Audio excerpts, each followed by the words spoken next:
Good morning. Hello. Did I forget to? Well, I forgot to do the thing. Good morning. While I fix things, good morning. How are you guys today? Morning, doing good. Morning. Hell yeah. I'm doing all my dailies and all on 14, and I switch games. Oh hell. Yeah. There we go. I thought I did that. I thought I did the freaking game switch already. But like literally, I woke up to a call from my boss asking me if I wanted to come in for work today. And I was And like, you said no, obviously. No. yeah, I said no, obviously. I was like, apparently they sent me a message at 7:30, but I have it so that my phone doesn't ping me about text messages and stuff until 8 o'clock. Because usually I'm not needed until that time. Ugh. So, okay. So first things first, actually, before I go into that. I went to do groceries yesterday. And I needed to replenish my meal replacement shake. And the one I usually buy was out of stock, so I went to buy a different one. What's really funny here is that the one I usually get is the Walmart brand. It's their essentially their no-name brand. And it's really good.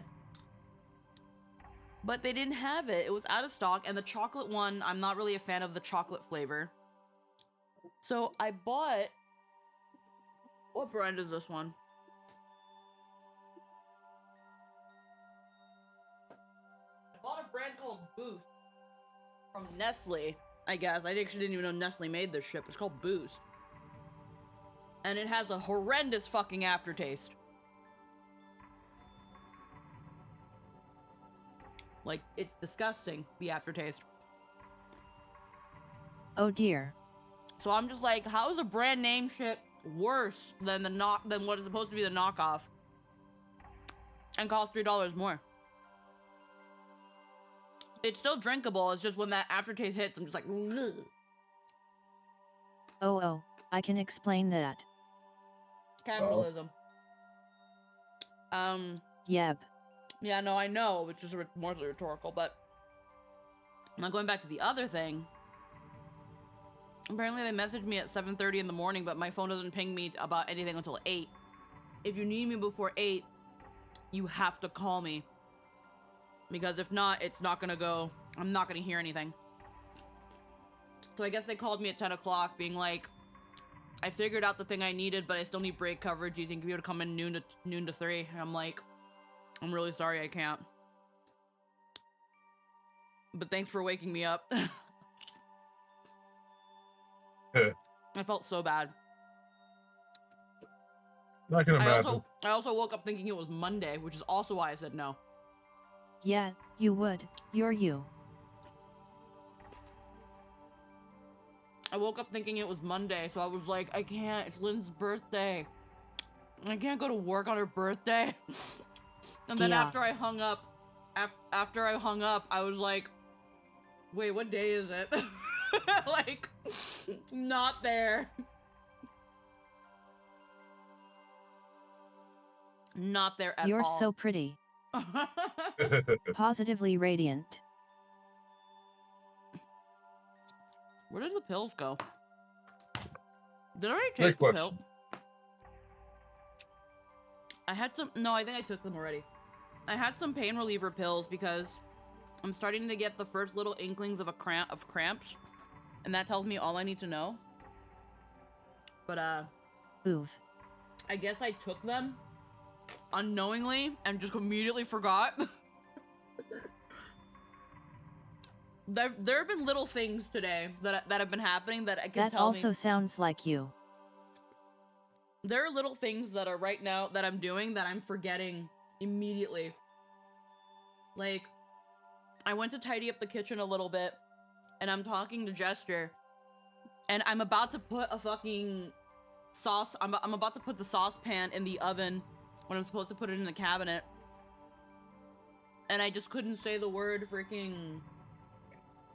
What was the word? I just couldn't say it. It was supposedly. Now I can say it, but I kept going. Like I just couldn't fucking speak. I don't know what the hell happened in my brain. It's like hemorrhaging. I think I took those pills, but I don't remember and I don't taste them. But this meal replacement shake could have been so bad that it overwhelmed the flavor. Yeah, that might have been it. That makes more sense. That might have been it. Anywho, it's Sunday. We're here. It's Dot Hack Day. I didn't turn on the light.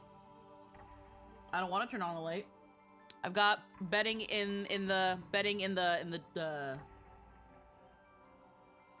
washing machine. There we go. Washing machine. And we have a volume 4. Girl, you good? I think so. I hope so. But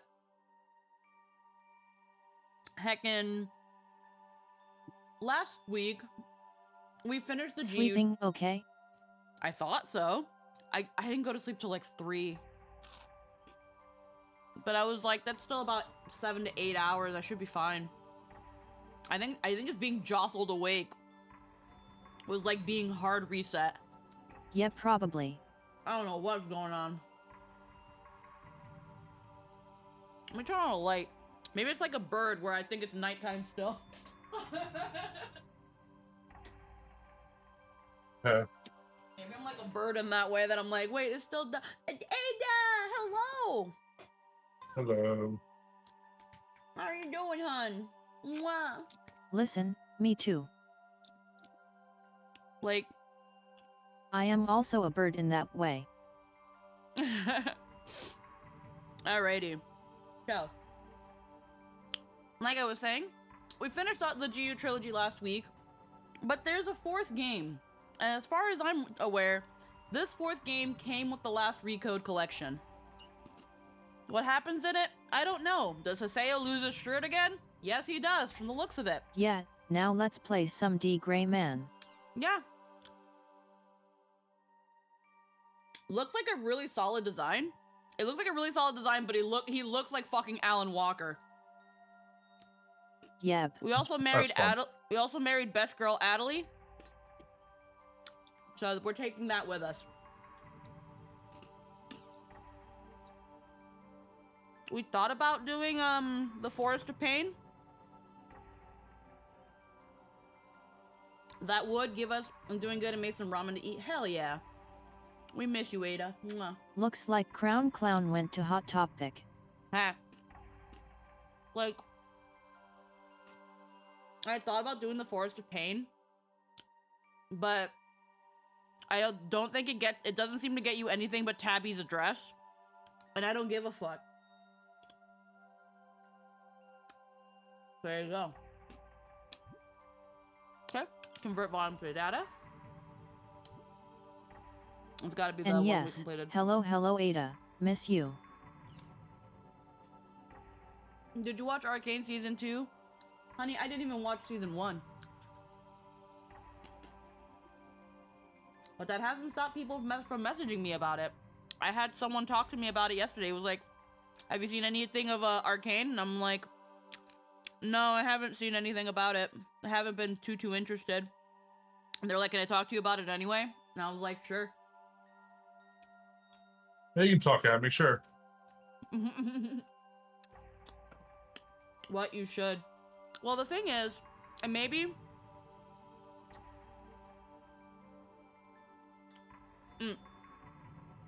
maybe this is a thing with Arcane and the series.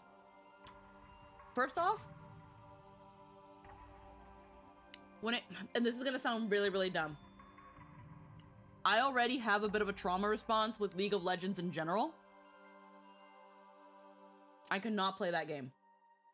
Which is valid. So I don't care for any media involving it.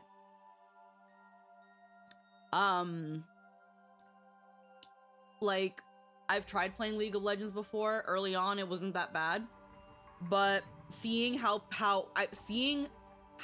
people I care about become when they play this game, it's just a very toxic game. But because of that, I also, my brain just kind of associates anything involving League with that. Then on top of this, and this is the thing that I never even knew I was kind of thinking about subconsciously until they actually pointed it out. Any drama, any suspense, anything when it comes to Arcane is completely rendered moot when you think about the fact that at the end of the day, the characters have to live long enough to at least become a part of the League of Legends.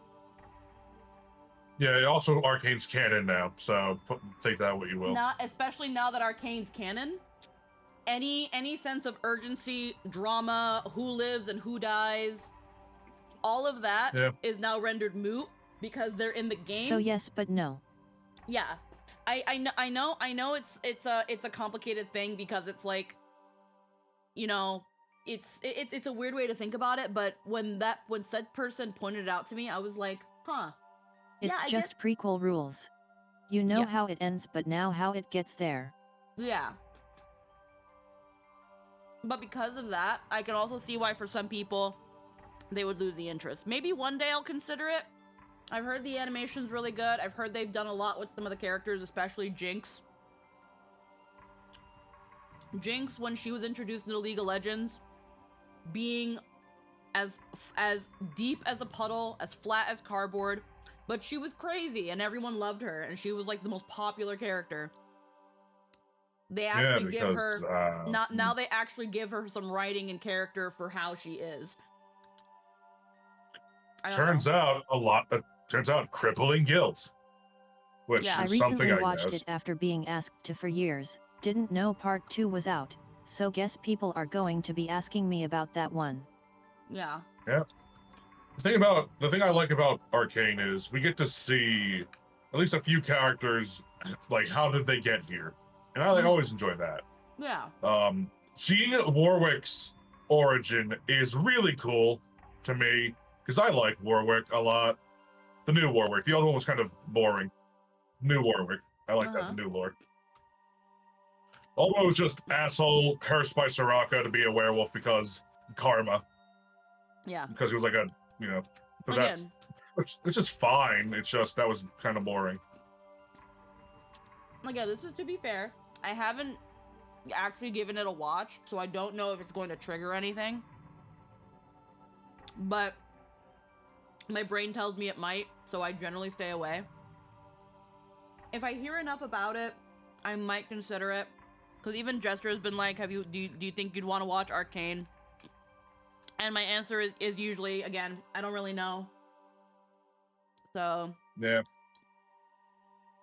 It's fair. I think the show is okay. And that's about where I sit with it. It's okay. I don't know where I heard some people were saying that we can watch together. If it's possible, we can try. I wouldn't mind watching it in a group. Again, it's just getting the time to do it, because during the week getting me to do anything after work is unfortunately really hard, because usually by the time I come back home, either I'm called to do something or people are already busy doing something else, so I don't really want to insert myself. But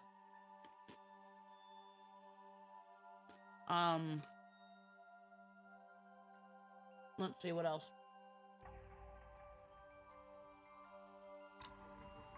I don't know where I've been hearing that like the second season isn't as good as the first one, or vice versa. I have no idea. Also, it does a lot for Victor, Vi, Warwick, Jinx, and Caitlyn.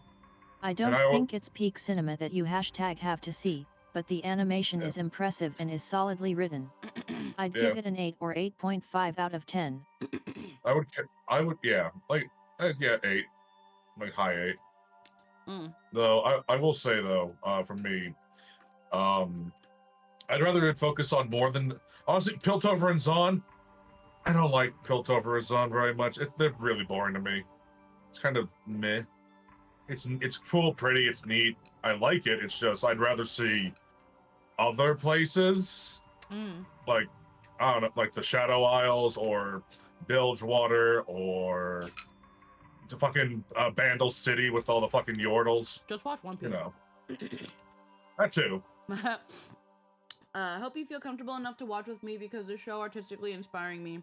Well, as a game, it's given me bad memories too, but show is much better. Again, I'm willing to believe that. It's just that, and then finding a time. Like, when I get back home, Ada, it's from work. It's like 6 o'clock my time, which is like 4 in the morning, 4 or 5 in the morning your time, hun.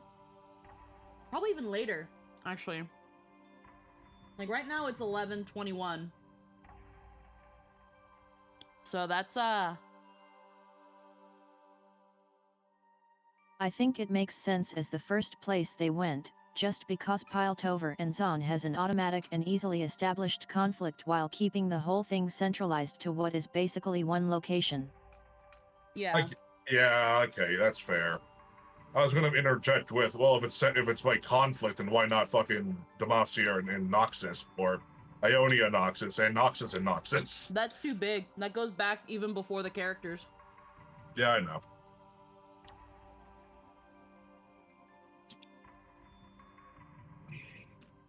Yeah, they want it to be personalized.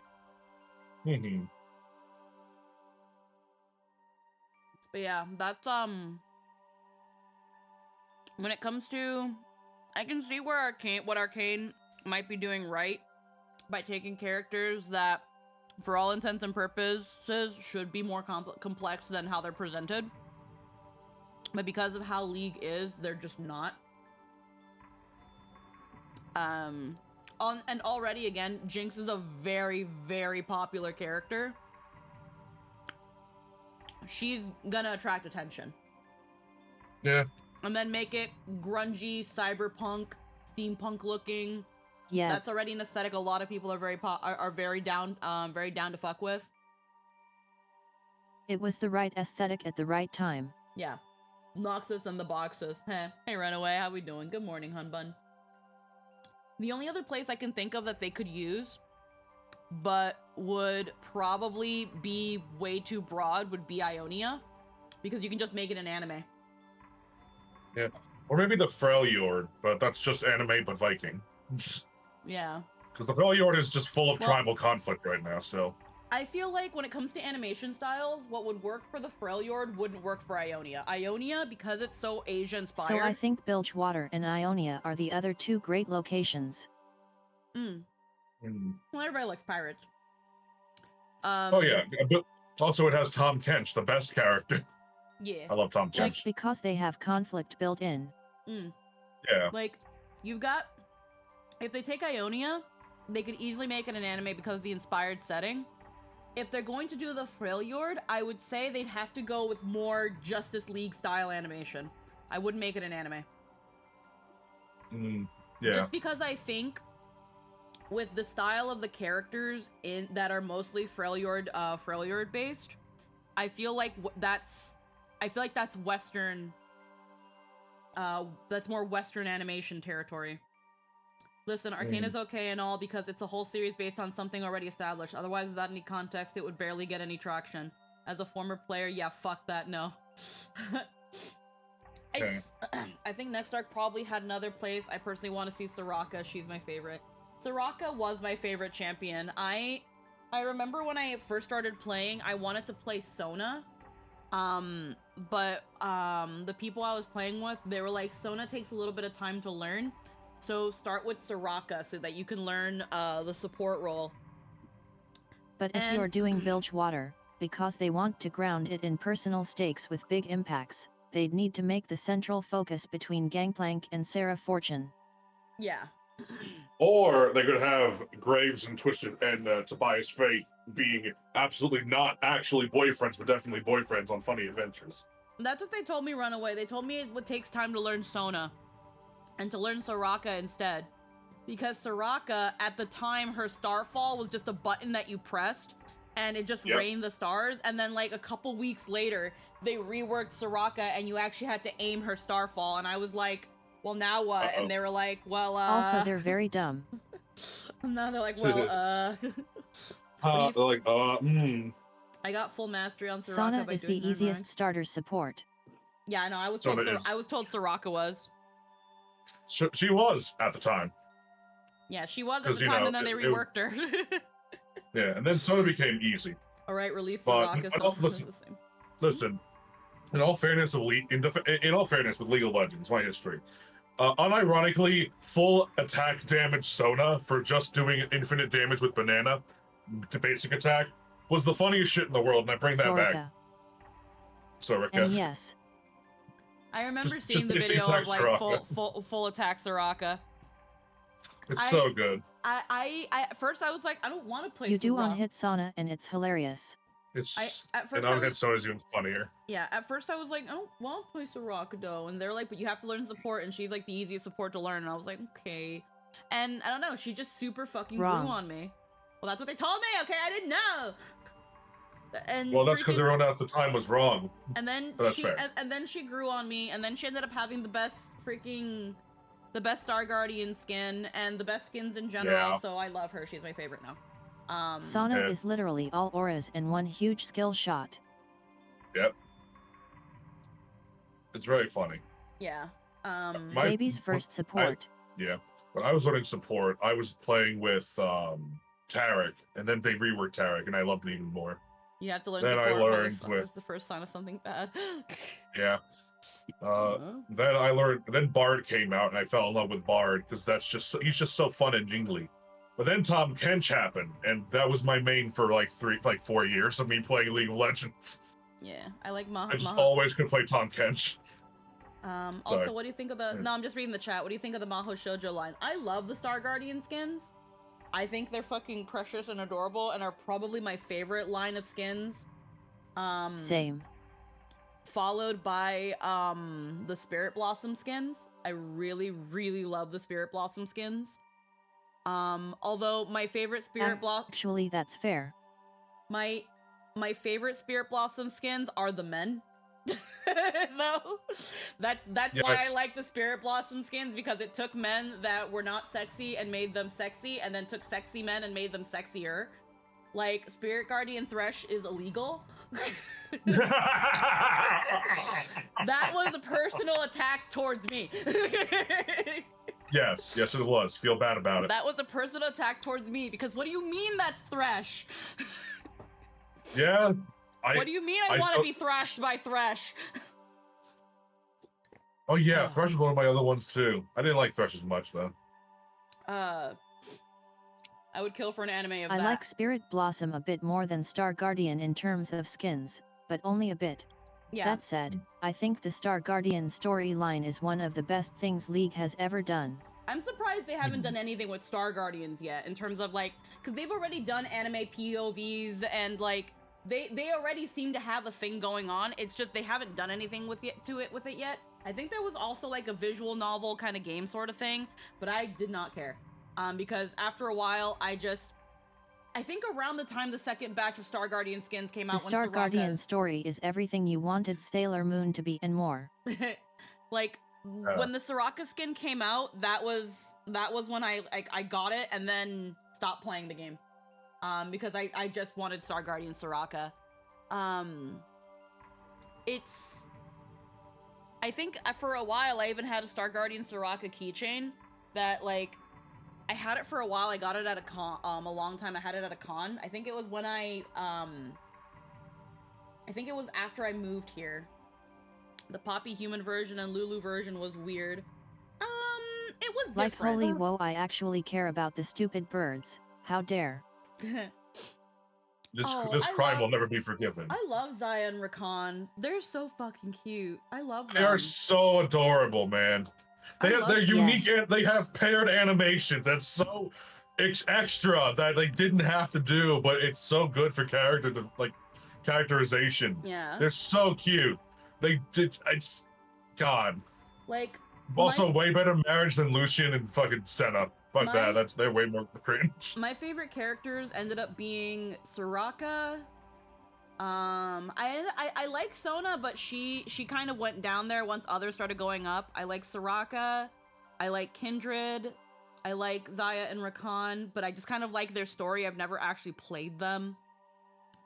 I like Nami because Jester likes Nami, and Fish is funny. I like the funny fish. And Star Guardian Akalai is one where I was like, why is she even here? But she ended up being one of my favorites in the story.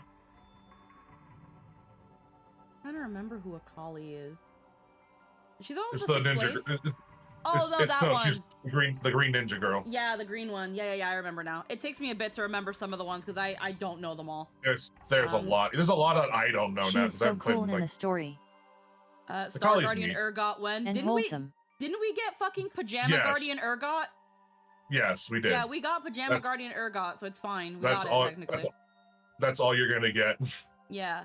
And then Skarner. Oh yeah, freaking. Skarner got reworked, and I don't care because I don't play League anymore. I don't know what they did with Skarner. They made him. He looks cool. His kit's a little different, a little weird. But I haven't played it. I'm not gonna play it. So let's see. Skarner was one of my fucking favorite jungles to play. I loved playing Skarner, but I don't know. Let's see. I miss when Seraphine was using soul rocks from a genocided species. It was the lore. Yeah, I remember. Wait until Spirit Blossom Urgot makes him some kind of super hot drider. Like, I remember... I remember when Seraphine was coming out in this whole controversy because people have been wanting them to rework Sona for so long, and Seraphine just looked like a Sona rework dressed as a new character. Yeah. And I remember just watching videos about it because I didn't care to actually go check it out. And then on top of that, people really didn't like the promotional material that they did for Seraphine and how she came out. People didn't like that she was coming out with an ultimate skin right off the bat. And how, like... Yeah. I remember that.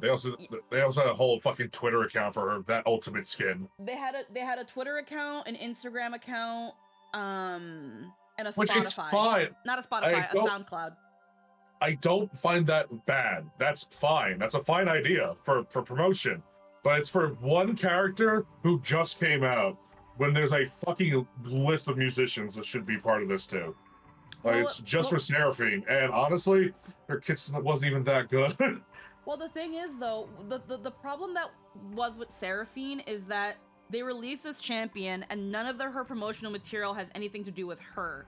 They also used her... People also love Sana, and Seraphim was blatantly replacing her with someone with a much more shallow story to promote a music deal. Yeah, because that was the thing. She was used to promote KDA.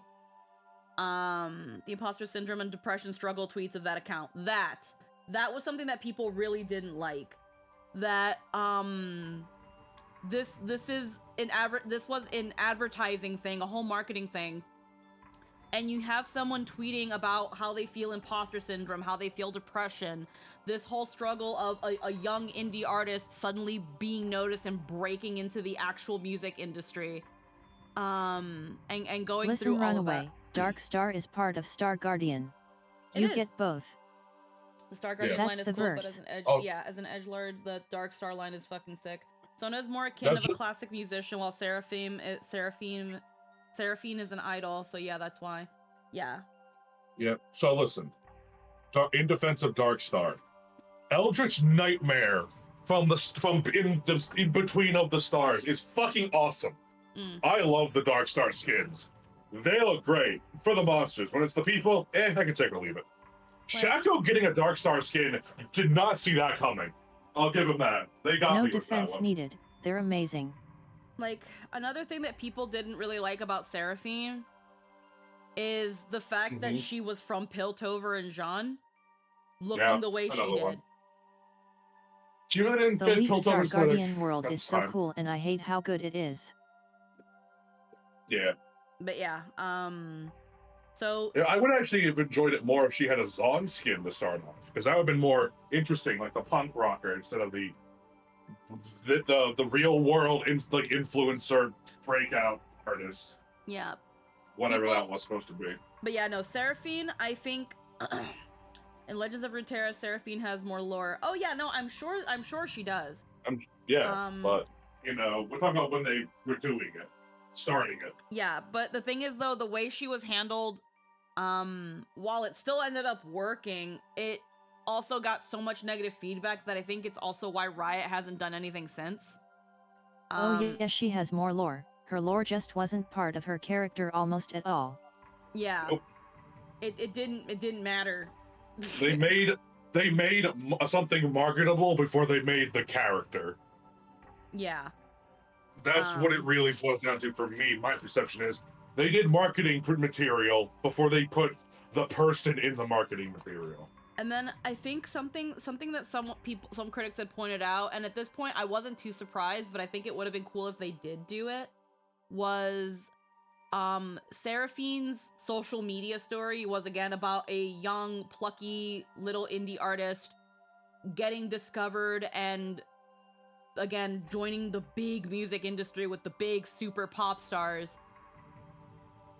They could have done the same thing in real life, where they could have found a small, plucky little indie artist and done the same with them, but they didn't do that.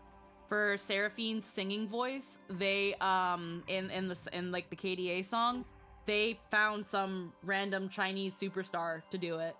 And It's like hard to fix that point, doesn't it? It's just one big freaking. That's a really funny set of words. Yeah, it's a thing of random Chinese superstar. I don't fucking remember their goddamn name. All I remember is that when it came out who the vocalists were for that song, they were like, "Oh, it's this person. She's actually really famous in China,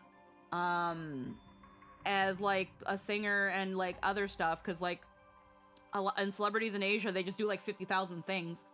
Well, they wanted popularity, they have it. But the thing is, Ada, they would have already had it because it was KDA. They would have already had it.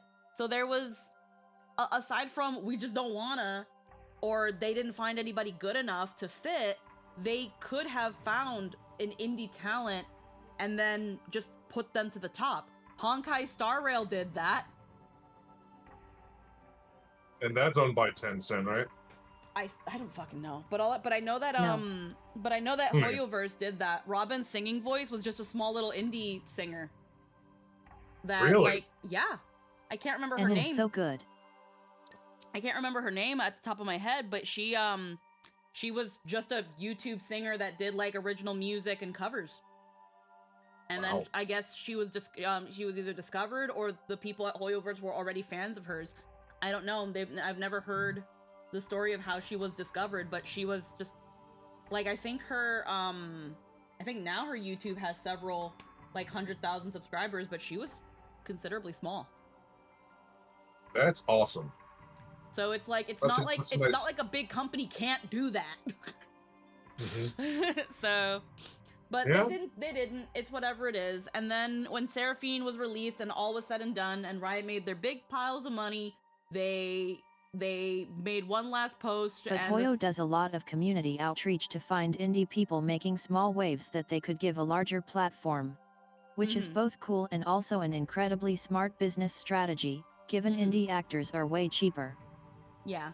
So like that's that thing where after all was said and done, the Seraphine accounts are essentially dead in the water because there's no reason for them to do anything.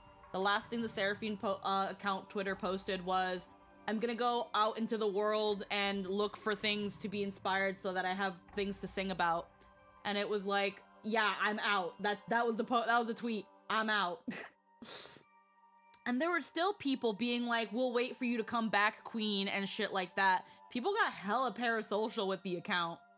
It's also really, really, really weird. It's a fucking account for a skin for a character in a game. Yep.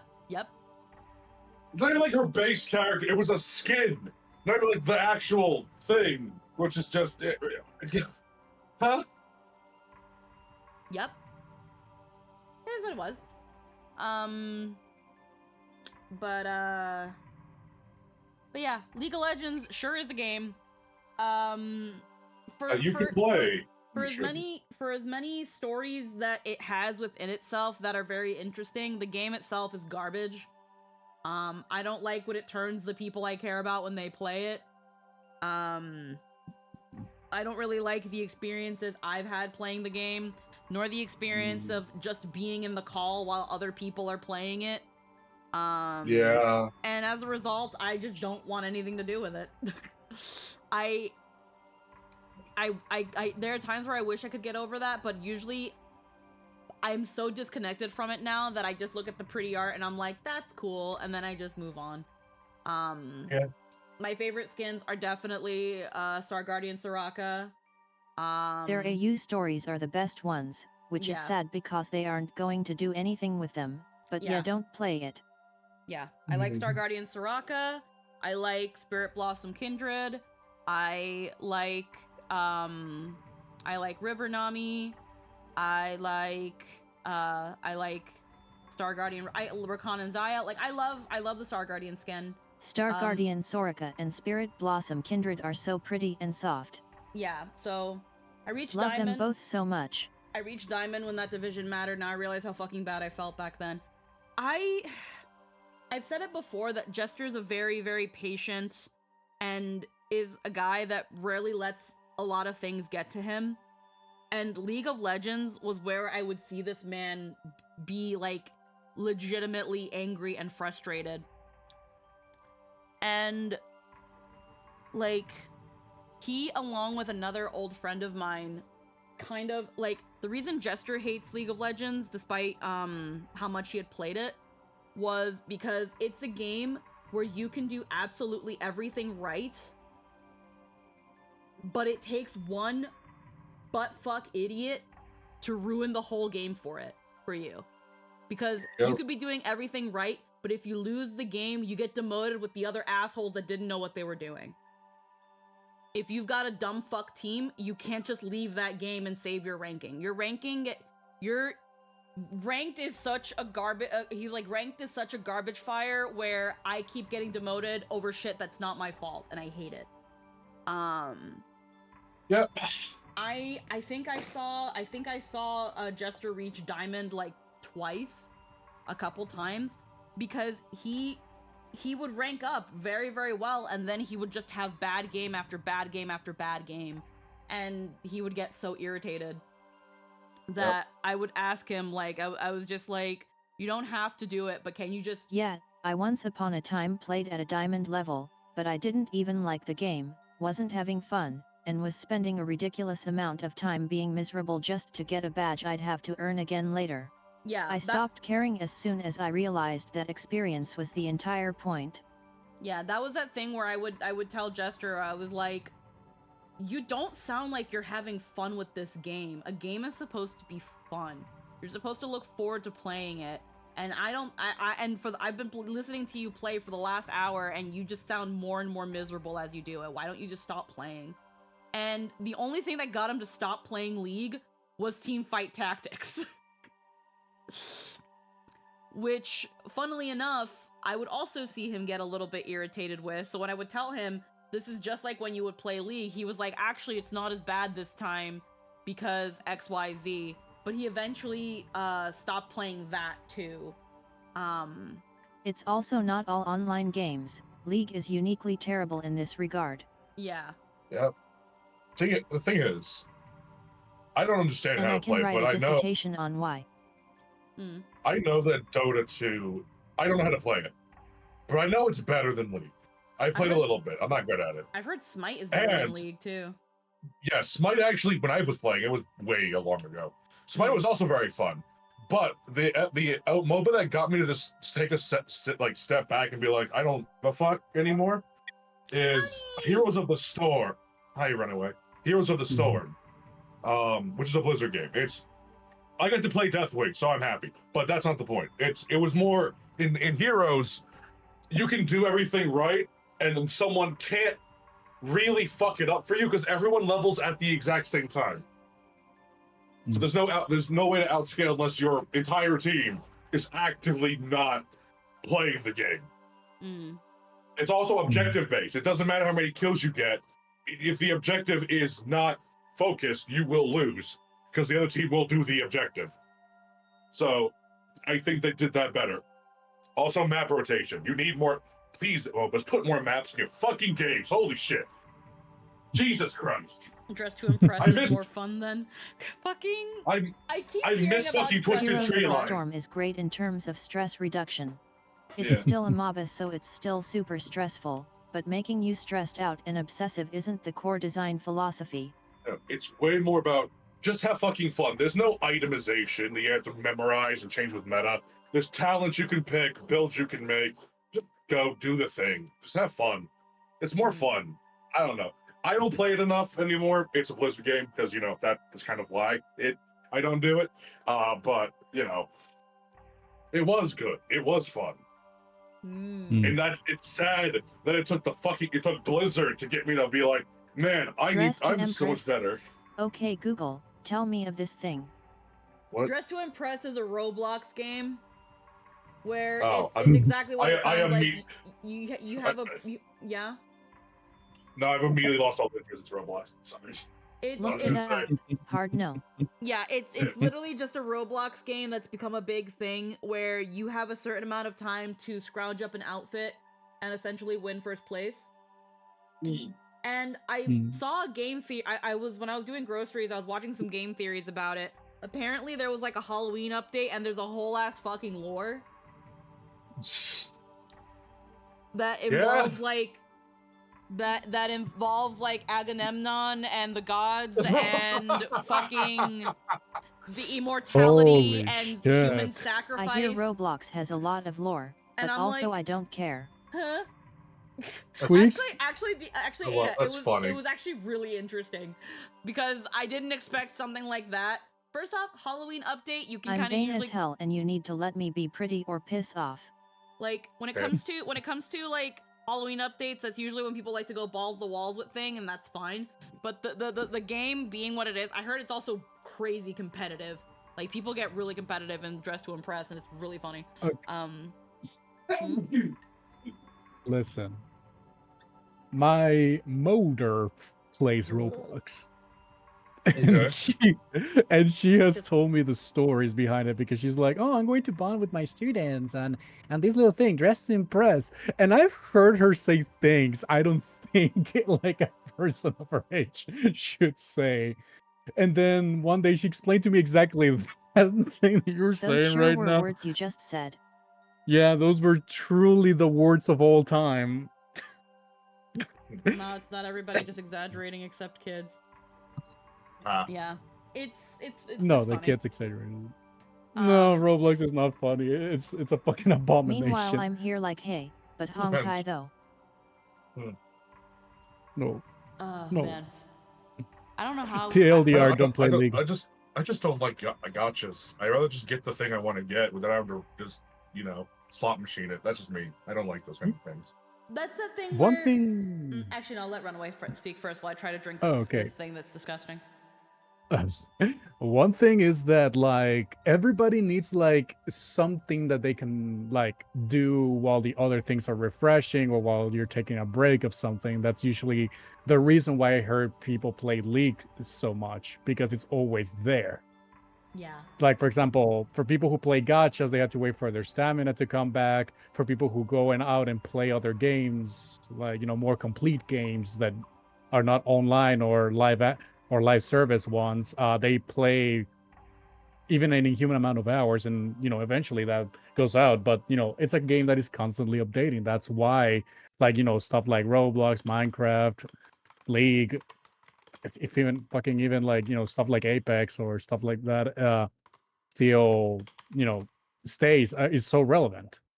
It's because it's like things that are always going to be there. Yeah. And I've gone on the spiel before, in that I super get that, but I enjoy epics, and if you want to play a game with a grand epic storyline, it's borderline exclusive to gacha, just because of how the developer incentive structure works. The only thing is with and the thing with Star Rail is that for a gacha it's pretty forgiving and pretty generous if once you know how the system works, you can pretty much almost always get what you want. Echo's on. Whoops. Thank you. Okay. Where's my Where's my I get that. logging? My keys. There we go. I can understand. I can. The other reason I don't play gotchas though is I don't. The designs are nice, but they don't.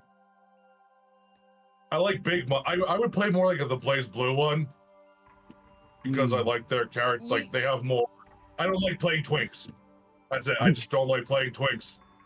Yeah. Yeah, like, most like, gotchas market to weebs. Weebs and Yeah, twinks. they're and mostly fucking, they're mostly Fujoshis. waifu. They're mostly waifu games. Which, hi, that's me.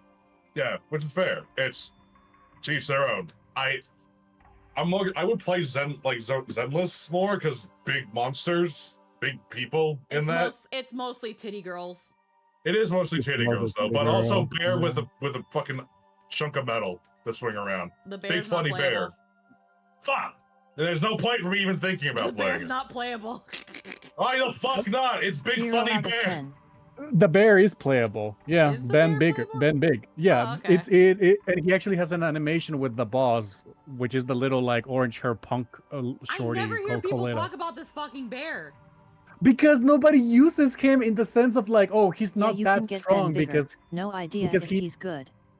He's low it's because tier. he's a Oh. defense character. He mostly sits there to parry and give himself a shield, but nobody really knows how to use him in a proper comp. And you know how like everybody who plays video games want to be a nerd and like, oh, but okay, you can use this character, but it's more efficient and you do like 15% more damage if you use this character. Stuff like that. I mean, you get 50% more bitches and go outside.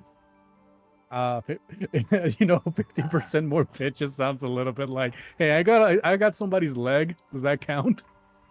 Huh. Point I being, Listen. feel like I can't remember. Essentially, if you ever wanted to play a gacha that has more varying character designs, you have to pretty much stay away from 90% of the gacha games that come from China and Japan. I know. I think it's called Dislight. They get 1000% more bitches, but anything multiplied by 0 is, well. I think it's called Dislight, which is a gacha game from China that actually gets compared to Genshin a lot because it has a very wide variety of character designs and like aesthetics and skin colors and cultures. People bring it up a lot when it comes to Genshin always only having white people as their characters. And I think I remember that. And I think it's kind of like Smite in that it's based off of pantheon gods. Like gods from different pantheons. I've heard it's got some pretty good designs. I've seen some pretty solid ones. I just don't know if there are any that would be up your alley, but it seems to be the one that when I heard it was Chinese, I was like, oh, really? I thought it was like the West's actual attempt at a gacha game to see if they could tap into that market. But no, it's Chinese. Who the fuck is that character, boy? That's Overlord Pompeii, and he becomes that monster. Look how fucking sick of a design is. That's fucking cool. Where's the game where it's just that? But guess what? They introduced this massive character, and he's like, oh, villain vibes, all that shit. And no, it turns out he's like the most wise man in that whole fucking like desert place. Guess what? They kill him in that exact same patch. Oh. And I'm like, fuck you. How dare So he's not playable. Yeah, he's not playable, and I'm here like, fuck you. Okay. Another gacha game that they had the opportunity to pull King Hassan. Yeah, no, so that's the only reason I would play Fate Go was to pull King Hassan, and then pulled out. Yeah, but the problem is with Fate Go is that they've got some really good, solid, playable characters among so many titties. Among Us. And so many children in skimpy outfits. Stop. For God's sake. I will always love that Da Vinci's just a big titty woman that to survive she became a lolly. I'm like, that is the stupidest thing I've ever seen. Also, I'm waiting for Queen Elizabeth II, the former Queen of England, to appear in Fate Go. She's dead. She can canonically appear in Fate Go now. Okay. So I'm looking at Dislight. Fate Go has some of the coolest stuff in the franchise, but it's overwhelmingly full of the worst. Here's what's gonna happen with Queen Elizabeth, because I've noticed that Fate Go does this a lot with more recent Western famous people. Is that they'll take them and they'll be like, it's actually a weird concept thing that is calling itself this. They did it with fucking Abigail Williams. Yeah. They did it with The Abigail. thing about Abigail Williams is that, you know, they were supposedly the ones who instigated the whole, like, the Salem witch trials. The Salem witch trials, Yeah. and this is their, like, oh, so these kids who, instead of being very bored, they were actually like witches and possessed by different things, like, you know, they were like actually witches. Yeah, no. And then they go through it and they take it very weirdly. Yeah, if I'm remembering correctly, the way they took Abigail Williams is that the claims were all true. The claims were actually all true. Abigail Williams could discern witches, but because of the whole first off, there's aliens involved, so she's got some alien eldritch being in possession of her, but also it's due to the fact that because of how the Salem witch trials were later on received by historians, and how it's this really bad thing of like this one girl ended up causing this whole thing and so many innocent people died, it just twisted her saint grave and her essentially her legend, more or less, that an evil eldritch being was able to possess her and make her the evil thing that she eventually started being perceived as. And it was like, did y'all try to redeem Abigail Williams? Yes. That's what they essentially did. Yeah. They did. Also, the funny little satellite is a servant. Also, the funny little satellite. Yes. I think it's the Voyager. They made it. I mean, Squeaks, fucking Shuten Doji, the big Oni amongst Onis, is a fucking lolly, super seductress that wears a super skimpy outfit under a very loose kimono and speaks in ASMR. Oh yeah, no, I remember. I remember. And I'm like, what the fuck is this? I remember. I got paid to do Twitch alerts as her. Okay, to be fair, I will defend one aspect of that. Just the little part.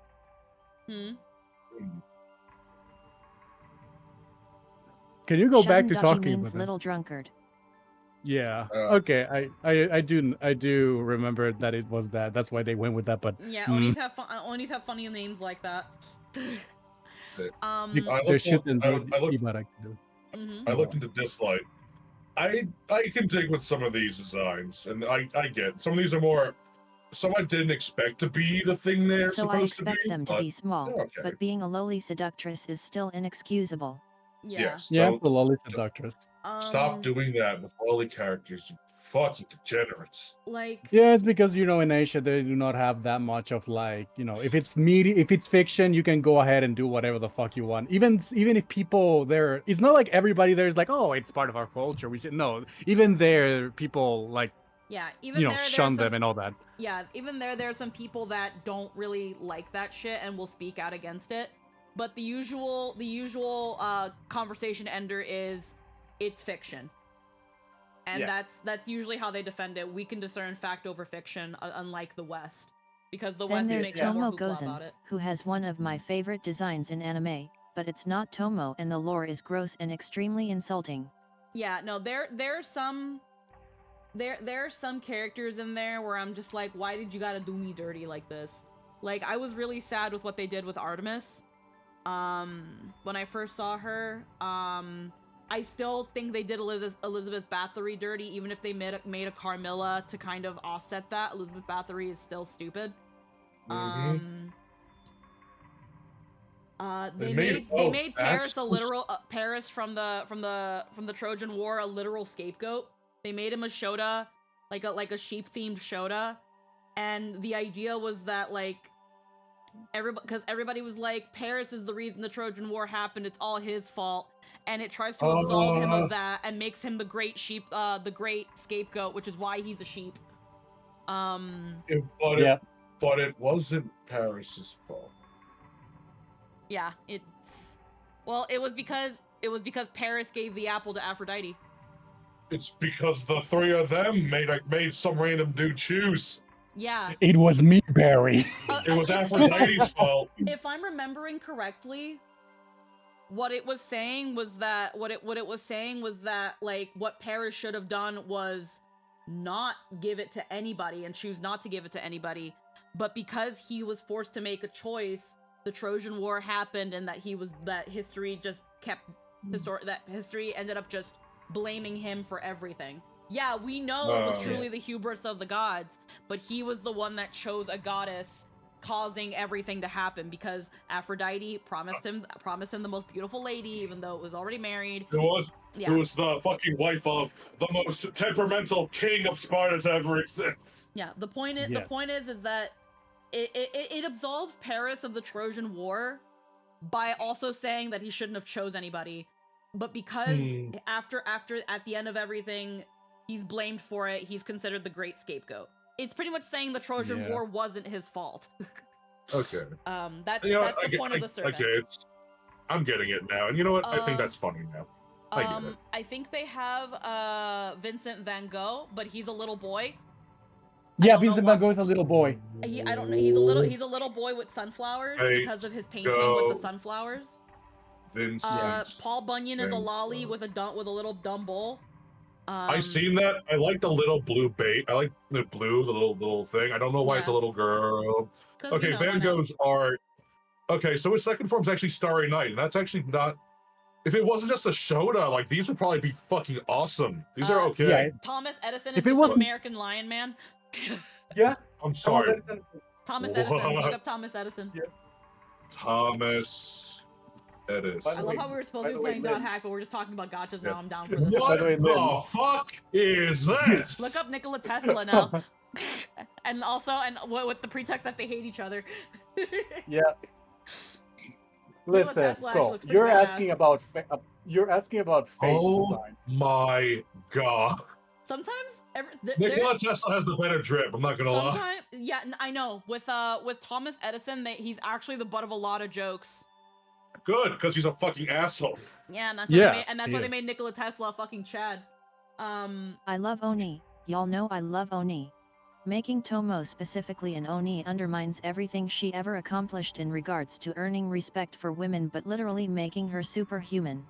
It makes all of her feats mean nothing because she was only better than men because she wasn't human, and also the lore they write for her is that she's not a strong woman, she's just an obsessive simp who completely defines her life and personality around a man.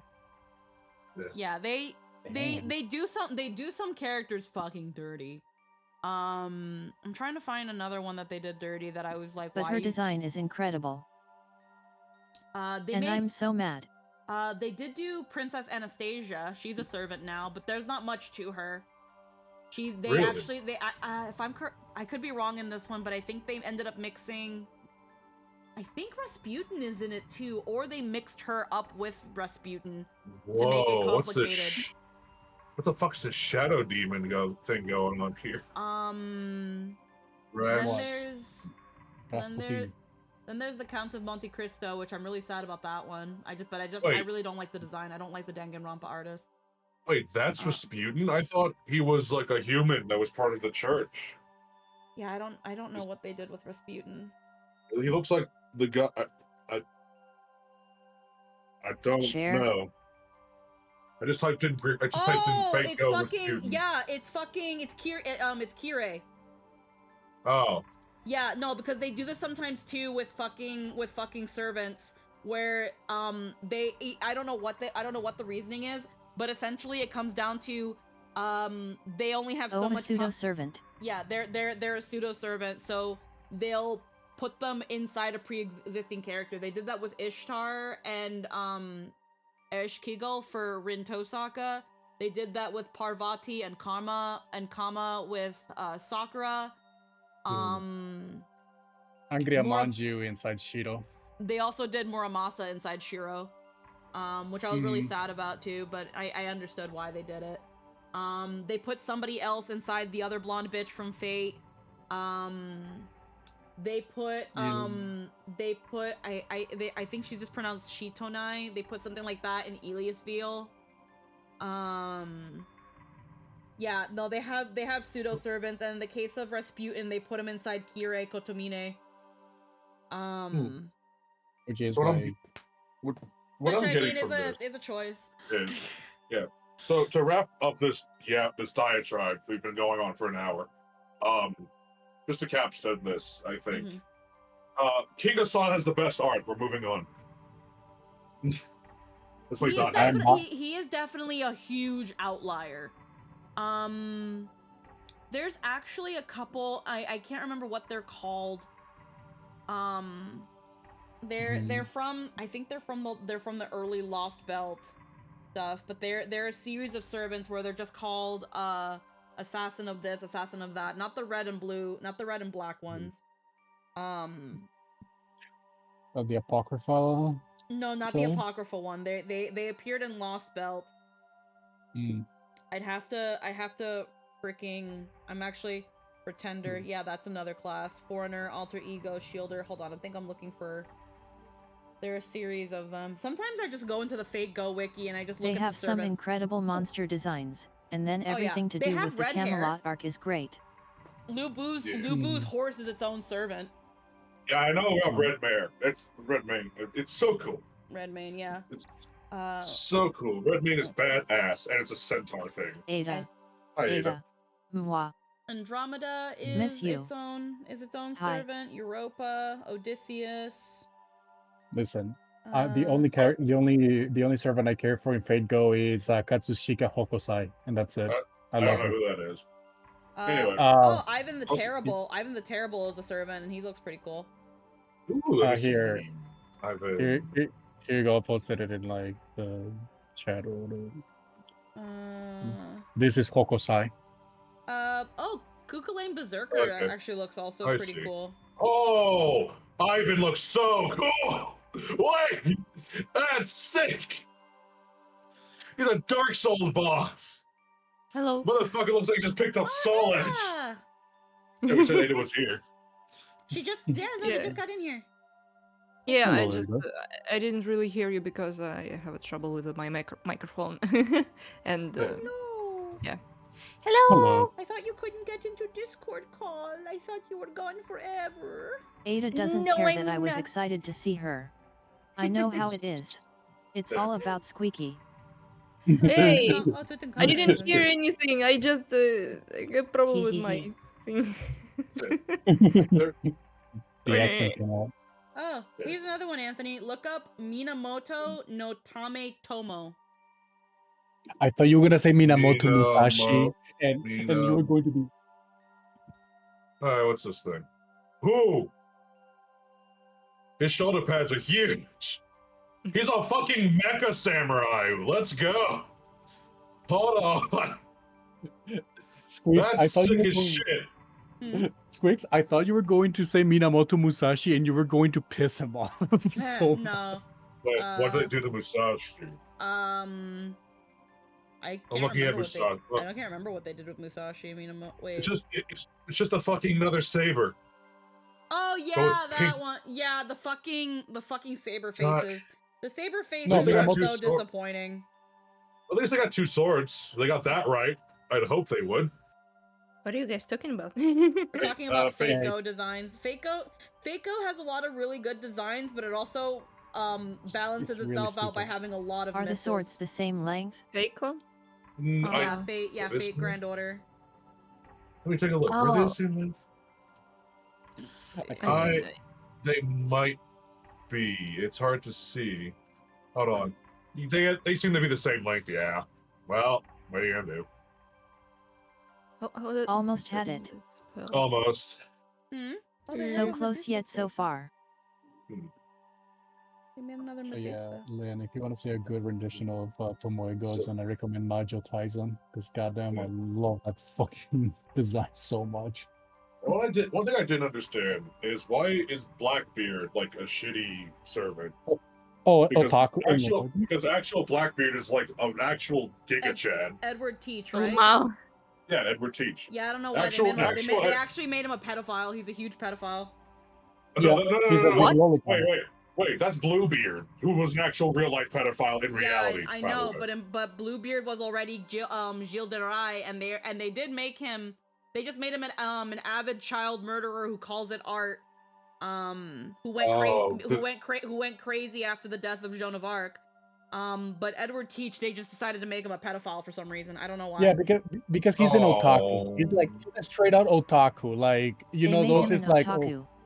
Oh. Yeah, but he Oh, likes- he's but like, he likes oh, these little girls so girls." kawaii and speaks like that and all that. Yeah, he's a Oh, huge otaku, God. but he likes little girls. Oh, come on, not Blackbeard. Not again. I'm telling you, sometimes they just do people dirty in this game. But Edward Teach was like a super cool dude who was a pirate. For a No. pirate. Bluebeard was the actual fucking. Oh man. No, you're asking Japanese people to I hate investigate. He I had this. fucking he hate had a beard that Cleopatra's he lit design. on fire. Fire. Yeah. I hate Cleopatra's Yeah. design so much in fucking Fate Go. I just don't like the Let me- the let me Danganronpa see. artist is good for What? Danganronpa. I can't see them in anything else. Yeah, her art style just fucking slapped me across the face. Like what? At least they got the skin color right because Cleopatra was Roman. She was not Egyptian. So Yeah. Yeah. at least they got that right for once. I'll give them that. I guess. Yeah. Everybody just assumes that it's a. No, she's from her lineage. She's from the Ptolemies. They're from Yeah. fucking Rome. If you Yeah, want, I know. It's funny. Anthony, for most, I say most intents and purposes, you want berserker servants. Berserker servants. Berserker servants are usually where the big hulking fucking monsters are. There are some pretty girls in there too because of the juxtaposition, but a lot of your big beasties, like look up Shang Yu, XIANGYU for Fate Go. That's a berserker. Why you? Ooh, it's a centaur. It's a multi-armed centaur. It's everything I've wanted out of Hecarim. No. Yeah. So Oh like, my god. So You- look you up. know what, So I'm look, just- so you know look, what? look up the list of berserker Okay. servants on the Fate. Actually, no. And I'll just fucking link it. These are Okay. all the berserker servants. Oh, well, hold on. Let me put it in our screen Squeaks, my chat. favorite berserker is Lancelot. My favorite berserker is Cuchulainn because I want him to fucking annihilate my ass. Anyhow. No, I love Lancelot. I love Why? Lancelot because I like Say what? Lancelot because of that fucking audio. like- I don't know if you've heard it. They got the fucking yeah. Minotaurs. They actually have his name right. That's awesome. I like Lancelot's berserker too because he's played by Ryotaro Kiyayu and he plays Byakuya Kuchiki. No, Squeaks. The reason why I like Lancelot is because of a stupid audio someone made of Lancelot just being like bananas, Oh, rotate bananas. rotate banana. Yeah, no. They But got yeah, Vladimir Ada, Taylor looking like Alucard. I'm horny for That's some of the fucked. berserkers. My early monster fuckery was some of the berserkers in this game. My honest reaction. It's okay. Don't worry. It's okay. Don't worry about it. Why is wait? Freedom to do whatever. Why is Nobunaga a fucking anime girl? Oh, juxtaposition. A lot of Not- like It A was lot of it males was a become- joke servant originally. Yeah. Um, Oh wait, like is this a freaking anime? Fate. yeah, It does Fate. have Yeah, it does have a series and a movie and I think it's a movie. It's it has movies, games, all that. Yes, Yeah. it Yeah, It- I know that one popular femboy. Yeah. yeah, Mhm. there's Fanboy. Astolfo. Astolfo? You mean an apocrypha? Astolfo, What the yeah. fuck? Mm, But that's Okay, not, yeah, they're I- in Apocrypha, not Fate Go. But they are in Okay, Fate Go. for a second, I saw Frankenstein and I was like, "What the fuck?" Then I realized It's the one, the they made the monster, yeah, obviously, but they also combined the monster with the Bride of Frankenstein. But I don't know why they made it a little girl still. Yeah. I Yeah, get I what they're mean- going with. I don't get that last part. Anthony, Oh, they made okay, Jack the so Ripper they a didn't. fucking didn't. ass out she's lolly. not a little girl. She's just a small girl. Oh, she's just a tiny, She's she's just a petite she's woman. just petite. She's but- not. You can't blame me for thinking if they just made another lolly. oh. I mean, hey, they made Jack the Ripper She's a one of fucking the ass out tallest women lolly. in Fate, actually. Is she? The art doesn't make her seem it. She looks super petite. That's There's the so- joke. That's the joke. So she's There's actually so many lollies in there. What the fuck? yeah. You see why I don't play Fate. Good.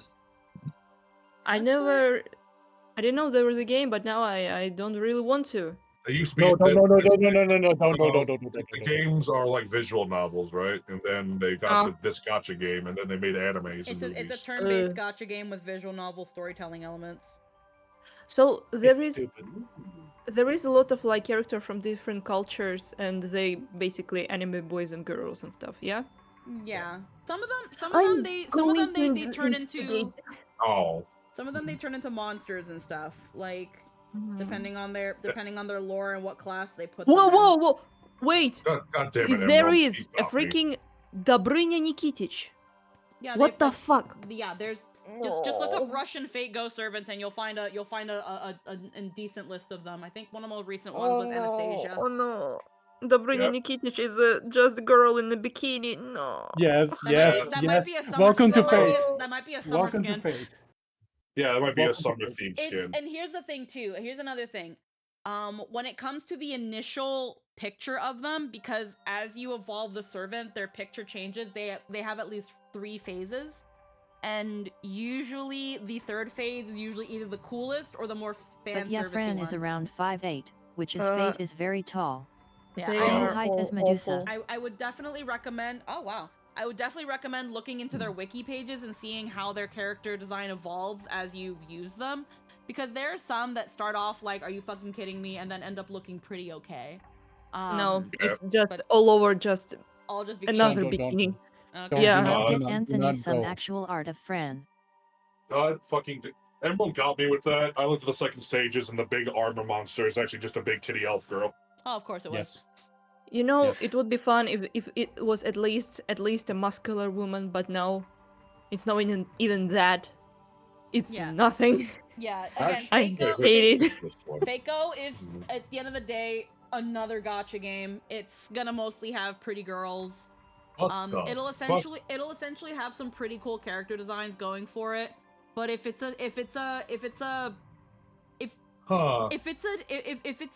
the character is wearing a suit of armor, expect there to be a cute girl under it. A cute girl under it, or a girl with massive hadunka dunka badunkas in a full like super skimpy bikini. I would Yeah, so send I the just picture.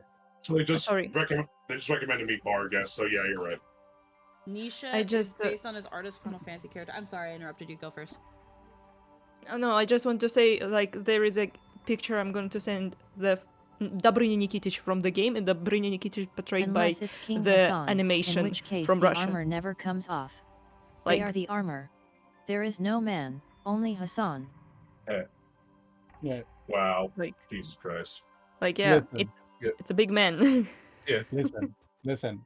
This is why you don't actually look into these pleasure. You go for the Rio style of Fate Go. This is the true art style of Fate You Go. mean the April Oh. Fool's shit post art? Yes. Now that is art. Yeah. Oh, Anyhow. this one. I think you're looking at her summer. You're looking at her Lancer skin. She's got a different one. Her main one is actually she's actually Oh. mostly a rider. You Yeah. will traumatize me even more. I mean, No. she's still kind of I think she's at least better dressed in her main thing, but it's not much better. She rides a dragon in turns, She looks does like. she does ride a dragon though. And she's a cat girl, I guess. There's Well, Yeah. yeah. Their in-lore reasons for why they look the way they do is weird. I just pretend that the lore reasons don't really exist because they really don't matter. Also, on the wiki page on the rider, the same art from wherever you pulled that, Ada, is like there's a guy there down in the Yeah. comments. It's not the same photo, but it's the same wherever you pulled it from. It's really funny because sometimes Fate Go Yeah. tries to explain why the characters look the way they do, but like for fan service, of course.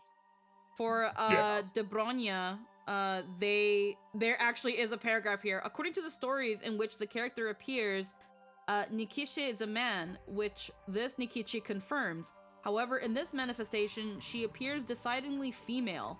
Whenever she is asked about this discrepancy, she just shrugs and says, "Yes, that's true." Dobrynya is Okay. the name. Nikitic is basically a son of Nikita. Nikita is a male name in the Russia. Mhm. So they got two Tunkanami. Oh, that's Yeah, disappointing. Nikitic it's a surname, so yeah. The thing is, I think, funny enough, here we go. There's That's a another cool one name. later here. Nope. In later legends, I just because I can't say their name right, is a man, not a woman. So then why did she materialize as a female rider? She herself refuses to say, but a certain Chaldean staff member came up with 3 possible hypotheses. First, it may be that Nikiche's real life differs from her legends, much like Altria is known as Arthur Pendragon, clean and simple. So one hypothesis is the legend's wrong. The second, it may be that a malicious curse from Zmei Goryinish, an evil... Zmei Gorynich. Yeah, the evil dragon she uses in her noble phantasm is distorting her spirit origin. Definitely possible. So the second theory, the dragon's fucking up with her spirit origin, which is essentially how servants are able to manifest and like how they're able to take their physical form. The dragon's fucking it up. And third, it may be that the person who was summoned is not actually the Nikishi of legend, but his wife, Natasha. For the purposes of this game, we'll say she possesses traits from both her Nikulishna and Nikulishna incarnations, who is disguising her true name by pretending to be her husband. We can imagine any number of reasons as to why this hypothesis might be true.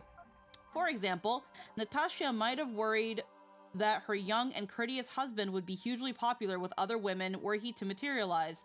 Or it could be a simple case of Chaldea's summoning system malfunctioning in some way. With each hypothesis has the same degree of possibility. There is no way to tell which, if any, may be true. All we can say for sure is as a heroic spirit, Debrania acts exactly as one would expect from Debrania the Dragon Slayer. So, this is what I mean. Sometimes fate does this shit where the servant comes out, it's not what people expect, and they're like, why is that? And in Fate Go, the story is that there's this weird society of mages somewhere in outer space or something that fuck with these things and then traverse different timelines and realities to fix shit. And it's, cool. It's like Doctor Who, but dumber. And dumber with more titties. And they essentially... I just want to say that Nastasia Mikulishna is, she is wife of the Dobrynya Nikitich, but she also a female bogatyr, like a knight or some sort. I don't know how to translate bogatyr. It's all own word. So there was a legend like Dobrynya won her heart by, beating her in a fight.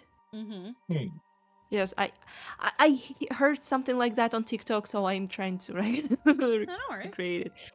But yeah, she was a strong woman.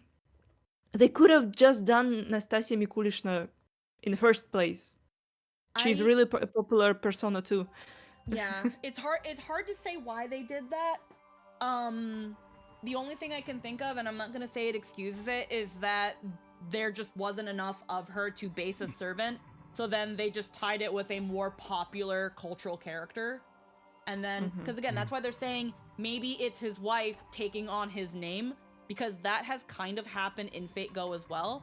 Because at the same time, while they have this weird technology that can summon these servants, it's not perfect, it's heavily flawed, and the laws of magic in this universe are so unstable at times that shit like this fucks up.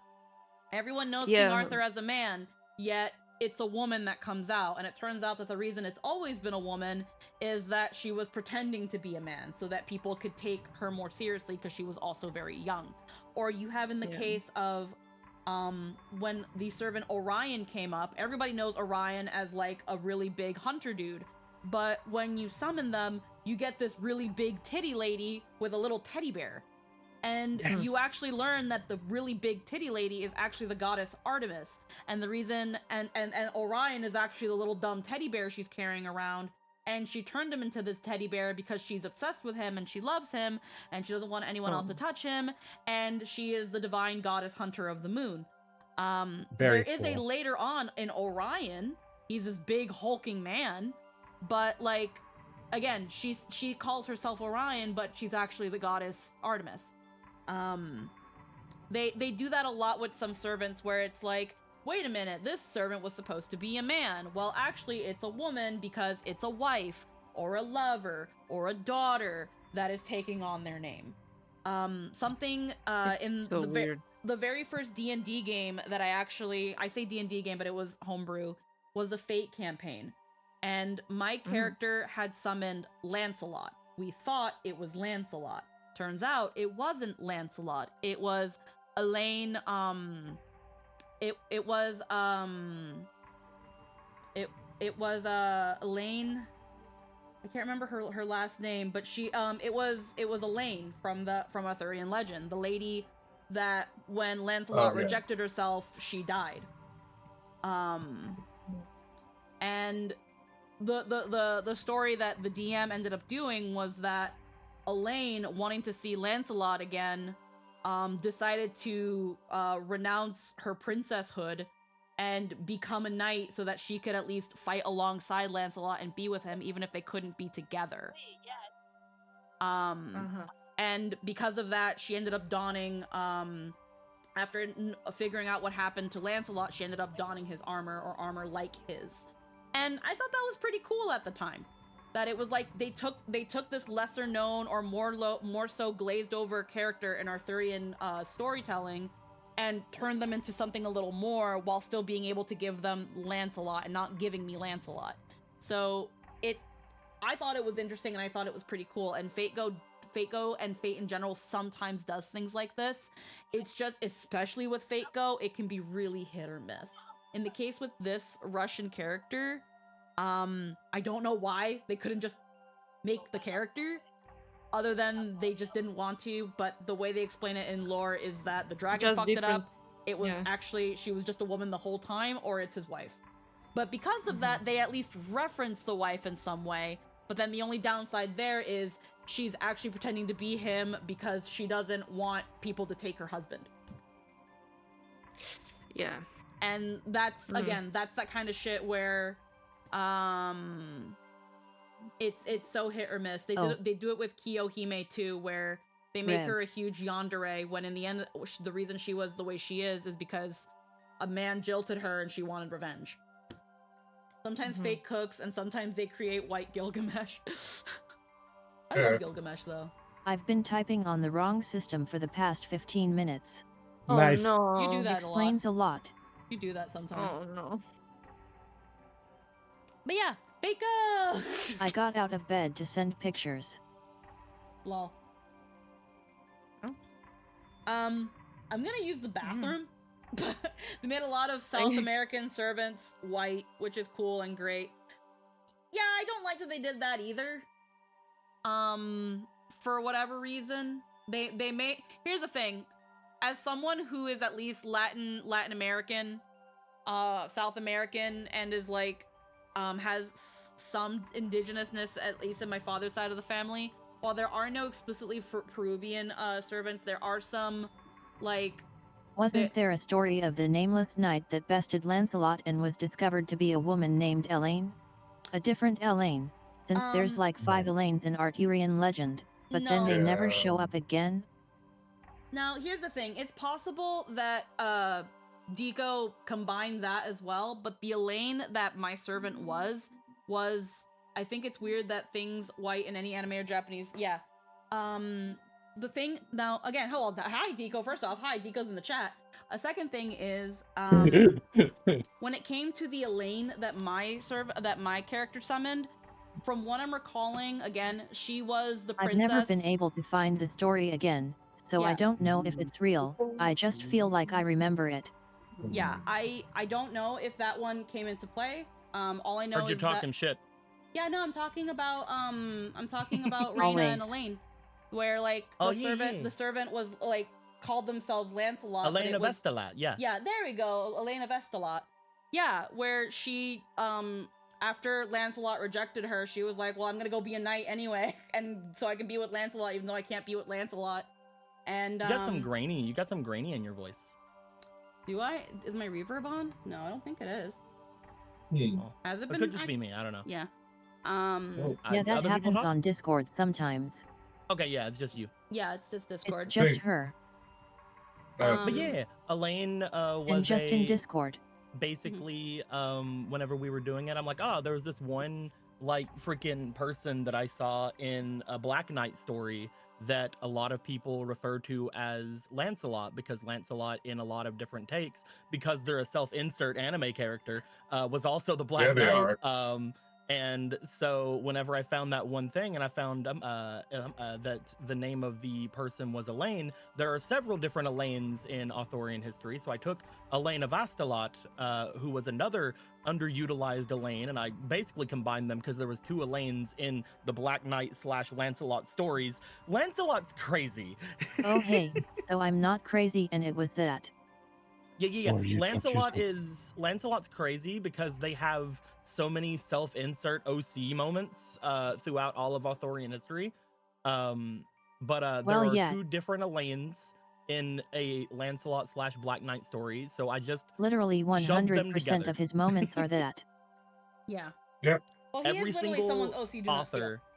Yeah, every Most single Arthurian author. knights are that. No, not to the level of Lancelot. Every Lancelot single is. author that added things to Lancelot literally just made Lancelot their self-insert. It's crazy. Lancelot didn't appear until like really late in Arthurian history. And he Yet was written by a he's the French most guy. important fucking. Yet he's the most important fucking character in all of Arthurian Lancelot was history. added hundreds of years later as a fanfiction character. Yeah, Oh, he was, yeah. he was made by a French guy. That's why his name is Lancelot du Lac. Yeah. So yeah, As if he wasn't bad enough already. Elaine was probably one of my favorite servants ever made because I was I able love to her give so them much. a lot of what I wanted Lancelot to be from Fate Zero, because Lancelot is a really cool character. You don't have to focus on the super edgy things. You can focus on what other people saw Lancelot as, like how Guinevere sees Lancelot, or how Arthur sees that Lancelot, or how Elaine sees Lancelot. As basically, you may have done a ton of crazy, dumb, stupid shit throughout your life, but you helped me. Yeah, curse of being berserker is you don't get any real character work. Yeah. It was literally the thing of, you helped me.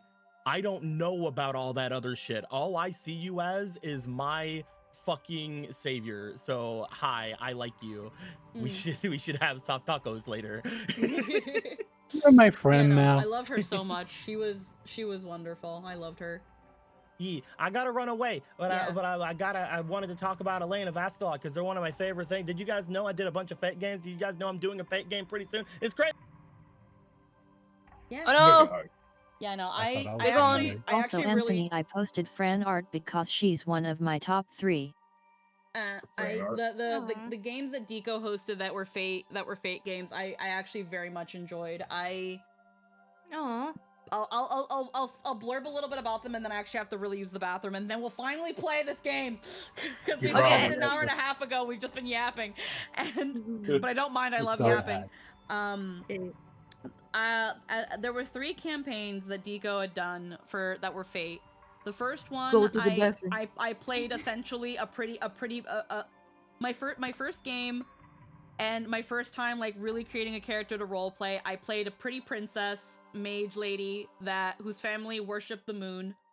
And I used elements from different moon goddesses to, like, kind of build, like, her aesthetic. So she dressed in, like, very pretty, like, almost, like, princess Lolita-esque clothing. Her hair was super duper long because I looked at, like, there was, like, I think it was the moon goddess Freya, where, like, there was the belief that having long hair was, like a sign of the divine feminine and stuff, so she had super fucking long hair. Yep. And they were based in Spain, and that was just, like, this whole thing, and I really loved her, and she had Elaine d'Astolat, who was a knight. So it was essentially my Fate team was a pretty princess and her knight. And then the second game, I was like, okay, I played a really happy, pretty princess who essentially won the Grail War by making everybody friends somehow. She was just so fucking pure and sweet and just nice that she ended up forming allegiances with everybody, even the one character that tried to be a villain, which was Logan's. The power of friendship. No one could hate her. No one liked her. There was literally another character in the game that was essentially a tortured soul that was trained to be essentially a tool of, like, mind breakage. And he saw her and she was just so nice that he just fell in love with her at first sight. And they ended up getting married and having a big happy family. And she was essentially, like, the best thing that happened to him. And it was like, this dude was ready to just literally mind break people, and even if he died, he was like, I still get what I want, which is not having to do my family's bidding anymore. But she made allegiances with everybody, and the funny thing is he summoned Joan of Arc, which was hilarious because then he just couldn't do any bad things. But then he also got fucking shot by he got shot by Odysseus's arrow and was fucking handicapped for like half the game. And fucking no one wanted to hurt her. No one wanted to like betray her. Everybody was just like, okay, we'll figure out a way to like get the Grail together, because her family only wanted the relic. They didn't care about the wish. They were a very well-off magical family that was actually really, really well off with the church as well, because they just wanted to collect holy relics. So she was like, look, I can give you guys the wish. We don't want the wish. We just want the Holy Grail so we can add it to our funny collection. So everybody was down. I just want the cup. Yeah, everybody was down It's for a that. nice cup. Everybody was down because nobody cared about the actual cup. They were like, okay, so if I help you win, I still win? Cool. So everybody was down. And then after things happened, she got the cup, and when it came to like the wishes and stuff, she didn't really have a wish as far. I'm trying to remember how it ended. But the way her servant wished, because it was the servant and the master getting a wish. The servant essentially wished that everybody could have a second chance at life, right where they left off, because one of the other masters summoned Puck from Shakespearean literature, and that Puck just wanted a chance to actually just live life as a person. So. With that in mind, and how the servants in this campaign all had like tragic ends or died young, like Joan of Arc as well, Elaine of Estalot wished that everybody can have a second chance and live the life that they'd wished they lived. So everybody had a big happy ending. It was this big happy ending, the Fate game. So after that game, I was like, so let me do the opposite of that. And I played a total fucking edge queen that had like a horrible upbringing, bouncing from family to family, and then she summoned Romeo and Juliet because we needed Shakespeare in this fucking that was something Deco decided was now a thing, was Shakespeare. But also because he had asked us what servants we would want to summon, and because I had given this character the middle name of Juliet, I wrote in Romeo as a joke. And it was her middle name being Juliet that fucked up her ritual, so she summoned Romeo and Juliet. And they were essentially a pair of sabers. So you had Romeo that was good with close range melee combat, and then you had Juliet who was good with crowd control melee. And she had to choose at the beginning of the day who she wanted to have out. She couldn't have them both out at once because she was only one mage. And that ended up also having its big happy ending. Can't quite remember off the top of my head how. I think it was just anyone who died was brought back. Aside from the servants didn't get to be brought back. And then in my Also because that makes a lot of sense with their story. They're together forever but never a pair. Yeah, so then with the third one, I ended up actually playing an intersex werewolf girl that wanted to use the wish so that she could be fully biologically female. And she ended up summoning Mulan. That's it. That's it. That's fun. I like that. That's it. She What? that one What? ended up having a lot of weird twists and turns because it also had too many players. But yeah, she was a werewolf who, when she was young, she was bitten by a werewolf pup and caught lycanthropy. Then adopted by the werewolf mafia that was in the city, because a consequence of the first Grail War was that in bringing back the servants, we accidentally brought back King Lycan. What? What? King Lycan, the origin of the For a werewolf moment, story. It all I'm makes sense, trust sorry. me. It all makes sense, trust me. It just, for a moment, I zoned out, and you start talking about werewolf. I'm like, wait, Yeah. what? So first Wait Grail a War, minute. one of the servants was King Lycan, but they were killed early on. So whenever the wish was made at the end of campaign 1 to bring back the servants to live out their lives, we brought back King Lycan without kind of really knowing. And he ended up kind of spreading lycanthropy, so then we brought back a werewolf epidemic. But the werewolves were cool. They just wanted to go off and be werewolves in their own little werewolf area. And they were usually pretty cool. The mages and the church kind of figured out some sort of equilibrium between them. They were like, just don't go around fucking biting people. Or if y'all do end up biting people because y'all can't help it and shit, just take them in and figure that shit out for yourself, or we're going to have to kill them. And so they figured something out. And third game, I was like, let's go back to that werewolf mafia. I want to be a werewolf. Is that because of your werewolf preference? No, actually. I just thought it would be cool to play a werewolf mage. Someone who was turned, and then when it came to the direction of being a werewolf, there Dika was like, you can be one of two types of werewolves. You can be the werewolf that just turns into a wolf, or you can be the werewolf that turns into the furry, into the anthropomorphic wolf. And I chose... There's two wolves inside of you. So I had chosen to I had chosen to be able to turn into just a wolf. One, because she was like young, in and I Twilight. Yeah, and I thought that it would I thought being able to turn into a dog would help with certain situations where if she's gotta like do reconnaissance or anything, she can just be a dog. So I can just be a dog. Then just essentially an anthropomorphic werewolf. And then freaking Werewolf Mafia was essentially run because they had face claims and stuff. We didn't have artists or anything because this was all privately run. This Werewolf Mafia was essentially run by Big B Wolf, and I was like, yes, yes, Big B Wolf. No. But Wolf Among Us is great. It's Wolf Among Us. But yeah, those were my first experiences in doing tabletop RPG and roleplay, and I love them so much. Those three characters mean so much to me. All vastly very different characters, all funnily enough, all marrying into the same family at the end of the game.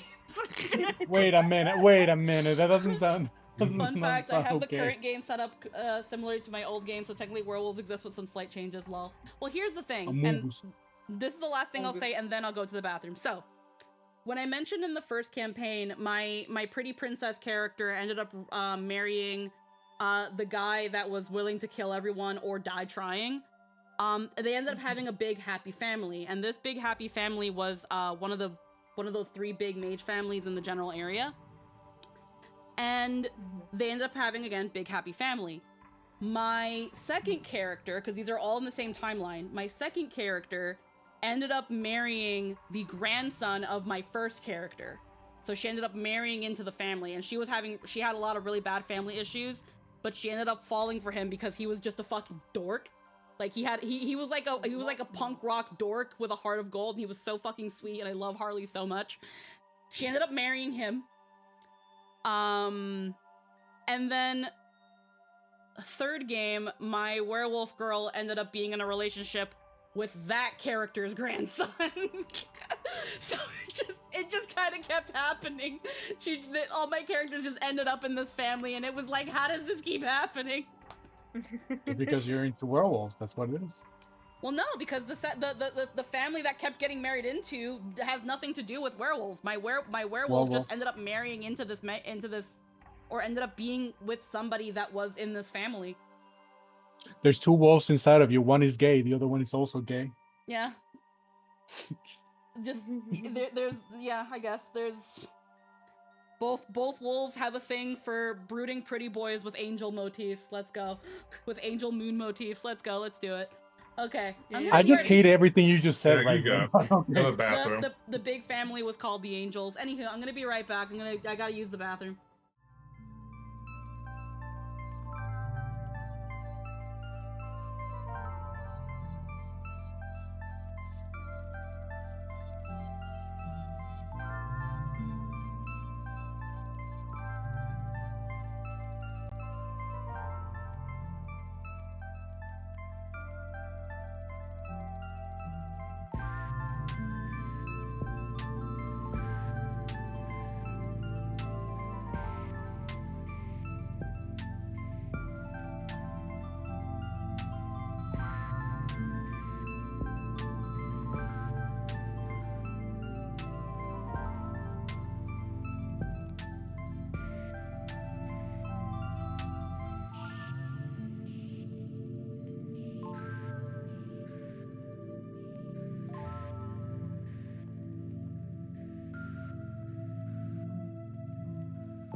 What's in a skibidi toiletries? What the Skibbity Rizzlers? Oh, What's up, Skibbity Rizzlers? No. Are y'all being good subs for me today? Oh, you busting for real, for real. I fucking hate you. I hate you. My hatred, my condensed hatred, my unadulterated gluten-free fucking hatred. Vegan, wholesome, Whole Foods shelf vegan rage. What the fuck? Listen, I had to deal with 20-year-olds speaking like that, okay? I don't, Nike Pro, bro. Nike Pro. oh, don't know that no. No, no. Yeah, Oh my God. what up, my I Skibbity swear to Rizzler God. subs? I swear.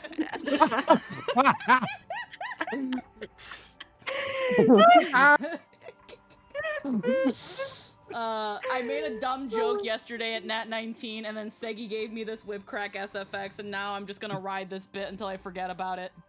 Please do. Please God- do. I God- love it. God damn it, Justice, why? Literally, all I know was Best. like, all I did was like, someone had subscribed, and I was like, thanks for the sub. Now who's a bad little boy? And then freaking, I did the whip crack with like I think I did like a whoopsh, or I just said whip crack, and it was just out of nowhere, so people started laughing.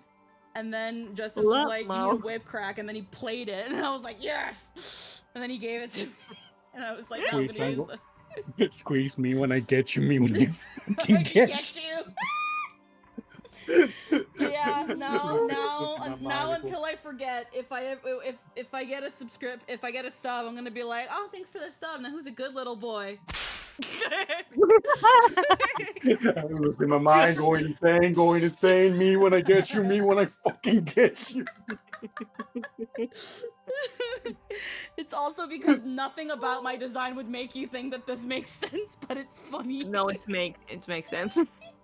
No, knowing you, it makes total sense. And I hate it. Yes, it's if it wasn't even here, it would make less sense, you know. I fucking up Hey. the English again. Ah! Hatred. Hatred.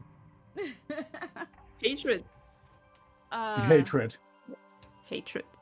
But yeah, Hatred, now absolute hatred. that things have settled down and I have used the bathroom, It's Let's good actually to have play this. friends. let's play this actual fucking game, right? Don't we? Oh yeah, the wheel and wizard. Dot. Play the fucking game. Yay! Yippee! 2 hours in the stream. Let's go. Yay! Hey, it was good banter. It was good Oh banter. no, it Good was banter is- a lot of fun banter. I feel like I don't get I yap Free so stream much. over. Let's go. I yap so much that there's so much to talk about, but sometimes it's like the conversations we get to are only when Dot Hack plays, and it's really funny just how it happens. It's because Dog Hack's like narrative is so like, what the fuck? That- Yeah.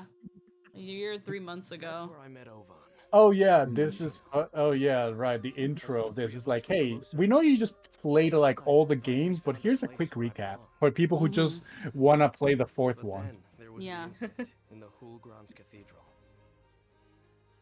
Shino felt Honestly, though, not a big fan of Volume 4. Really? I've never played it, so From I that was just like, point let's do it. forward, The only thing left to Mhm. sustain me was my desire for revenge on It do be Same. kind of very silly. Okay. They embark in a lot of tomfoolery, if you will. Okay. But all that power was lost when Tri-Edge hit me with a data drain. Even God. after that, my search for Still, though, this power is my continued. comfort game. Do you think their voice direction got better now? Oh yeah, it's really funny hearing Wendy Libby and Adelie now because it's like well, you can tell that she's like older and she's gotten better at like voice acting. It's super funny. Same with like Yuri Lowenthal's is with like everybody because remember this is a 2007 game. It came out what like 2018, right? Like last recoded. I met and dealt with all kinds of people since it all started. People I could only Right, understand okay. by dealing with them head on. Troublemakers who were good deep down. People who had different reasons for doing things but shared the same goals. People I could count on. And when I found And out then the truth, over. And When I drew Ovan back was the there curtain too. To find Ovan orchestrating And everything. Owen was there, stalking the chats and keeping the receipts, taking screenshots of everything we said. When Ovan's avatar, Korbanik, That unleashed makes rebirth, sense. summoning forth the anti-existence Kubia. I was able to survive because everyone was there. I would when like to realized imagine that when they did that fight, they didn't want to animate all the avatars. That's why they just fused it into him. people that we Yeah. encounter in our life's journey. So, to make my peace with power once and for all, and to awaken him before it's too late, I've come back. Back to the world. I reinstalled League of Legends. I'm really sorry to hear that.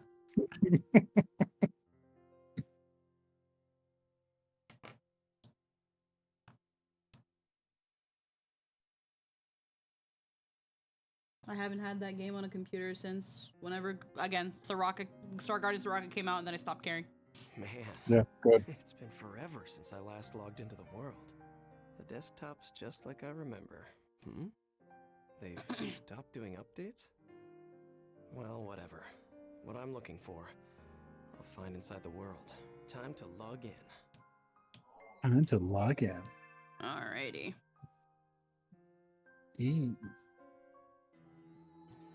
Thank you for the continued That immediate patronage. marked improvement in voice quality.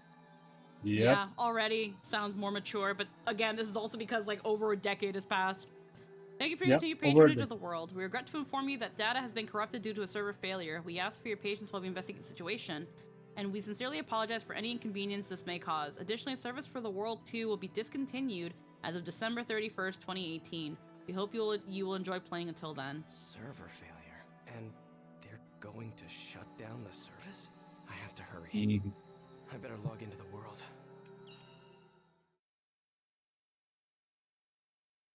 Funny Okay. enough, this was released like the 30th of December or something, I recall. Yeah. Sure has been a while, hasn't it?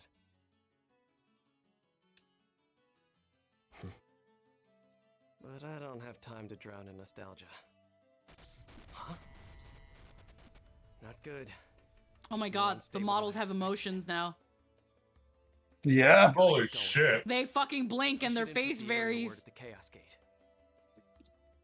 They're like, we have to make it look. They refreshed the remaster and they were like, but now this looks good. Now let's keep it that way, but also fix it and make it look like a new game. And you still fucking walk super quickly. That's the funny part. That's fine. Alrighty, I'm just down to see Alright, more. yeah. I'm already just down to see more expressive models. No. PS2 Now- fucking graphics. So GU takes place 6 months after, more or less, after Shino gets fucking PK'd, which is roots and some change. So then this is a year after the end of GU. Yeah. Yeah. He has a different outfit. Oh yeah, this is how the last game ends. Yeah, time to head for a hidden forbidden dark grotto from the Chaos Gate. Okay. I think I just skipped the other game. Yeah, no, that's Oh fine. my god. I didn't saw that. Huh? It's from Saiki. I see you're logged in, Haseo. Yes. I'm right in front of Makanu's Supposedly gas has 18 now. We're in the world. No need to be so formal. But Come on, for old time's sake. sure thing, Pi. I trust you know where to go and what to do. Head for Delta Hidden Forbidden Dark Grotto and ascertain the situation once you arrive. Playing her higher. Understood. I'll monitor you from the real world. And just in case you weren't already aware, here's what's up. The world is currently experiencing server issues and bugs across all systems, leading to widespread instability. No one knows why. Even the admins aren't sure how to fix the instabilities at this time. If I had to venture a guess as to the cause, I'd say the servers were straining under the weight of all this illegal activity. not the least of which is the rebirth and the emergence of Kubia. In any case, this place is careening down a path to destruction. And then there's CC Corp. They've made the decision to permanently shut down the World R2 on New Year's Eve, the last day of 2018. There's only a few days left. Rescuing him is going to be a race against time. I don't know why we took a year to do this, but you know, better Because late than they- never. I know what's at Because stake. they were searching for Ovan. Yeah, no, they'll explain. I hope you succeed. Mm, For your sake and his. I'm guessing I'm gonna be explained at some point. I will. yeah. I have to make this work. But because he's my friend who tried to kill me. Okay, Hidden Forbidden Dark Grotto. By the way, we never realized that this was here. Yeah. Heckin' 142 was freaking over-leveled for the final boss. Alright. Yeah.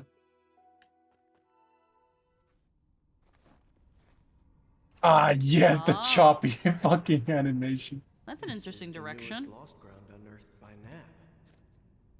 Quahome Cavern. I don't mind it, it kind of still fits. Finally found him. And here of all places. It's just, Guy who yeah, first got me into the world. compared to the Who older guided me cutscenes. so he could save his little sister, Aina, from the Ida virus that infected her.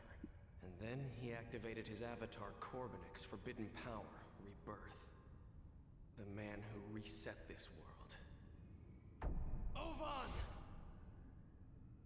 It's been over a year since then.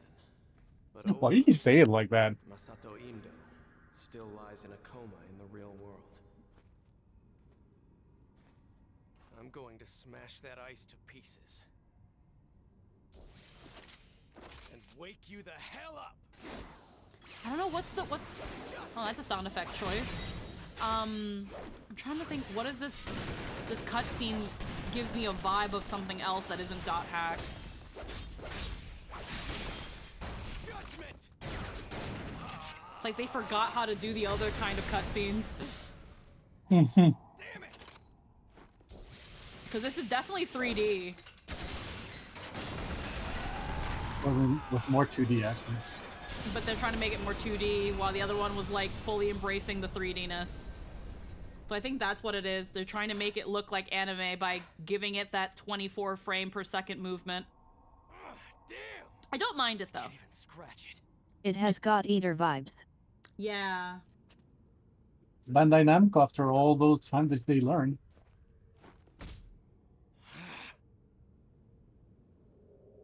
Mind you, this is after the, Naruto Storm series. Granted they did, so they probably have a lot of experience. I can do this. There has to be some way to save him. Hang in there, Ovan. I'll get you out of there one way or another. Oh, cinematics is I'll find looking a way good. to break you out of that ice, whether you want me to or not. We don't Just care like about the lip anime, flaps That's a though. promise. Yeah. Goddamn. Anime for real, for real. I know, it's a very good vibe, but I it's knew it. I need to very get that different power from the other 3 games as cutscenes. Power to get you Yeah. out of there. Again, Mind I you, think it is like a 9-year difference. It's like definitely trying to go for a more 2D anime look, and I think it's trying to replicate that by also going for the 24 Save to the 30 guy who frames a ruined my second. life for selfish reasons and only ever used me as a tool, because right at the end he put a hand on my shoulder and smiled a little, so I know we're brothers for life. He's a pathological liar, but he's my bro. But if it wasn't for him, I couldn't have lived the next 6 months getting blue-balled by Shino. Had it not been for you, I would have been a normal, happy teenager. I think if it wasn't for you, I would have.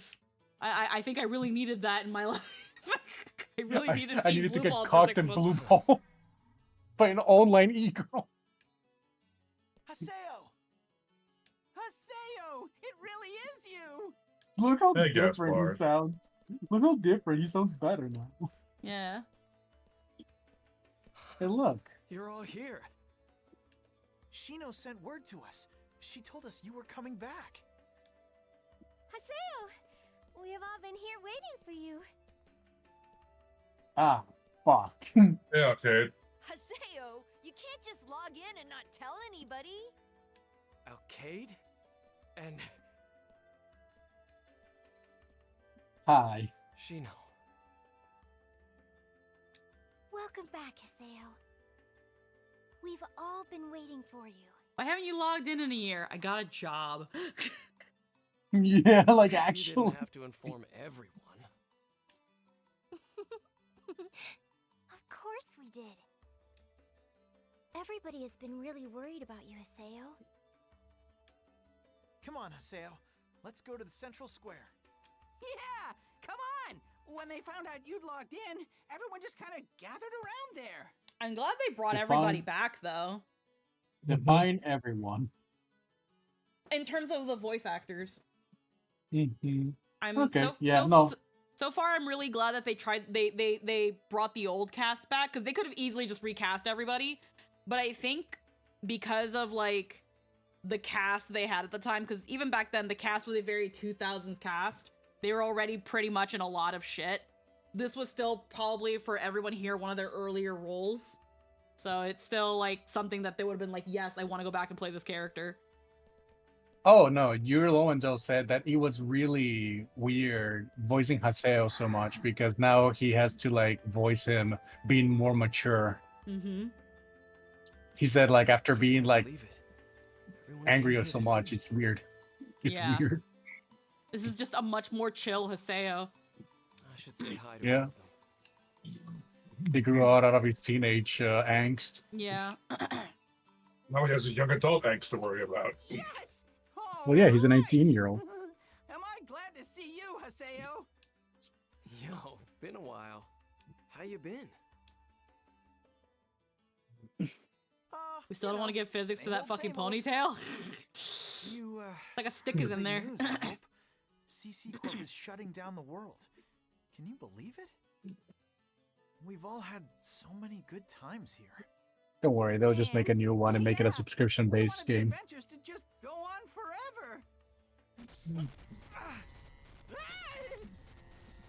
Whoa! Oh, fuck, not again. Oh, yeesh! That was a big one. There sure have been a lot of noise bursts like that lately. I think the server's corrupted. It's no use contacting the admins, though. We're looking into it. Gee, thanks. Haseo, there's something I gotta ask. Those noise bursts, are they part of the reason why you came back? I mean, I'm not trying to pry or anything. It's just, if you're here on a mission, we're here to help. Like before, you know? A team. All you have to do is just say the word. It could be our way of repaying the world for all the joy it's brought us. Or something like that. That's right! We want to help! Syllabus. Gaspard.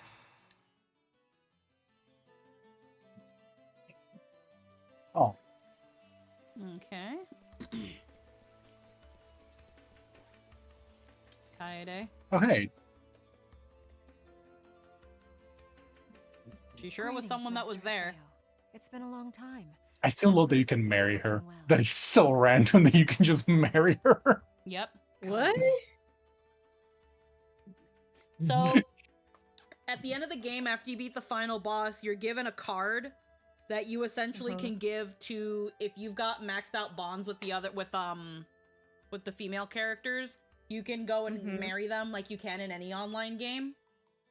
And when you give them that card after a maxed out bond, you get a cute little wedding cinematic, and that's it. Oh.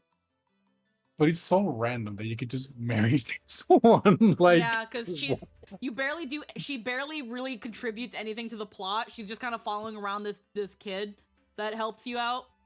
And then because he joins your party, she does too. But it's so late in the game that you have to do a lot of grinding just to get her fucking bond up with you if you really want this one. Where's Zelkova? So I guess the only All reason you could performing like her is because you like inspections, I older believe. women, or you like that she calls you master. Unfortunately, Oh. he did not inform me of his destination One before of he those. left. A strange choice, considering the state of the world. I don't know where he could have wandered off to. So he's not here. There it is. Zelkova, This kid, Moon yeah. Tree's The child. Master. Oh. I wanted to ask him about something. I'm worried about Lord Zelkova. Master Haseo, if you happen to determine his whereabouts, would you please let me know? Yeah, remember all this is an online game. Of course. So some people really take their RP seriously. Mm-hmm. And then there's Adelie, and I love her. Atali. Adelie, Hey, we've not talked IRL in some time. Why? huh? I know what you've been up to.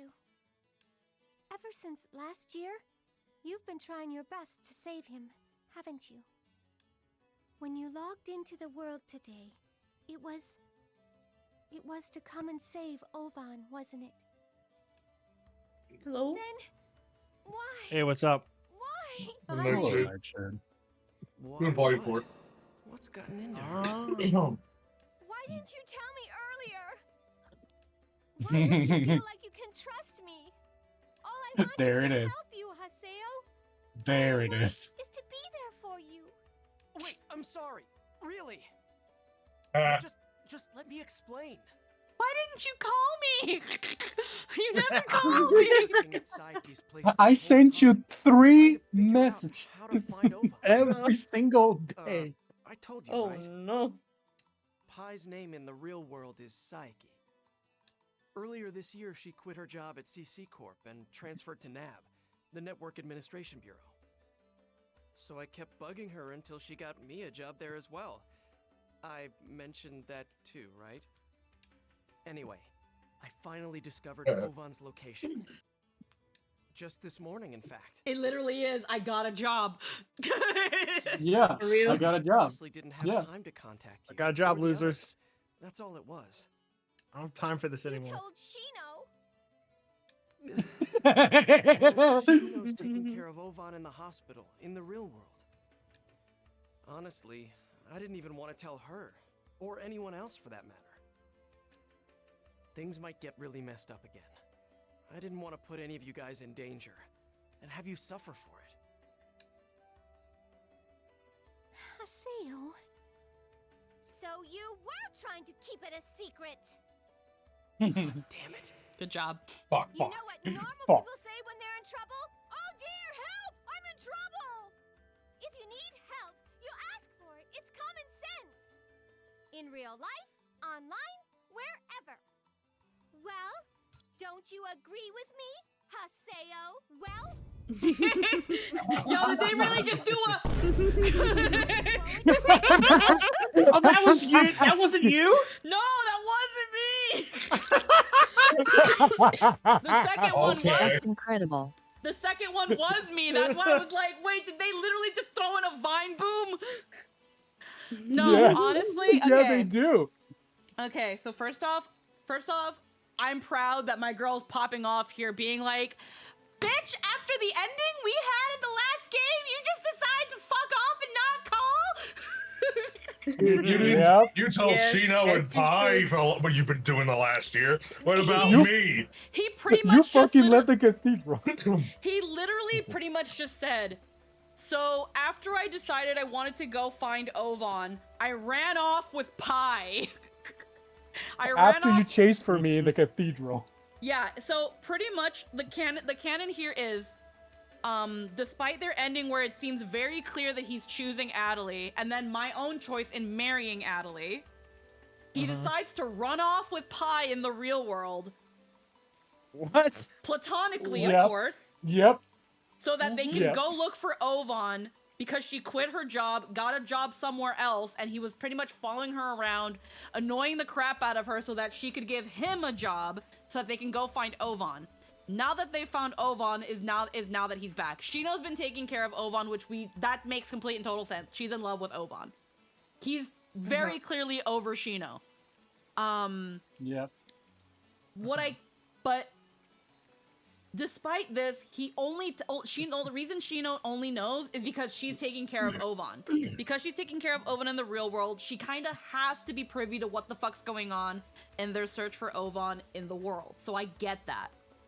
That being said, with how the ending of GU works, where it's very clear he chooses Adelie, it's one thing to not want her to get involved in all of this, but why not tell her? And again, Haseo's logic is, I don't want to drag you guys into any sort of danger, but that doesn't mean you still can't tell her. There's no conspiracy of people trying to hunt down and kill Ovan. He was already in the world news from in the previous game. He was already the charges were essentially dropped and he was proven innocent. That none of that had anything to do with him, even though it kind of did. But he was absolved of that. So nobody's coming after this man. So there's no reason to keep this a secret. So of course, Adelie is, if we assume that in this year they've had very sparse contact, Adelie is justifiably fucking pissed. Adelie, from the very beginning of the game, would not outburst the way she just did at Haseo. She would not. She would have been like, oh, okay, well, I guess if it's something you had to do, then I understand. But she didn't do that. And this is an Adelie who is so much more headstrong and confident and willing now to call people out on their bullshit because of how his sales rubbed off on her. So she's like, you were doing something, you needed help, you could have asked, you could have contacted us, you could have said something. But yeah, so I can understand why Adelie is upset. And again, because of how their ending was heavily implied, the fact that he wouldn't contact Adelie at all is a little bit weird, but it is what it is. Either way, he's back. He's back now. Yeah. By the way, if we take GU Plus, like connections, they know each other in the real life. Oh yeah, that's the thing too. They go out and do stuff. So it's really weird how he just decided not to. Oh, by the way, you still have to talk with one more person. It's at the quest. Yeah. I have to talk to Alcade. There you go. I'm just seeing if there's anybody else. Yeah, it's just Alcade. The thing is, like you said too, it's a case in the manga too where Ryo, Haseo's player, actually does keep in contact and actually has gone out on a couple dates with Adelie, where it's a thing of like, okay, it's one thing if you don't log into the game for a year, but to not contact any of these fuckers in a year after everything you've been through, that's just not realistic. Weird. That to me is peak Haseo behavior. Because he would just hide everything because he's like, oh, I don't want to like. Oh yeah, no, he doesn't want to burden people. But the fact that, like, for example, Syllabus and Gaspard don't try to contact him, Alcade doesn't try to contact him. No one. It's one thing for Haseo to not try to contact anybody, but for everybody else not to is a little weird because it's not like it's impossible. But that implies that they would be able to get his ability to contact him in the real world. But it's not always the easiest thing. Yeah. So it's the thing is probably Haseo said, I am busy. I will contact you when the time is right. At least, and that's probably it. At least with going by his conversation with Adelie, Haseo did tell her a couple of things that that he's going off to go do something with Pi, that he's going off to go like figure out what happened with Ovan, but that's all he told her. He didn't tell her where he was and how he was going to do it, just that he was very, very busy with it. But yeah, it's interesting. Hey Haseo, guess what? It's been 6 whole months since I beat the Demon Palace, the Holy Palace, and the Sage Palace. I've defended all 3 titles for over 6 months. Pretty sweet, huh? That said, the arena's already been shut down. And since the world is about to disappear for good, the player base has been steadily shrinking. It's way different from the old days when you were champion. Hey, Haseo. There's a reason why you decided to come back to the world now, right? If anything happens, you know you can count on me. After all, I am the champion. Gotta prove my worth. Eh, Let me know what I can do. the animations, no man. matter what Yeah. it is. They have them. Alcade. Yeah. They're gonna reuse them. Yeah, Adelie's the only one that calls him out on his bullshit. Okay, this probably still... I swear to God, if Haseo marries Adelie, she's going to live. He's going to live with his balls grabbed at all time. Poor man. I should say hi to all. Yeah, there's still someone around here I haven't said hi to. Yeah, it's in the back. Yeah, they're probably in... Well, they're probably up there, or they're still, like, around here? I should say hi to all of them. Okay. Oh, it's probably wait, in the Tabby. back. Oh yeah, Tabby. Right. Hey, Tabby, Tabby you exist. Me! Tabby's back! You call me, and like a kitten to catnip, I appear!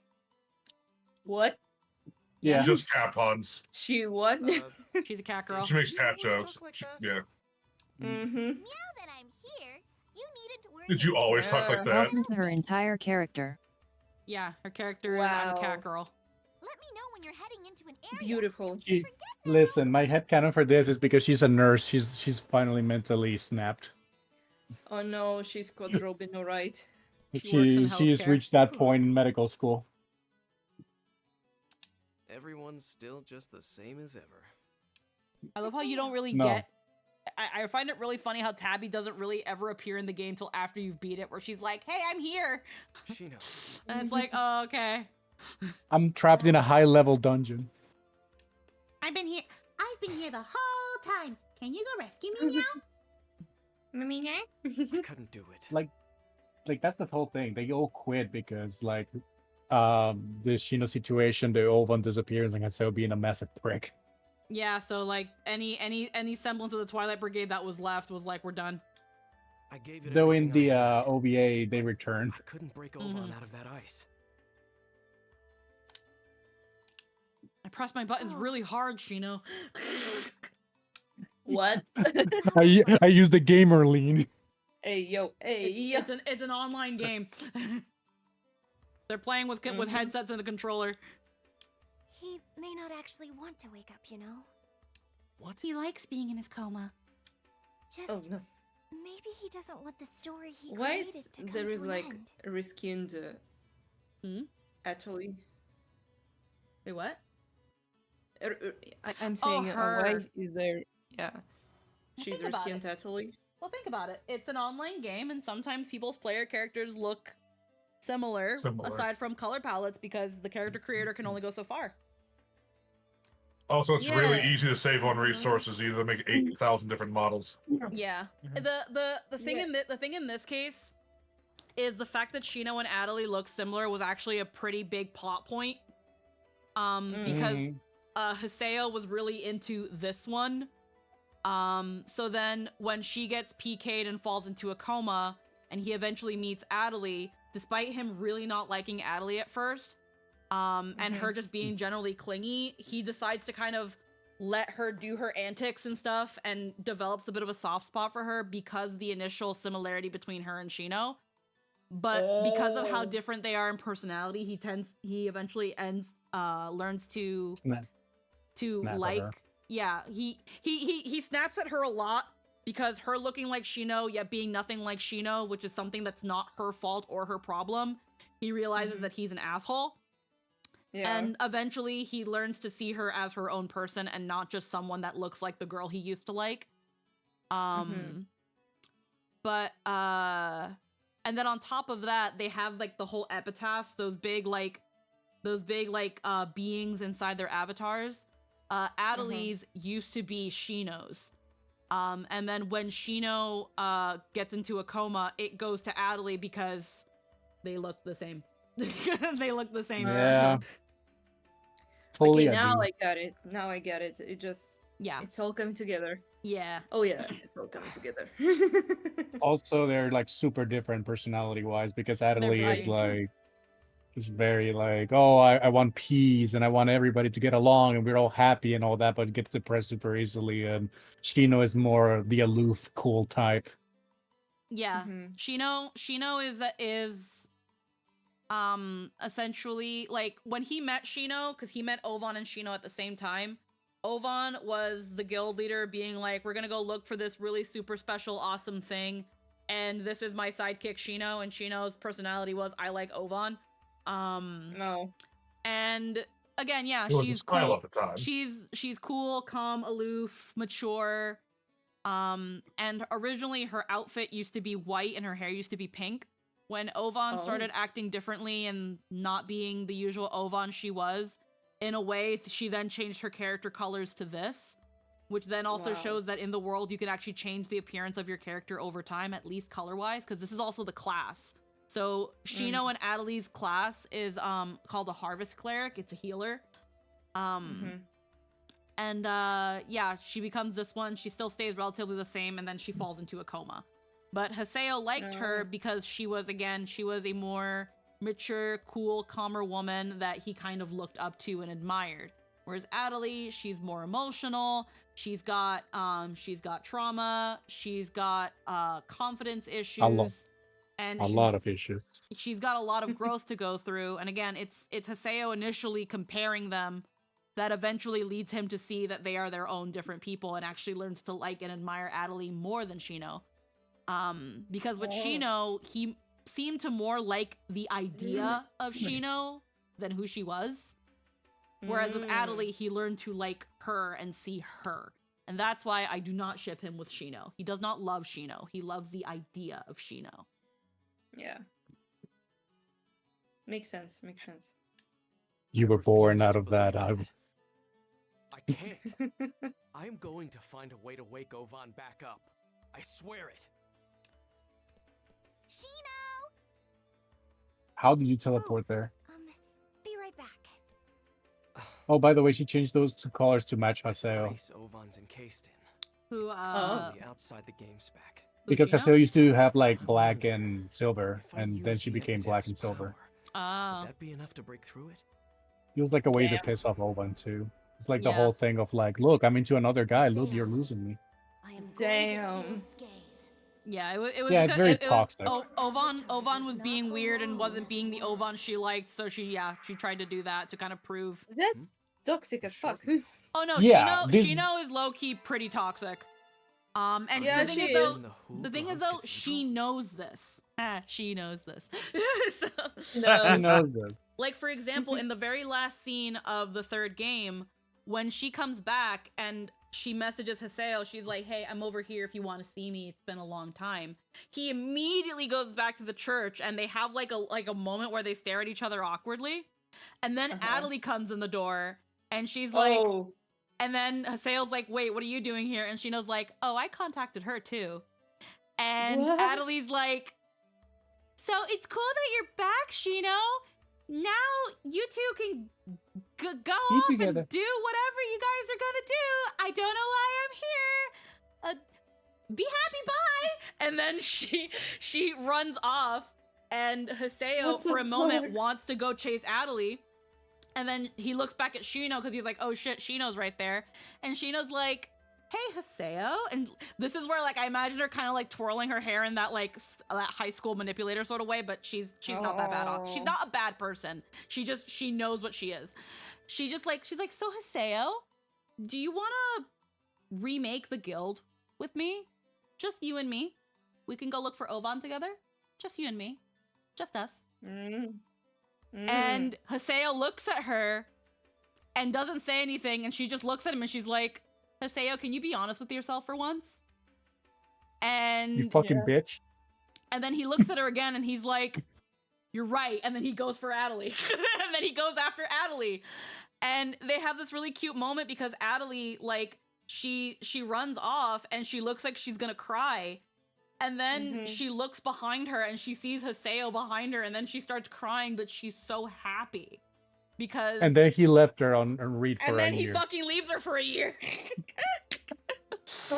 I can't with this lore. It's it's a choice that they made.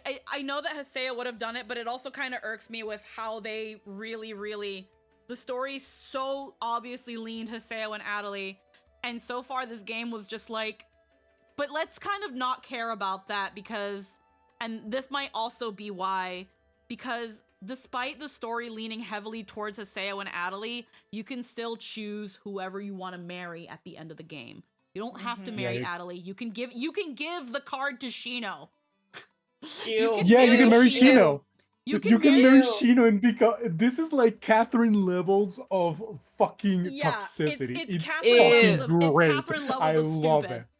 Brother, what's that? I'm sorry, that to me is the funniest. What the fuck? That to me is the funniest shit ever. And I remember I laughed my ass off for like 20 minutes straight because like you got this girl, you chase after her, you fall in love with another girl, you go out and then she tells you go after her. She's been a better aid than I was She is for so you. much better You for you still than I am. marry the other girl. I'm like, that is peak toxicity. That is that. Like the shit I thing that love. essentially Shino, even though she clearly doesn't mean it because it's her, she pretty much at that moment offers Haseo, hey, do you want to get it? Do you essentially want to get into a rebound relationship? Because Shino very clearly loves Ovan. She is down for some Ovan, and at this point, Haseo is pretty clearly down for some Adelie, but Haseo still feels like he owes Shino and still has that admiration for Shino. And Shino, when she really thinks about it, all she has is, if she doesn't have Ovan, she only really has Haseo. Shino, and you see more of her in Roots, but she's not a very social person. Haseo was aside from Ovan, Haseo was the only other person that she actually really gave a shit about. But she doesn't see Haseo that way. But she does see him as a potential rebound because it'll piss off Ovan. Yeah. Or she thinks it'll piss off Ovan. But that was the they are just not good for each other. They have no chemistry, and it's very clear, and it's very clearly written that they have no chemistry. Is this a freaking Netflix show? No, it's no romantic chemistry, but it's very well implied that both of them in the real world do get along and do stuff together. Yeah. But it's just there's no but romantic even chemistry Adelie, there. but even Adelie says, hey, the way you talk about Shino, it sounds like she dumps you, and you know that. Yeah. So you have this guy in love with another girl while the other girl's trying her darn best to throw herself out there, but the guy does not see it that way because he's still dreaming over the idea of another girl. And exactly. This is why Adelie now is much more like straightforward, not just because of the giant trial that she had to go through to become a better person, but also because she really, really wants Haseo. Yeah. Which is why I said if Adelie marries Haseo, she's gonna grab him by the balls, and he's I'm absolutely. not letting this. Like Adelie, when it comes to if you were to quantify this relationship as by who's put in the most work, quote unquote, whatever you consider work, it's clearly been Adelie.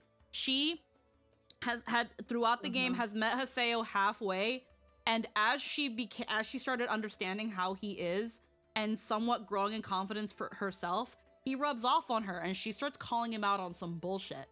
When he really snaps at her because she's trying to tell him there are other things in this game that are more important than just your stats and how strong you are. Look at this world that they've created around us. Look at the detail and the love that they put into this. Look at the environment and how you can just escape from the real world.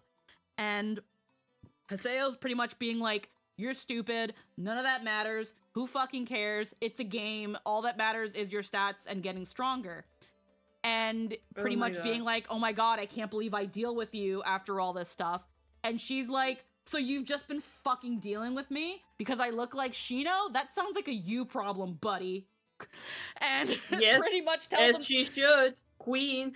Like, afterwards, she's still very, I want to help you, Haseo. I want to help you, Haseo, because she genuinely really does. She's just a very sweet person. But as things happen, she calls Haseo out on his bullshit. It's just at the same time, when he does get better, she also kind of just lets him do what he wants. He gets better. He gets a lot better. Again, he is not the same Haseo as when you pop in the first game.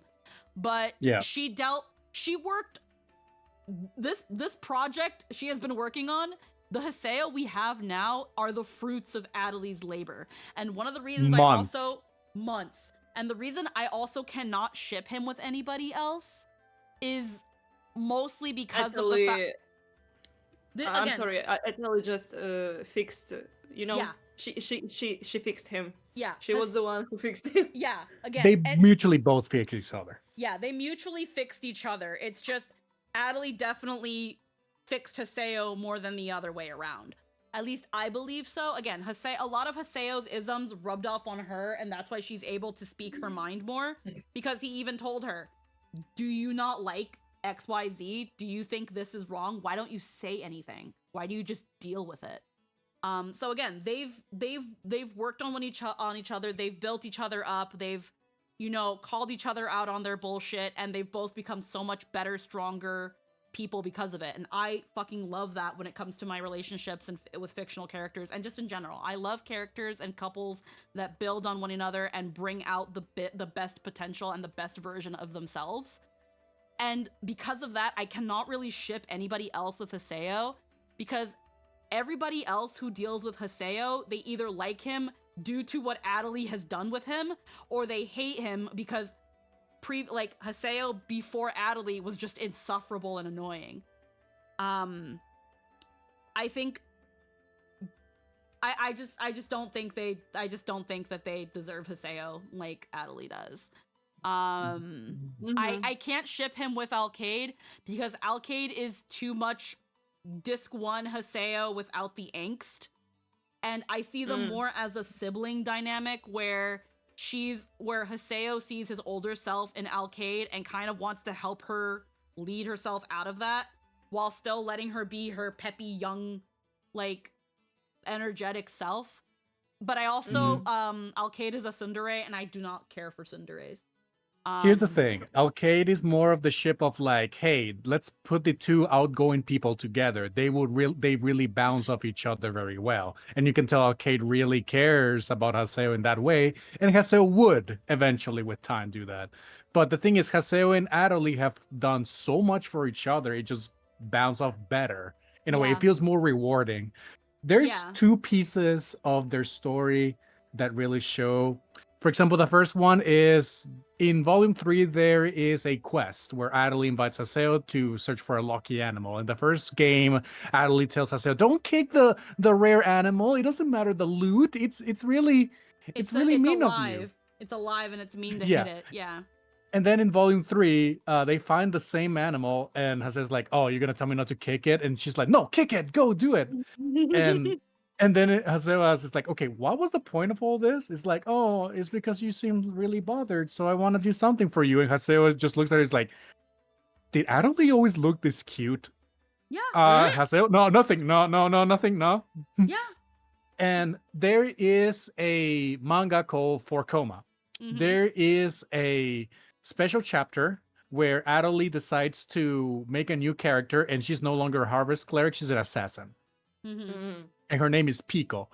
And what happens is she joins Canar, she acts differently, she's more outgoing and all that.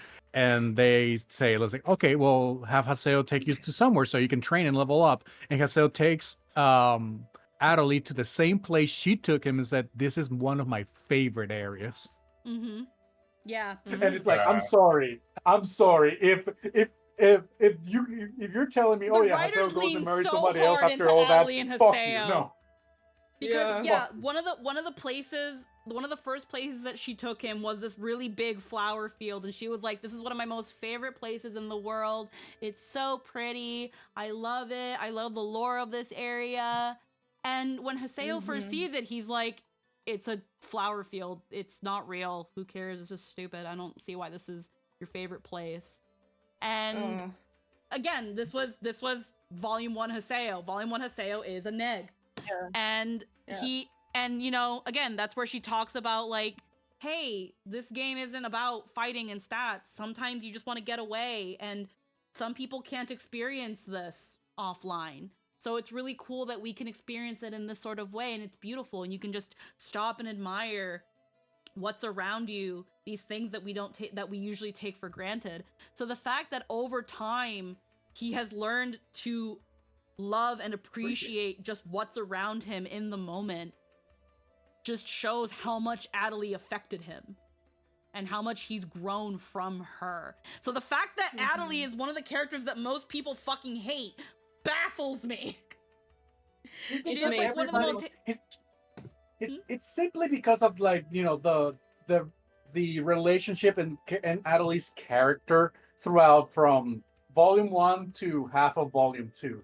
Because if you realize in volume 3, Adelie does not have that much of a presence, really. It's because her story arc is over. It's like now we just get to see her, you know, slowly becoming better and trying to do better things.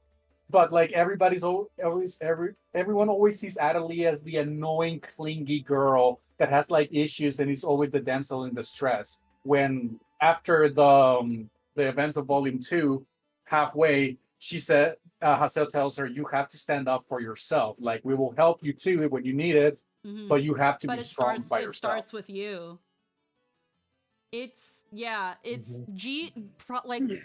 Hack GU at the end of the day is about finding fulfillment in the self and growing up. It's a coming of age. It's a coming of age and coming into one's own and deciding who do you want to be with the life you're given.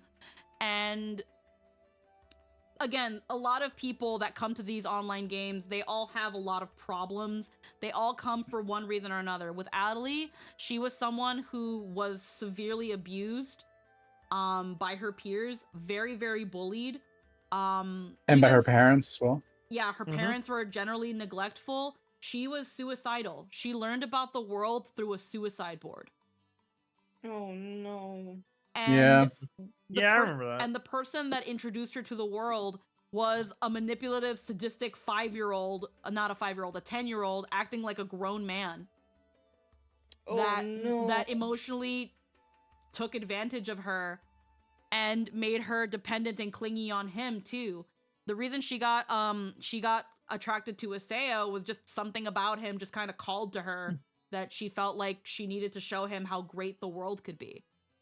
But this guy that brought her to the world, Sakaki, he sees Adelie as this broken individual who needs to be given a purpose and told what to do, and doesn't want Adelie to grow and be better and self-sufficient. So whenever she has these moments with Haseo, Sakaki's like, but don't you remember how bullied you were, what they did to you, how they said you're worthless, how they said how they ignored you, and that's just gonna happen if you trust people and don't listen to me. Like, she is a victim of abuse. So again, knowing everything that I know about Adelie, even before playing this game, the fact that people hated her because of, I know some people also didn't like her because of how Bridget Hoffman played her in the first couple in the first 3 games. And I think that's such I think the voiceover of a character, while I understand it can make or break someone at some point, I really hate when the main basis for a character's like shitty reception is something that at the end of the day you can literally fix by switching over the languages, or just muting the voices. It's really a not seeing the forest for the trees sort of thing. I definitely didn't like her. I definitely was one of those people who hated how Bridget played her.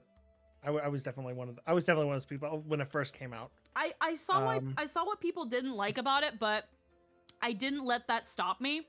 But at the same time, my first exposure to Adelie was also through the trilogy movie. And the movie also it cuts out a lot of the fat with GU, but also cuts out a lot in general now that I've played the 3 games. But it also leans so heavily into Haseo and Adelie. Well, that's the whole thing. That's their movie. Again, it's... God, this is disgusting. What? Sipping the tea It was so crisp. through Like, a crazy straw. Yeah. Like, But that's just my it's opinion. it's their movie. It's their movie. It's their moment. It's the writers being like, look, we know you like Alcade and Kaede for some fucking reason, but it's Adelie, okay? It's Adelie. It's always gonna be Adelie. It's not gonna be Adelie. Die mad. Like, it's literally Here's the the thi- writers here's the just thing. slapping you with their dick and saying Adelie wins. Wow. Here's the thing. Here's the Mhm. thing. The story of Haseo is with Adelie, but remember that also Haseo is our proxy. And Mhm. therefore, you know how like, other people always have that whole thing of like, oh, I wanted the character in the background to have more things and all that. That's why you can even marry Kaede and shit like that. Yeah. Yeah, again, it's that thing of at the end of the day, we're also kind of a stand-in for Haseo. Haseo is our avatar, so being able to choose the girl you want and it being an online game with some semblance of a social aspect, it needs to let you choose who you want for that, but it's very clear that the original intent was for you to go for Adelie. And that's why I married Shino, just to make everybody hate me. And that's why I flushed all of that down the toilet and then nuked that toilet into the sun, because fuck that. I decided to pop the hottest squat all over it and married Shino. I wanted my toxic rebound like it deserves to be. Exactly. Now bend over, Fuck that. Haseo. Fucking Shino would peg the fuck out of Haseo, bro. Yeah, It's Haseo who gets hurt. I was more of a pie guy. I can see why. I Here's love the Pi. thing, Pi. If not Adelie, I can see why some people would go for Pi. Pi is the second girl that you spend the most time with. Bro calls her a hag. Yeah. The only and I absolutely disrespect Haseo for that. yeah. Well, here's the thing. Again, you have to consider that in GU Haseo. I think right now Haseo's actually like either 18 or 19. He's 18. He's 18. He's 18. He's 18 here, but he was like 16, 17 in GU, and that's that thing Yeah, where Pi's like in her 30s, right? No, she's Pi's no, like, Pi's no, she's 24. She's 24. She's Okay, 24. I thought she was like late 20s, early 30s. No, Okay. she's 8 years older than Haseo, which is why also I don't ship them. Because I definitely see her more as like a aunt kind of. Yeah. Thank you. She's more like an auntie where she's like, look, I'm not your fucking mom. That's really her attitude towards him 95% of the time. I'm not your fucking mother. I will send you to your mother and she will beat the fuck out of you if you don't settle the fuck down, boy. Yeah. And then he It's calls because her a Pi hag is all- again and she just grumbles because she can't hit a child. Yeah. As Those are literally, computer literally, Pi is like, listen, I'm not your mom. I'm not here to tell you how to act or how you should be. I'm telling you what to do. And if I tell you to do something, you will do it. Understood? He's like, I will tell your "Fucking mother hag." what you've been doing, what you've been saying to women on the internet. Haseo is a true gamer, bro. Harasses women and minorities on the internet. Jesus Christ. Legit, Pi's character with Haseo is me when I fucking get you. Exactly. Oh, I just thought Pi was hot. I was just like, Well, yeah, because Okay. she's No, very the thing is- explicitly made to be hot. yeah. The What thing year is- did this? What year did this game come out? Like, original. 2000, like is- 2006. Oh yeah, that yeah 2006, 2007, yeah. Mm-hmm. yeah. Are you gonna say I Runaway? was I was going to say, the thing is, Pi is very explicitly like meant to be on the side of Yara. But the thing is, Yara is like another Haseo that has like an inferiority complex that is even worse than him. Because Haseo already proved that he is like, his own person, all that. Yara cannot get over the fact that like Ovan was like the one chosen. Ovan and Haseo were the ones chosen, despite him being one of the original, like, of the Dot Hack series. Mm-hmm. And the fact that he's like not the MC essentially. He just feels like Yata is someone who wants to essentially relive his heyday of the Dot Hackers and doesn't understand why he's not the main character instead. And I guess Pi is just really down to fuck that. yeah. I mean, apparently the dude is loaded and he's really attractive IRL because the dude like is built. And that's the thing too. I That have no Pi idea. is obsessed with Yata, and it's that thing of like, again, Pai herself seems to also want a project to fix, but she doesn't want to work on Haseo because Haseo's too young for her. And honestly, I can respect that to an extent. Yeah. Oh, by the way, Yatta is younger than Pai, apparently. How much younger? 2 years. Okay, Yatta that's is fine. 22 and Pai is 24. That's fine. That's pretty much same age difference with me and Jester. I'm 2 years older. It's fine. Decent. It's that thing. It's that thing of like, then you have Endrance, and Endrance is another problematic entity that, first off, I already kind of, what I think that hasn't aged well with .hack GU is that Endrance's affection for Haseo is kind of played for laughs because look, it's gay. Isn't that funny? That's just Yeah, 2000s isn't it funny? humor. It's gay. That's just 2000s Yeah. humor. Look at this guy who is very clearly gay for this character and how this character does not reciprocate in any way, shape, or form. Here's the thing. You can choose to marry Endrance. The thing is, though, it's also kind of played for a joke. It's comedic. It's comedic. Yeah, Endrance is wearing a wedding dress, and Haseo's kind of like, yeah, I chose to give it to this guy. Like, I don't know why. I don't know why. It's so funny. Man. Gross. Well, no, it's Wouldn't it be? It's this, No what homo, bro. what I think is weird is that when it comes to the promise card, the idea is that you are choosing to give it to someone special to you as a message of, I want us to be together. Why would you give that away as a joke?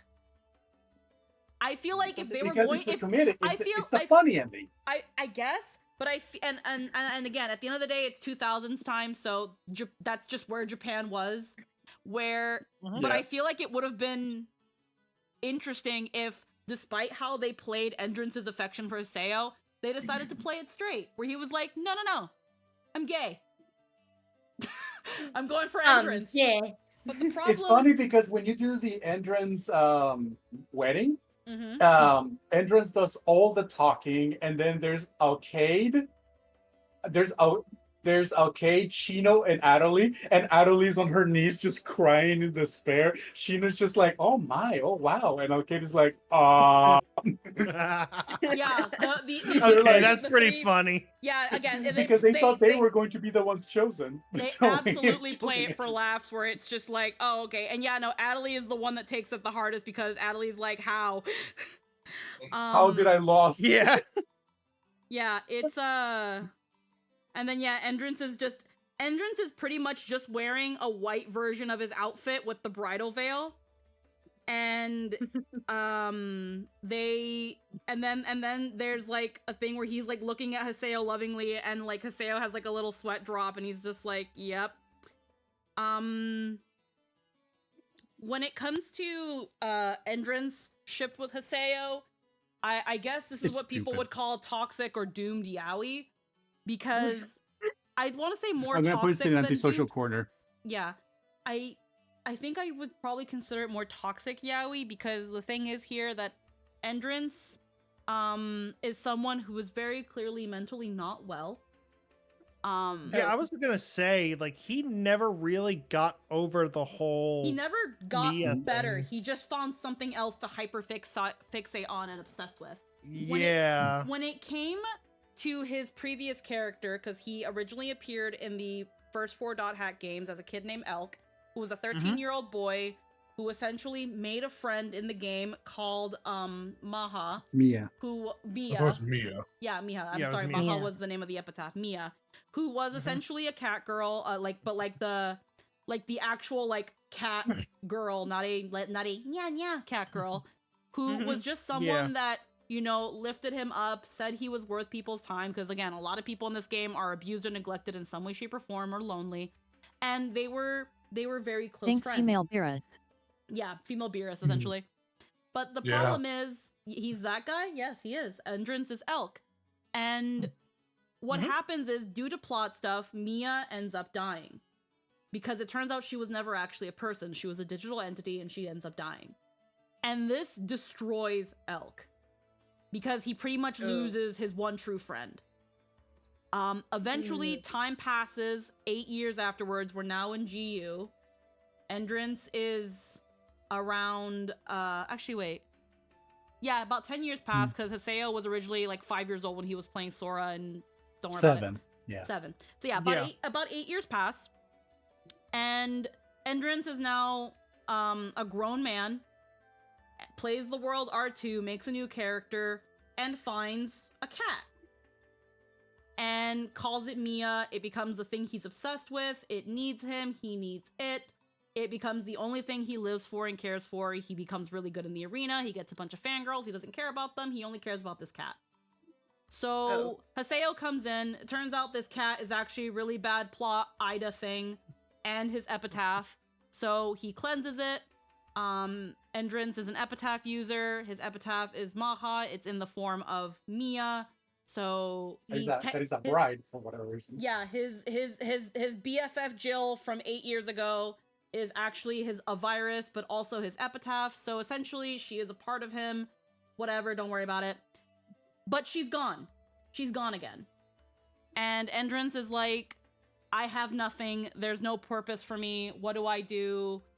Life has no meaning. And Haseo was like, no, bro, you're an epitaph user. We need you for the stuff for the stuff going on. I need you to help me. And all it took was Haseo saying, I need you. And that became the basis of Endrance's obsession with Haseo. You need me, and thus I live for you. I am obsessed with you. I will do anything for you. You are all that I care about and my reason for living.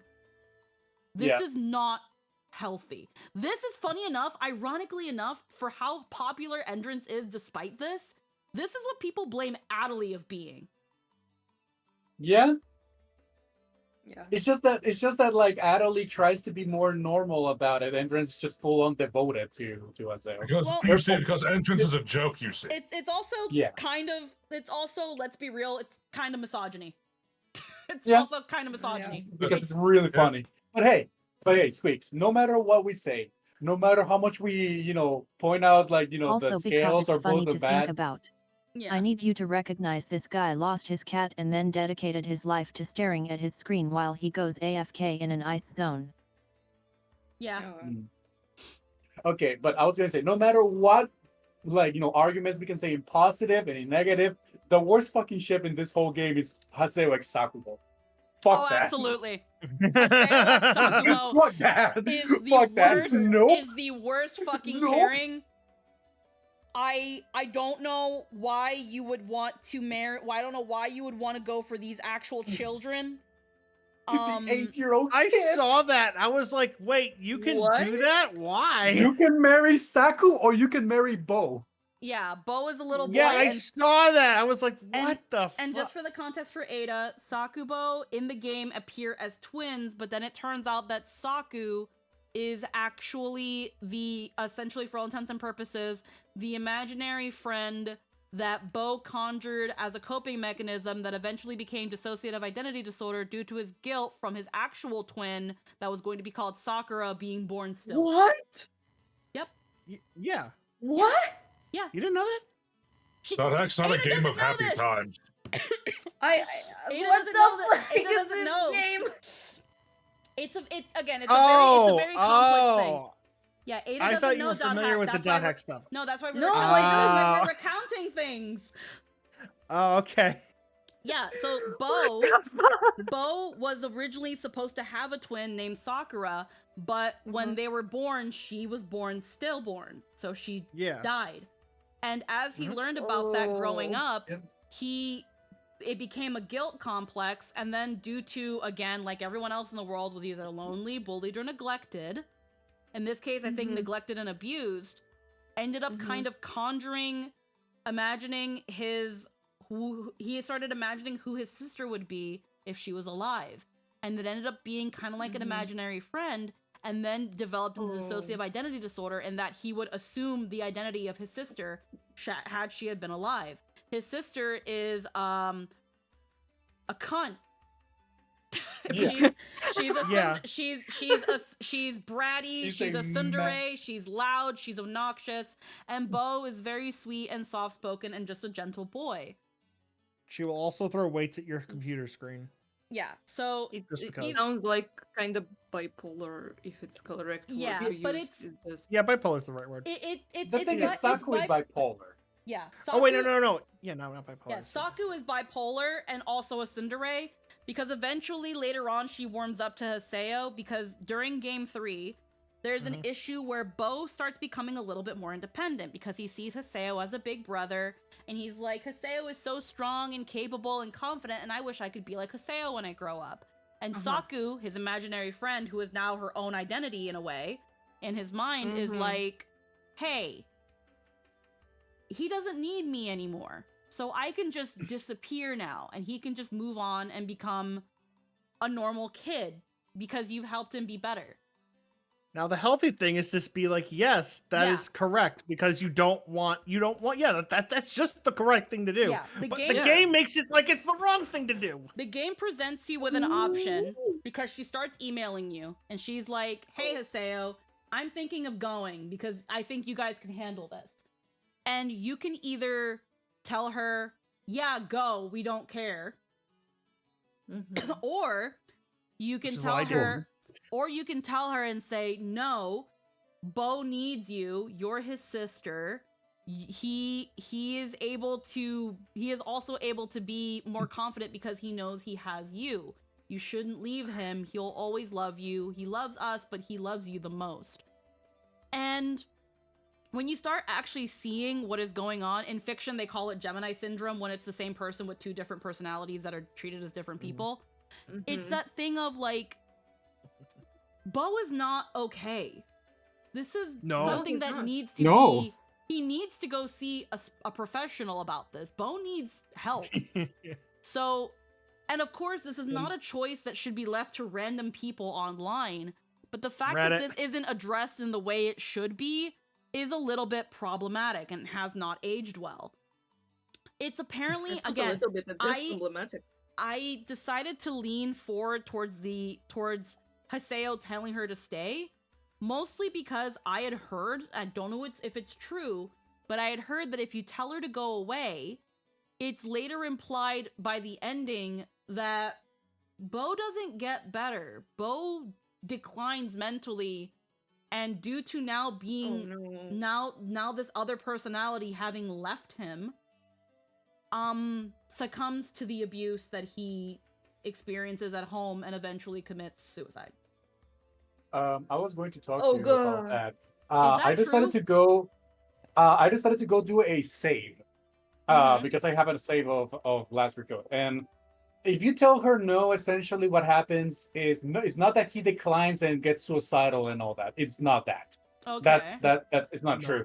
What happens is that instead, Saku says, "Fuck you! I'm going to stay with Bo because no matter how good of a good brother you are, I am going to be the one to stay." And then Haseo just sends a one only option, which is a smile face, and then Saku gets pissed off at him because it's like, "Oh, you planned this, didn't you?" Okay. So it doesn't matter. So it doesn't really matter. Yeah, Saku's it doesn't going to change stay. anything. Okay. And the reason for that, I'm going to assume, is because the game is rated PG-13. It's not meant for you to like actually go and have these kinds of stuff. If it was GU plots, then I can believe it. But this was not the game for that. Okay. No, that's definitely a lot fairer. Knowing that it doesn't matter is actually, I think, good, because I would not have liked that actually being the case. I didn't want to test it out because of what I had read, but so I'm happy that I just decided to side with Bo. But I also feel like with how Haseo was going, he would have tried to talk her into staying over just trying to piss her off and then get the result anyway. Yeah, well, that's the thing. Like, the game incites you to like, hey, you're no longer this kind of person. Tell her to stay. But like, even if you decide to be a piece of shit, you can still, you're still not going to have the consequences of that. Either way, after all of this, now Saku likes you. She's still a tsundere, but now she likes you. And the thing is, again, this is still an 8-year-old boy, and Haseo's a 16-year-old. And you can choose. No, not 16-year-old, 17-year-old. Okay, Oh. 17.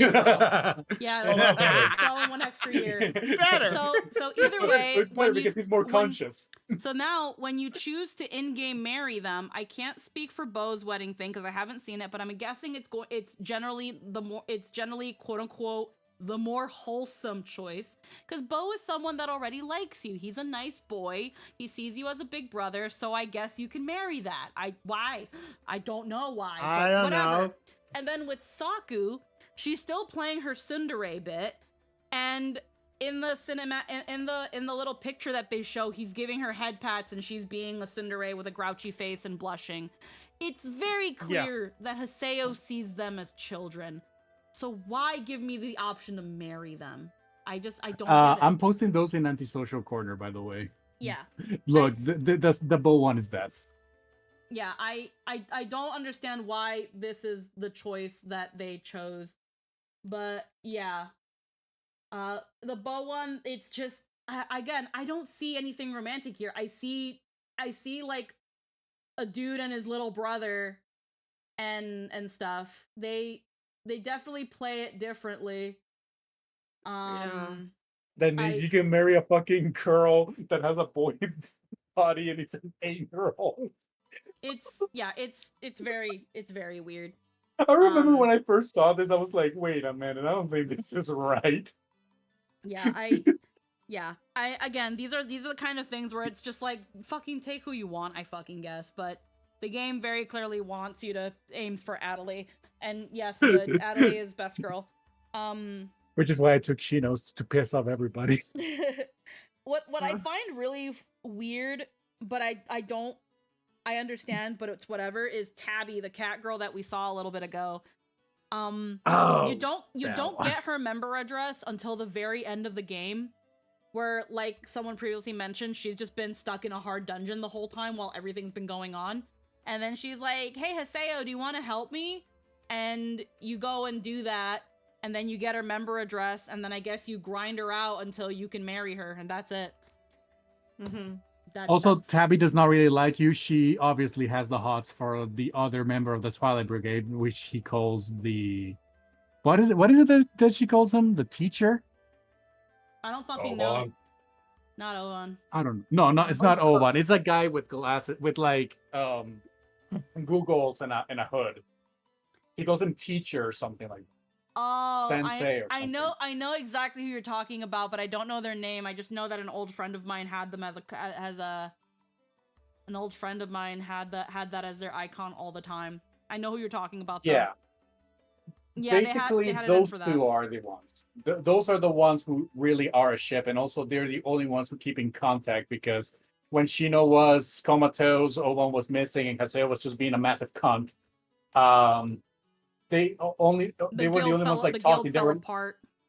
Yeah, they were like the ones who were left to do that, because essentially what happens is the dude just straight out left because he had college and Tabby was going to med school, and also all her time in the world was just like healing people that Haseo had PK'd.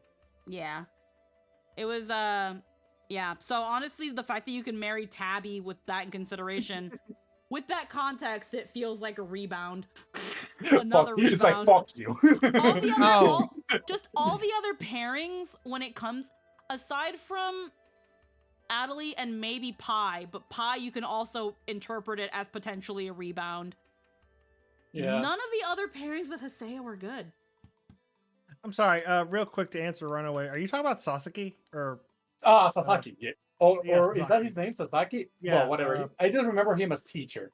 He's the guy with has like a helmet. He's got like some leaves coming out of his head. He's got like, and googles and all that. Yeah. Okay, yeah. That's what you're talking about. Yeah. Also, I really like this blue hair guy just in a freaking whale and just.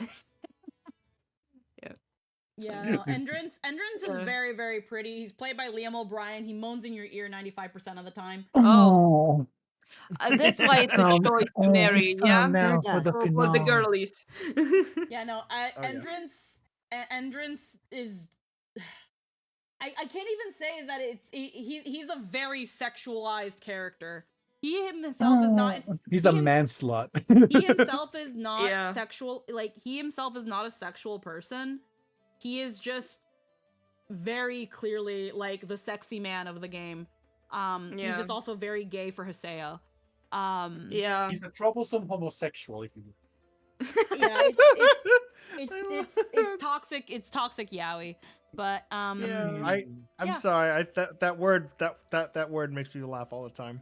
Troublesome homosexual. No, just the word homosexual, because I'm just like, it's just a funny little word. It's just a funny word. Yeah, I don't know why. that's the scientific name. It's kind of like when we. But I don't know why that one in So particular. Nightshade's the reason why haha gay funny. Yep. I mean, da da da da da da. I love that haha gay funny. Yeah. So I don't know why. So yeah, everybody that Haseo can marry in this game that isn't Adelie and maybe Pi is a problem. Yeah. Yeah. Because the thing now is, I see. Because if he marries Alcade, it basically comes down to like Haseo is going to be more gentle and all that. But the thing is, Alcade is going to have to deal with the fact that soft side that she likes about him, not just the strength side, the soft side is what Adelie came out. If he marries Shino, it's a rebound, and they both know that it will be a marriageless love. Bro is not getting laid, and she's not gonna give him anything. She's not putting out. You gotta know that. Anybody else, it's like that. I think the only girl that you cannot marry is the Piro's friend, the fucking green-haired one. I don't recall her name. No, I don't think I ever got her. Yeah, it's behind like a super secret event after the third game, whatever. But it's just really funny how like the game is like, hey, everything that happens is because of Adelie, but if you want to be a toxic motherfucker, I mean, we're gonna give you the option. Yeah. It's funny. It's hilarious. Peak comedy. I think there's like a little animation where they were talking about like the popularity polls and stuff, and it was like Haseo came first in the popularity poll. I think Alcade came second. in Alcade second, and Adelie came in third. Because Japan actually really likes Adelie. But they like no Alcade. They really like Alcade. They really like Alcade, Japan but Adelie. loves Alcade. Yeah, they love Alcade, but Adelie came in third place. I feel like if this was a Western poll, Adelie would have been probably at the bottom because the West just did not like Adelie. I love Adelie. I don't know. It's just to me when I played this game, I was like 16 years old. Like straight up a teenager and all that. And meanwhile, I don't get what it is about Alcade. No, I don't see it. Okay, Alcade is just like, the hot. It's because remember, this is in a time where that archetype is the most popular in Japan. It's the Genki girl, the super like, a little bit tsundere, but has like a moe side, and he's very like, the one that punches you in the back and says like, "Go get him, tiger." That kind of girl. Yeah. It was very popular during those times in Japan. She's the kind of girl next door. She's the one of the boys type. Yeah. Yeah. Oh. Yeah. Mm-hmm. Exactly. She's a tomboy tsundere girl. If anything, if Dot Hack had come out like in 2012, 2013, I feel like Adelie would have been the more popular one because it's in that time where like, the shy, insecure girl who is a little bit clingy became more popular. Yeah. Rather than like, yeah. During that time, like 2012 to 2015, 16-ish, it's there when was a like shift in what's popular. Yeah, exactly. Because there's like the whole thing of the gap moe and the whole thing of like we like the girls who are very shy and have like, but progressively get more outgoing. Right. The freaking Hinata, Like Hinata, She doesn't have anything else going for her, so she comes off as void of substance other than neat redhead design. Since I know redheads were super popular in general at the time too. Yeah, the other reason why I also kind of like don't see the Alcade ship with Haseo is that early on it was very clear she had a thing for Sirius, and then it just suddenly went away and it didn't matter anymore. She was now suddenly into Haseo. I didn't really care for that. To be fair, she's a 16-year-old girl. So it's like, there's the whole thing of like, she liked Sirius for being like very adult-like and all that because she idolizes him the same way that Haseo saw Shino. And then there is like Haseo, which is this bad boy, this like, you know, like rebel, but that is also very dependable. And the more she gets to know him, she sees this like, you know, a guy that has her same personality, put in the same position, but he has his shit together. So she really comes to like that. It's literally both are mirrors of themselves. And that's why like this ship sort of works. And I'm putting works with a lot of quotations. Yeah, I just see it more as a sibling sort of thing. Again, Haseo sees who he used to be in Alcade and wants to help her like he eventually got help or found help. But I can't see him seeing her romantically. And there was another thing, going back to like the shift between like what kind of female characters were popular. Yeah, when it came to the time GU came out, fiery redheaded tsundere characters that were not as girly were definitely in the vogue at the time. And then later on, it eventually shifts to that shy, that very shy wallflower type of girl that when it comes to the object of her affections, she can be headstrong and she can find the confidence in herself. And in that, she finds like her purpose to be a better person. It's why Rem was so popular in ReZero.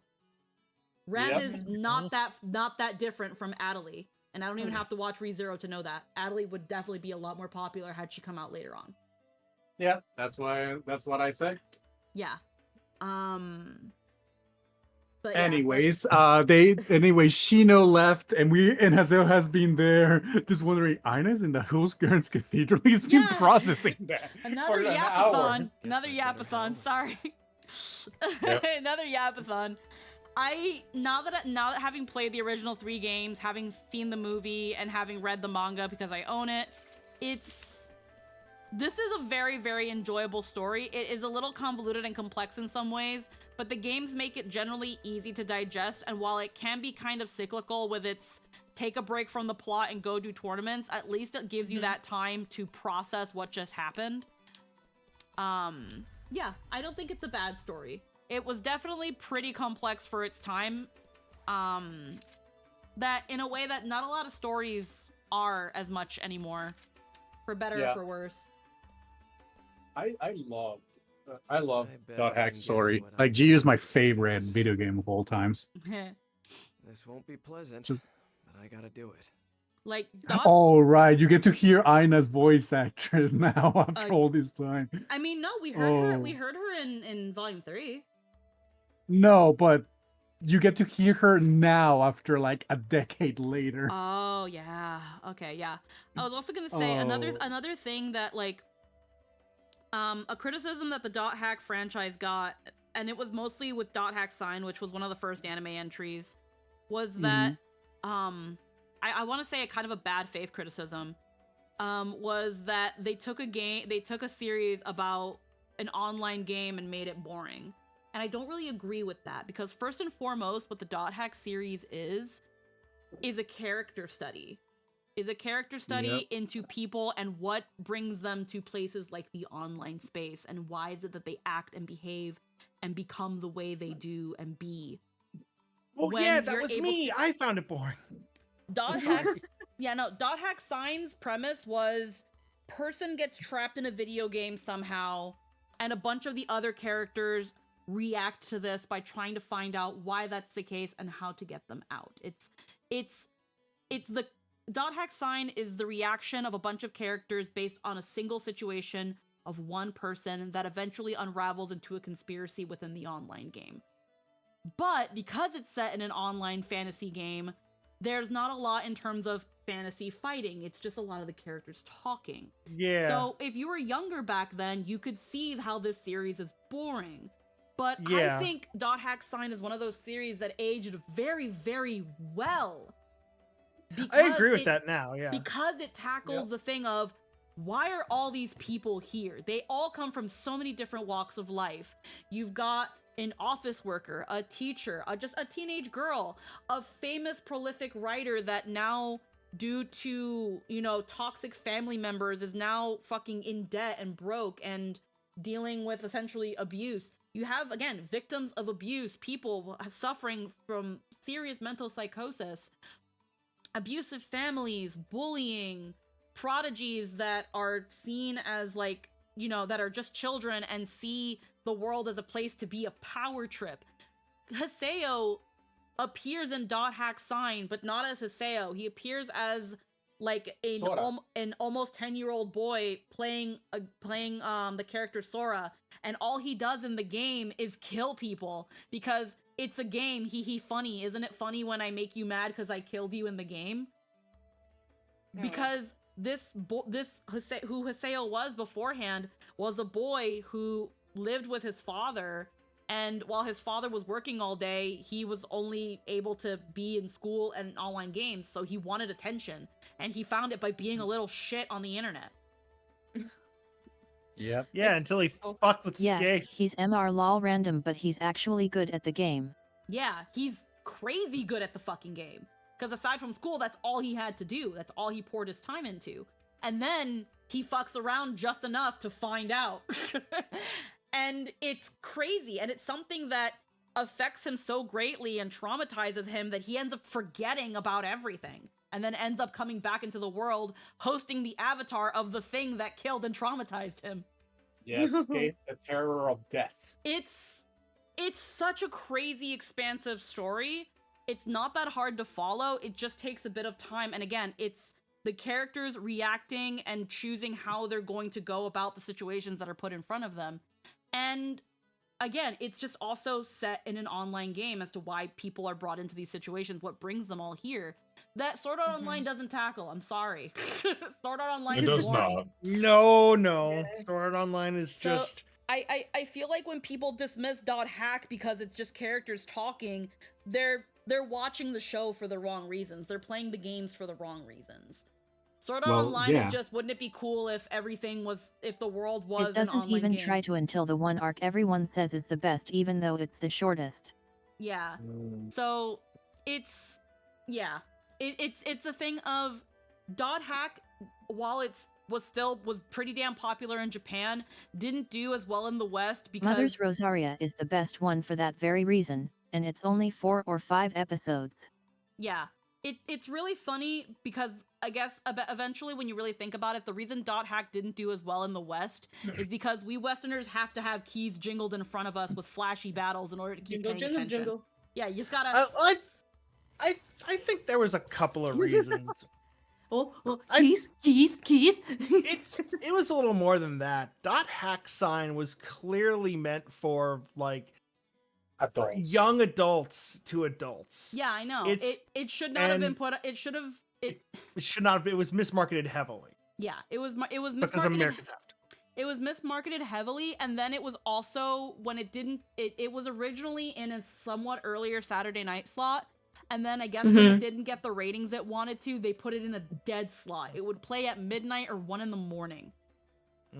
And then because they then put it on a dead slot that fucked it over, eventually when they dubbed Legend of the Twilight Bracelet, which you don't have to watch because it's mediocre and doesn't really matter anywhere in the timeline of Dot Hack, they put that in a dead zone. I remember just randomly waking up one day and turning on the TV and finding Legend of the Twilight at 1 a.m. And that was the only time you could watch it. No, it was on Cartoon Network. Oh, shit. I watched it in Animax. That was weird. The midnight hour. Yeah, they put it, but again, those time blocks are considered dead zones. Not many people are up during them. That's like how, so like a brief story before we go back into the plot. Initially, Sailor Moon did not do well in the West and was actually canceled its first broadcast run because it was put in a very bad slot. It was put in the middle in like the late morning, early afternoon when its target audience was at school. Oh. So there was no one to watch it. Yeah. And it wasn't until fans got together and petitioned to put it back on the air and to give it a better time slot that it eventually did, only for it to get canceled because they didn't want to localize season 5. It came out just at a time when time was being okay for teens to get into and not be harassed about. So to find the new anime isekai game series that many of us dreamed about as kids was perfect timing, convert a bunch of gamers to anime nerds. Sword Art was also a perfect storm of timing, like even Log Horizon, which has the in-between of the two, didn't take off nearly as well as SAO. Yeah, I had remembered when, like, SAO was blowing up and people... where it was kind of also being popular to hate SAO because it was popular. Yeah. That's when I would hear Log Horizon be mentioned, where it was like, hey, do you want an online game series where it's got good Log action? Horizon is an objectively better story written by actual gamers who love games. Yes. It was like, do you want a good online game setting story where it not only has good fight scenes but also has good character dynamic and character storytelling? Here's Log Horizon. But at the same time, because its popularity was based on, hey guys, this is so much better than SAO, people didn't watch it. Well, wait a minute. I thought people genuinely hated SAO, not because like it was popular to hate it, but because Kirito was an insufferable Gary Stew. That was later on, but SAO, the reason it blew up the way it was because it was insanely popular. It was the perfect gateway anime into, like, it was a perfect gateway into for new people to, like, get into anime. Had a very simple premise, had a lot of action, had a really good animation for the time, had a really good soundtrack. It just had all those things to grab people. And then it eventually, when it turns out that really everything is going to resolve itself because the plot's going to decide that Kirito wins, people started criticizing it and it was actually bad. And then you also have the popularity of the abridged series that I don't watch the abridged series, but for all intents and purposes, a lot of people say that it fixed a lot of the bad writing. It did. So, it actually did. So with that, it doesn't help the author of SAO says, like, I don't know what games are like, and I don't care. Yeah. And then... yeah, exactly, yeah. Why did he even do that story? Because it would sell. Yeah, and because he had like characters designs he wanted to be like, oh, this looks, I like this, I want this in here. It's just that he liked the designs and he hated games or whatever. Something people don't tend to acknowledge is that common folk love Gary Stew's teenage boys love self-insert power fantasies, and that's pretty much what Kirito was. That's what every isekai is now. And yeah, and that's the thing.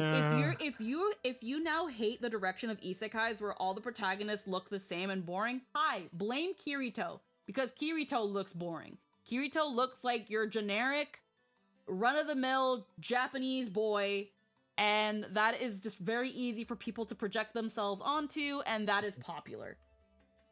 And that's why every isekai protag looks like them now, and that's why the isekai genre has been ruined, because it used to be women-dominated. Okay. Yeah. See, I can't project myself on the isekai protagonist because I actually have a functioning frontal lobe. Yeah, so it's that thing of Gary Stu characters tend to do better with than Mary Sue characters because, again, male audiences can project themselves onto Gary Stu's. It's a damn shame. It's really a damn shame. And the only time people tend to like Mary Sue's is when they're like a female love interest that they can also, the people tend to like Mary Sue's. If you want to find great anime, particularly a great fantasy, find female authors. I wish it wasn't the case, but, yeah. Yeah, so, it's good old sexism. Unfortunately, yeah. The only reason Mary Sue's are hated is quite literally because your average dude doesn't like when women have the power fantasy. Yeah, pretty much. People don't like Mary Sue's, especially if they're the main character. Yep. And it sucks. But yeah, no, when it's really funny, how when I think about some of the best stories I've ever experienced, they're written by women. Like, I remember you'd see the occasional post where it was like, some people would be like, women can't write good manga, and then people are like, Full Metal Alchemist called. Like, also Demon Slayer. Full Metal called, Demon Slayer called, Frieren called, Dungeon Meshi called. You know how Frieren finally, and comfortably, dethroned Full Metal Alchemist Brotherhood as the best anime of all time? Yep. Female author. Also Full Metal Alchemist is also a female author. Mm-hmm. I'll be real, I did not know this. I just thought I just liked it. I did not know who wrote it. Yeah. I So learned very early that's on that Full interesting Metal to- was written by a woman. Nah, I never knew. Cool. That's a fun fact that I learned today. Yeah. Yeah. Again, there are some stories that I really enjoyed, whether they were fantasies or not in some way, shape, or form. They were written by women. Blame patriarchy, but actually though. Dungeon Meshi too, like goddamn women took W's this year. Oh, absolutely. Yeah. There was Oh, the cooking one, right? Yeah. Dungeon Meshi, yeah. Oh, Women Women are straight- told to nurture their dreams. Men are taught that one to I did suppress know. That them. one I did know. Yeah. Women straight up saving fantasy. Yeah, honestly, Freerun and Yeah. Dungeon Meshi were like the big ones that really brought back fantasy. I haven't watched Freerun yet. Freerun is really, really good. Is it? Okay. Yeah. It's got a premise that seems like it would be boring, but like legit just give it a bit. Like give it a chance. It's so good. The art is good. If you want to read the manga, please read the manga because art style is so good. I really get inspired by this shit. From what I understand, Freerun is about like after the adventures. It's and about it's like depression. an elf. It's an elf just So yeah, watching all women her have like rich inner worlds family and nurtured friends with die or whatever. fantasy and flights of fancy, No. where men have to play catch up and also fight against internalized misandry. Which I find like interesting. So here's the thing, because you're kind of half right with that description. So Freerun is after Freerun's party, the hero, the cleric, and after Freerun's party essentially save the world from the demon lord, they all go back to their lives, and they all come back together when it turns out that the party leader Himmel has passed away. Himmel, the hero, the guy that along with the party saves the world. And at his funeral, Freerun laments that because she is an elf and her life span is so much longer, that while she had good memories of the time because of her lifespan, she always kept herself emotionally distant from her party members, and realizes that she didn't really treasure her time with them like she should have. But because she can't really do anything about that, she decides to kind of go on with her life, which she just likes studying magic. And eventually decides to start going back through retracing her steps from her journey with these people and reminiscing about those times while also taking on an apprentice and making new memories. So it's reminiscing about the past while still going towards the future. And then she eventually decides somewhere early on that there is a way to get into heaven. And she wants to talk to her mentor because reasons. I don't entirely remember the reason. It's a very, very interesting premise. It's the way I think Giguk summarized it was it's side questing after the journey, the anime, but really good actually. It's a slice of life adventure in a fantasy world that also has fucking killer fights occasionally. Oh yeah, because just because the demon lord and everything is good doesn't mean that there's entirely everything's entirely super duper peaceful. There are still straggler demons, there are still monsters and dragons and stuff. So they occasionally have the some issues and some baddies to fight, but it's very episodic. It's very episodic while still having this overarching plot of Freerun's trying to find a way to talk to her former mentor, but in order to do that, she's trying to find the spell and the location of where heaven is supposed to be so that she can go see her master. Because heaven is actually a place you can physically go to. You just have to find it. Honestly, all of this Freerun just make me sad, even like from the first episodes I watched with my friend. It's just like, it's sad. It's sad. I feel really bad for her. Like, you can really feel for Freerun because you can feel how the time is slipping away from her. It's just like a one moment and like a girl is already like grown up and stuff, and everything is changing, and it's kind of scary and depressing. Yeah, she has this long lifespan, and she's like, 10 years is nothing to me, but it's so much for you guys. And she's trying to understand and appreciate every moment, but for her, it's so long. It's so fleeting to her. Genuinely, the slice of life aspects were what captivated me the most. I joke that they only needed fantasy to get men to watch slice of life shoujo. Does a great job of representing a lovely race and how they see time passing. Yeah, again, it's definitely an interesting watch. The latter half, there's an arc that involves a mage exam that's actually also pretty good and doesn't overstay its welcome. And it's getting a season 2, so we're getting more, which is I'm very much looking forward to. It's also fantasy as opposed to isekai, and one thing you'll notice about fantasy as a genre that most isekai forgets is the sense of wonder and awe in the world, even as they make it mundane. There's a strong sense of a lived-in but incredible world in it. Which Dungeon Meshi and Ancient Magus Bride? Yeah, it's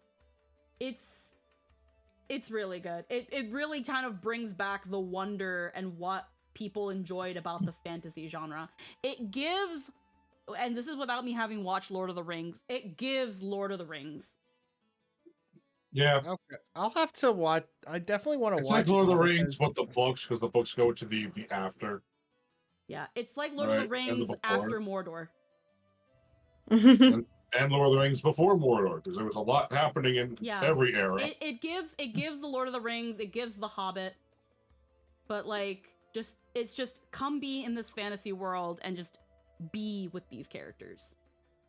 Yeah. Lord of the Rings, but not a men's party. Yeah, it's a fun time. The Apothecary Diaries is also another really enjoyable thing. It's centered in more like ancient Chinese drama, but it's also very good. That one is more like Apothecary isn't fantasy, but it's also amazing. Yeah, it's historical. It's historical fantasy. It's historical fantasy where again it's set in those like it's set in those imperial China drama times that like even China really loves going back to for their historical dramas. Oh And yeah. There's so many it's of them. got that medical mystery kind of thing like House has. Yep. And then Except it's not a bad it's not a bad parody of Sherlock. It's also fun and lighthearted and nice at times. I'm trying to think of another one. Dungeon Meshi, we've only seen a couple episodes, but Dungeon Meshi is also really nice in that it really goes into, like Lynn said, this very lived-in feeling fantasy world, and then it's just cooking. Always It's really good. It's really good. It's We have really to watch good. it. Yes, it's really good. But yeah. God damn it. I love that show. But yeah, I love the world. It feels so real, honestly. Yeah, the most realist fantasy. Anthony knows which one I like. It's the animated armor. Yeah, that part. It's that thing where trying to segue it back into dot hack. It takes a But world. basically, it feels like the anime industry finally rediscovered atmosphere, and it's great. But yeah, it's that thing where segueing back into dot hack, where it feels like now we're getting very in-depth, character-driven, these sense of wonder fantasies that like with again environments and worlds and people that it feels like again it's lived in. It feels like somewhere you can actually go, people that you can actually meet, that we haven't had in a very long time. I feel like nowadays, I think, had Dot Hack come out later, I think it would have done so much better in the West. Absolutely, yeah. Because of how like deep and character driven it is, and just how there is just so much to it. Everything behind it has a story. The only thing is that Dot Hack is also a franchise, and you have to consider what's the best entry point. But it's pretty We're saying linear. Dot Hack was the Sega Dreamcast of its genre. Pretty much. Yeah. Damn. Dang. Nine. Dang. Yeah. You have the data drain these guys to say, damn. Me when I get data drain. Darn. Yeah, they chose a good time to re-release it, and it's not like they heavy advertised it or anything to reach new eyes. But unfortunately, when they brought back the Dot Hack games, they really should have tried to advertise it more, but I guess they just didn't think it would. Oh, here we go. Speaking of re-releases going way harder than expected. Welcome back, Haseo. After cutscene. How are things? Fine, I guess. For me. My brother's condition is worsening. He's been getting weaker and weaker over the months. The doctors say that he might only have a few days left. I know you possess a mysterious power. A power that once saved the world. So why can't you save my brother? I'm gonna ask you the same question I asked you a year ago. I truly believe that if anyone was gonna save him, it would be you. I believed in you this whole time. Well, you shouldn't. It's too late. Mind you, she's like 14, so. Zoom. It's because like Owen's like 25 and she's like 14. Yeah. The other 8 phases absorbed. Scathe is far too strong for this world.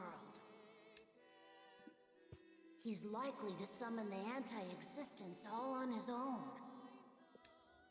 Maybe you should have not fucking giving him all the power. Maybe everybody should just be doing their fucking job. Whatever I used to have, Scathe, it's gone.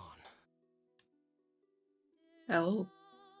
I guess I should get back to Makanu. I just came here to get fucking like gaslit and to beat the price. I just came here to yell at you and ask you the same questions I asked you a year ago. And why couldn't you fix my brother if you fixed everything else? And it's like, wow, Ina, it's not how that works, but sure. I know, it's like, it's not like I could just fucking summon a miracle. Yeah. Yeah, thanks for Am I making a me wizard to you? Fucking kid. Oh, here we go. My favorite character in this whole fucking thing. I just came here to blame you for something that isn't your fault and make you feel bad. Hello. Are you There it Haseo? Huh?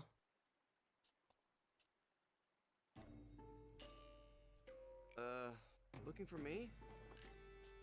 Are you Haseo? My favorite Okay, character. digging the outfit. Yeah. Jesus. Slay. The What kind new of class is character. this one? You'll see. The same Haseo who a year and 3 months ago grew Canard into a huge guild? It's like 3 people. Forgive me. I just had to be absolutely sure that it was really you. I have a favor to ask. Please, would you mind coming to this area? Why should I? Who are you? That man in Quahome Cavern, Ovan. He's part of what I want to discuss. Take care.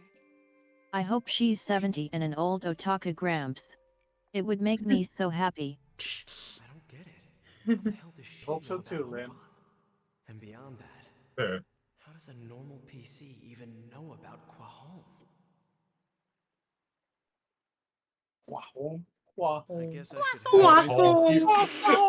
I'm glad we were all thinking the same thing. I'm so glad Brain Rot won. Fuck. Yeah. Quahome.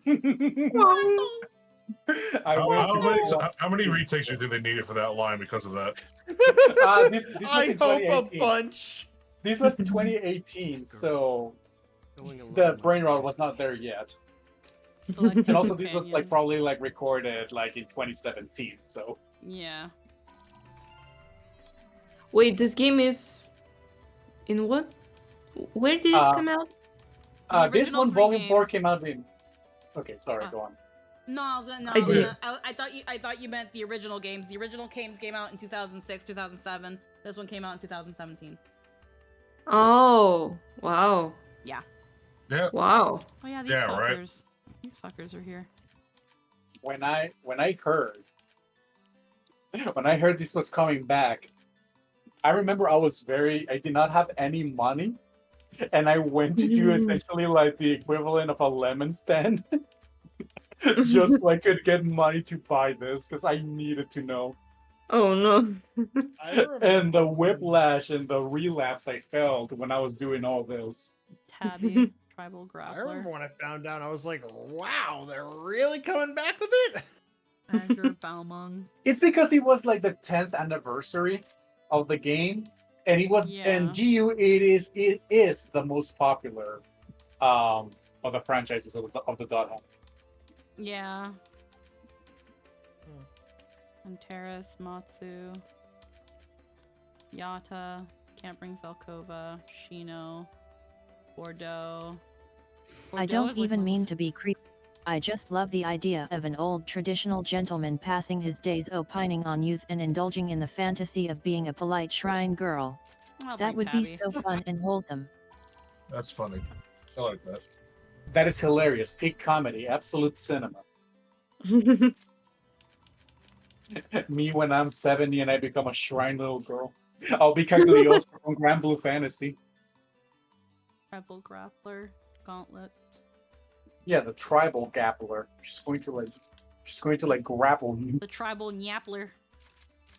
I hate you. I hate you. Never call her that again. You have ruined that class for me. You have ruined that class for me. And I will suplex you. I thought you were gonna make the same joke I was, where it was like grappler hand jobs. No. Which is nowhere near as funny, but look at her booby bounce. Oh damn. Oh my god, they really upped the graphics. Yep. I love the slow walk. Yeah. It's like jiggle physics are real. Oh no. Baywatch is so real. Oh, I'll watch crucial. that all day. Don't get me wrong. I will watch it all day. The Golden Girls. Let's head further in. Well, God I hated these fucking dungeon styles. I hated them so much. Oh, yeah, Why? Rock. They were very repetitive, and sometimes you feel like you were not progressing. Oh yeah. Yeah, I get it. Because they're like the spiral going up. So sometimes like in certain It's like dungeons, never ending. Yeah, in some dungeons, they would like make you repeat the same floor because you have to do like a certain code. Mm-hmm. There it is. Oh.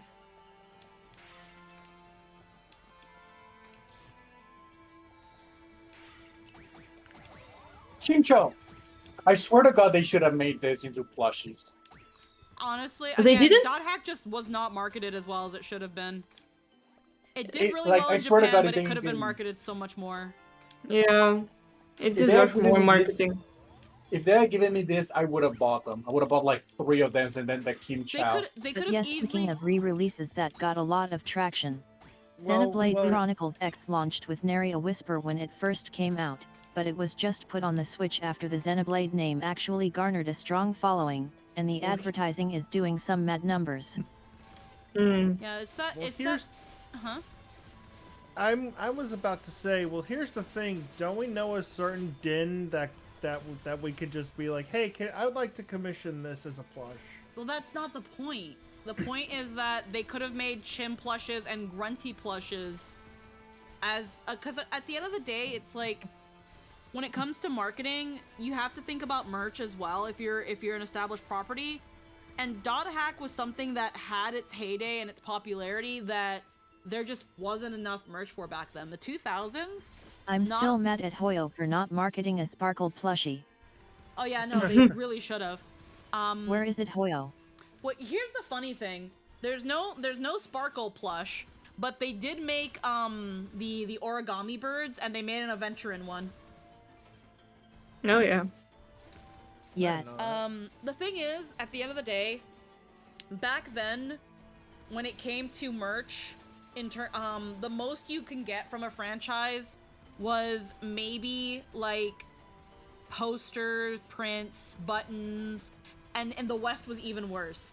But what they usually would decide on was figure sales, and unfortunately, figure sales are still very niche. And most obscure shows didn't get a lot of figures. A lot of shonen and things like that didn't really get figures. It just wasn't marketed that well, even in what's this? ABYY. ABYY. It just didn't get marketed well, even in Japan, even though it did well in Japan. Even though Japan love their little plushies Yeah. and cute stuff. Now Japan is really crazy with merch, which is Yeah. good because now there's so many options. And again, now being able to make fan merch is like now the methods of making one's own merchandise as a fan is so much more accessible. So if a franchise doesn't make its own merch, you can definitely find a fan community that does. A good example again is Final Fantasy XIV. Like any merch that 14 doesn't have, you'll probably find it being made in some way, shape, or form by a fan. Just GU and a lot of series back then that you're like, this was such a good series, why isn't there more of it? They just don't. That's it. Yeah, it's sad when that happens. Huh.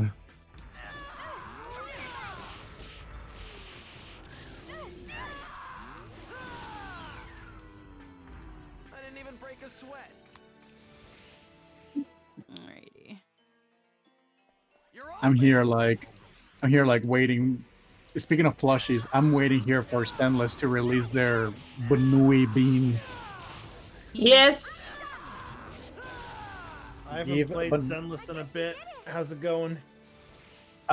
It's very weird because suddenly they introduced like a character that apparently is like the queen of all Onis, and she apparently has time-stopping powers, and we don't. But they just kind of like dropped it here. It's like, anyways, here's the Void Hunter that you're going to roll for next patch. What? No. Yeah. No. It just I can't keep up with the Zenless Zero. It just. I love Zenless.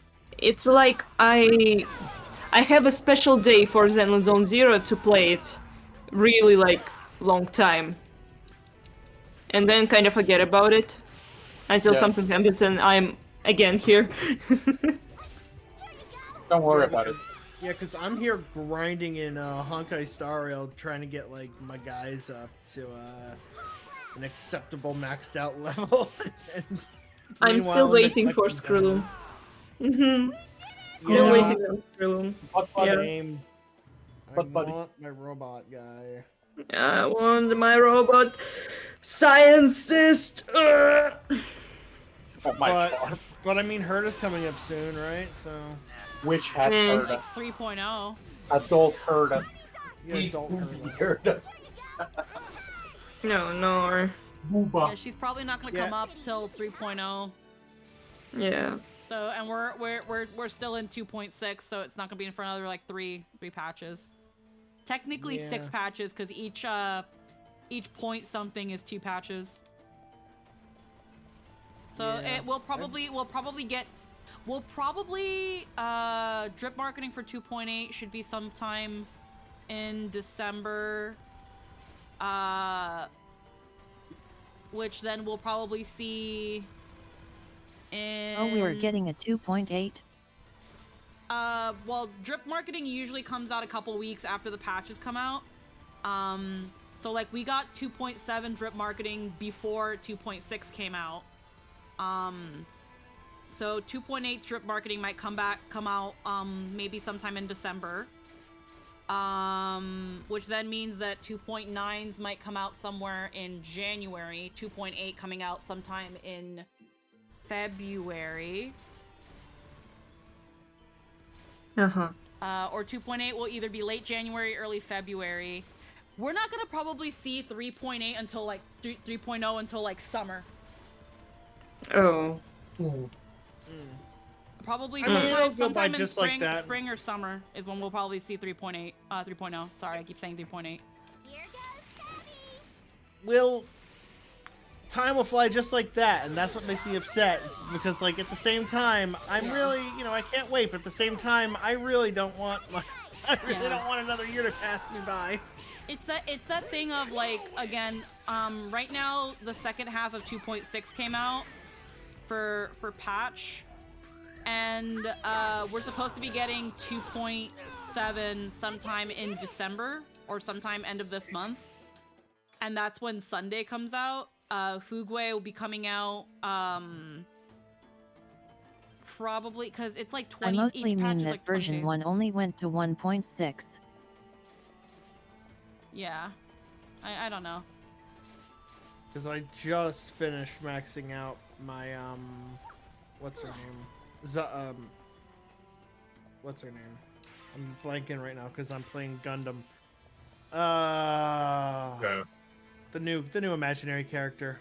Rappa? Oh, Rappa, So we yeah. have no reason to think version 2 will go all the way to 2.9 before going to 3. Oh, some people are just assuming it because of just how the numbers go, but I don't know. It didn't last time. We went from what was it, it was either 2.7 or 2.8 to or 1.7 or 8 to straight up 2. We skipped a few numbers. 1.6. Yeah, we skipped a few numbers. Okay, well I don't know. Some people are expecting there to be drip marketing. So I'm under the assumption that 2.8 is going to be happening. 3.0 people are expecting earliest February or March, but I don't know. People are We'll expecting probably 3.0 go in spring. 2.7 to 3.0, but we'll see. Yeah, we'll again, see. I don't know. I could be wrong. Yeah. Because I can definitely see that they're not that they're slowing down their 5-star releases, but it is a little weird that Rappa is the only thing we're getting in 2.6. Yeah. And then 2.7 just goes to Sunday and Fugwe, so which again, I'm saving for Sunday, so and he's pretty much guaranteed, so there you go. Yeah, Love me some Sunday. I remember I was just like, oh, I'll just use this 10 pull to raise my I my think pity. it's a smart move personally, though I get that people don't like it. Oh no, I don't mind the one new character per patch in totality. Like I think they should do more of what they do with Rappa, where it's the initial patch is a new character, and then just leave the second half to just rerun banners. Yeah, It gives people more chances to roll. Saves for what they money. Want.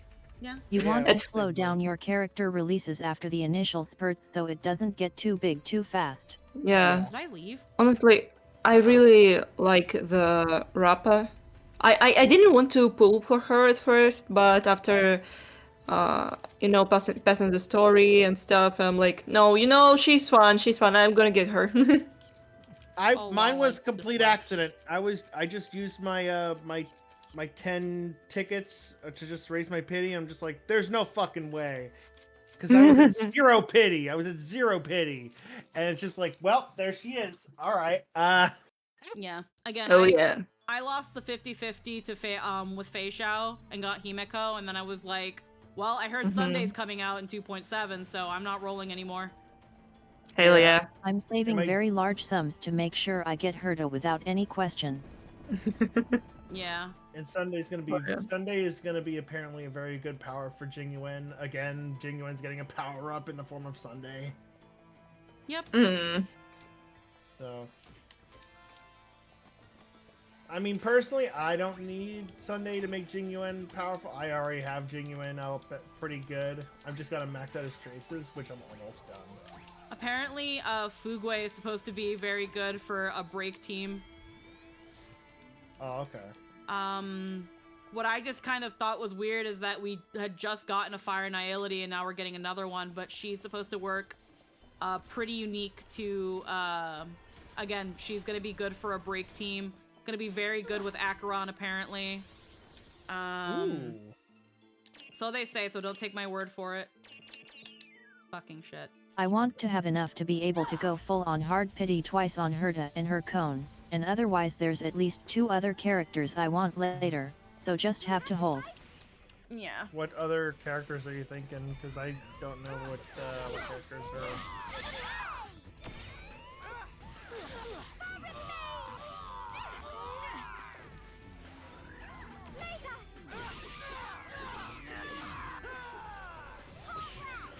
All right, there's the rest of the fucking the Council of Tax Attorneys. Yeah, I want Obsidian. Or no. No, hang on, that's not it. Well, yeah, I mean, yeah, Obsidian, she's pretty. But Sugalite. Eh. Right now, there's no other IPC members that I'm interested in aside from Pearl. Pearl looks really pretty. But I don't know anything about her yet, so I'm willing to wait. I need a little bit more than appearance to want to draw a character. I have to also genuinely like them. which is why I want to get Sunday. I actually, again, very much love Sunday. I think he's a very good character. Yeah. It's crazy how popular he became. Yeah, for real. Oh yeah. Like, he got so fucking popular. Yeah, One again, of them I another don't know sleeper their character. name yet, and the other is supposedly an Elysia XP, and I adore Elysia. Yeah, two characters I did not expect to get so popular were Aventurine and Sunday, and I'm just like, wow. Yeah, Oh, Venturing no, was another one of those, yeah. I'm totally getting why they're popular. Oh, I expected that. Yeah, I expected that a lot. Like, it's a pretty boys with tragic backstory and It just stuff. means women play this game. Yeah. Yeah. No, I didn't. I didn't expect him to get that popular. It was The thing is, Aventrin skyrocketed to popularity after his patch and his story came out. Yeah. And that was what I think Hoyo did really well, is that they really let us see this character more. Because, I'm gonna be real, I saw Topaz and I was like, I saw her story and I was like, I do not care about this character. Yeah, I sometimes I forget she's existed even, but I remember Aventurine. Yeah, whereas Aventurin, his, I think if I hadn't known his story, I would not have pulled on his banner. Yeah, no, I also, yeah, same here. I was like, if I didn't know his story, I wouldn't pulled. I was still like, oh. At that point, I was really like, oh my god, this guy's calling to me. And that's that thing where it's like, I probably wouldn't have cared that much about Sunday if they didn't do his story as well as they did. And yeah, I wanna pull for angsty big brother. I don't know what kind of logic I have while pulling some of the characters. I just think they're neat. I think all the IPC characters are well written, but if you like any of them other than Aventurin, you need to get yourself a buddy to stop you from falling into abusive relationships. Yeah. It's that thing where it's like, cause like with Boot Hill, I looked at Boot Hill and I was just kind of like, Smash. Boot Hill was the real outlier in that first thing where I just looked at him and I was like, oh yeah, no, I'm down. I like weird characters. That's kind of funny. If they make me laugh, I will like, you're mine now. Come here. Yeah, the thing is though, we didn't know anything about Boot Hill, and even then, when he came out, we still didn't know enough about him to pull him. Yeah. I just really liked him. He's he's funny. Yeah. His Oh, he's a trailer is goober. what sold it for me. Yeah. Yeah, he's just a One silly of- goober. Yeah, he's little like Billie Jean. My love. Yeah. And so far, without going too in depth of what's going on in 2.6, because Lynn hasn't played it yet, Neither I have I, think don't worry. 2.6 is kind of mid, but Boot Hill makes it so good. Boot Hill Yeah. is the best thing about patch 2.6. Yeah. Oh yeah. 2.6 is kind of dumb. Yeehaw, brother. Yeah. I accidentally made an OC for something that turned out way closer to Boot Hill than I expected, huh? But yeah, I'm still playing 2.6, and it's I can see what they're doing with Rappa's character. I don't mind it, but she's kind of insufferable. No, I just last time I played, I literally just got Rappa's backstory, and I get why she's the way she is. There is an actual really good reason why. But I still am kind of just like, okay, but she's kind of still annoying. I feel bad and I sympathize with her, but she's still really annoying. Well, honestly, for me, she's like a better version of a Sakura. It's kind of funny for me. Making all the IPC members extremely charismatic and persuasive, but if you're like me and actually know the manipulation techniques they're using as easily as they breath, they're monsters.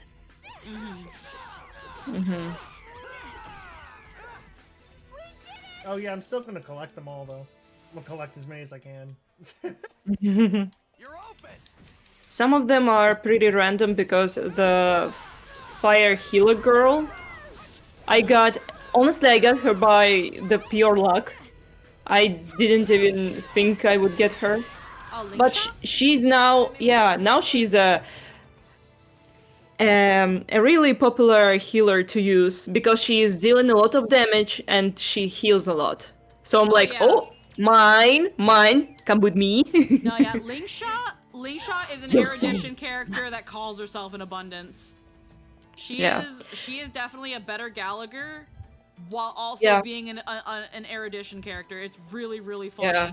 And yeah, no, she became super popular because of how good she is. She's really good, apparently. She's madly good, yeah. And she's not really strongly like. She's a passive healer. Yeah. And I like it. Yeah. She's that good, huh? Damn. Well, yeah, she's really good. Yeah, because the way she works is that if you do, first off, her ult is an offensive thing, but you get healed based on her offense. And then her Y is an AoE that also makes her follow-up happen faster, and then her follow-up heals you. Yeah. Interesting. Yeah, I like her. She's actually really good. If you have any issues with Gallagher, then Lingsha solves the problem. Now I have 2 Gallagher. Yeah. A legger one and a stronger one. Yeah, Lingsha is literally just better Gallagher. Yeah. Yeah. Argenti is for the obvious reasons. Oh yeah, no, I love me some Argenti. He's hilarious. Argenti, I looked at him and I was like, yeah, he's really pretty and I'm down to play if I can get him. But yeah. Squeaky, Argenti or Boothill? That's a tough choice. I love them for very different reasons. Same. So I'm interested. It's like, God. The only thing that makes, right now the only thing, and I have to look into if this lore is actually true about Argenti, the only lore that turns me off about Argenti is that because of his devotion to Adrilla, people that he feels stray from the path of the Night of Beauty, he automatically sees as a monster that needs to be killed. This is a piece of cake. And that's something where it's like, okay, like I remember there were some theories that based on his lore, they think that Argenti might have some semblance of like, not that he has dementia, but that he is overly pious and obsessively devoted to Adrilla, that again, anybody who strays from the path he sees as beneath and deserving of death. But you wouldn't know that because he's so fucking goofy. But that it's in his lore that he actually killed some of his friends because they strayed from the path of Adrilla. Whereas Boothill, he's just a funny cowboy. Yeah, he just kills a lot of people. He's just a funny cowboy. For fun. He's just a funny cowboy that wants to drink Motherfudger. That wants to drink malt juice and can't curse. Son of a nice lady. Yeah. Oh my god. So it's the thing of the Knights of Beauty are actually very terrifying in that aspect, and how like fully devoted. It's funny because it's like considering Argenti's lore that he has to be nomadic, that he cannot be with somebody because of his beliefs and stuff. People still freaking have him and Boothill plow each other, and I'm just like, okay, so suddenly lore doesn't fucking matter, huh? Yeah. But that's Fujo's for you. Yeah. Sometimes I pull characters just because they're remember finding. that Topaz is considered the bleeding heart of the 10th Dawn E-Heart, and when we first meet her she was trying to strong-arm a recovering nation with a legally voided predatory loan to browbeat a newly appointed and uneducated in the ways of the universe supreme guardian into selling herself, her people, and her entire planet into slavery, preying on her ignorance and using empty promises and appeals to emotion to get a binding signature before anyone can show up to advise her properly. And that was just a Tuesday for her. Yeah. Damn. That's why I don't have her. I have her. So in my case, Get out. because I'm not super duper sure about that facet But of she's peppy girl boss who loves cute things, so it's fine. Yeah. So I have her for a different reason. So when it comes to Argenti's lore though, I feel like God, it's such a hard choice. I want to plow both of them. It's okay, me too, so you don't have to answer. Like that's the thing where it's like I know we have like our cute little Honkai designs that I really like, and I like the idea of being like a Knight of Beauty that like, oh yeah, I'm totally devoted to Adrilla Argenti. It's just we keep meeting up. It's just, isn't it weird these coincidences keep happening and we just keep crossing paths? I'm not following you or anything.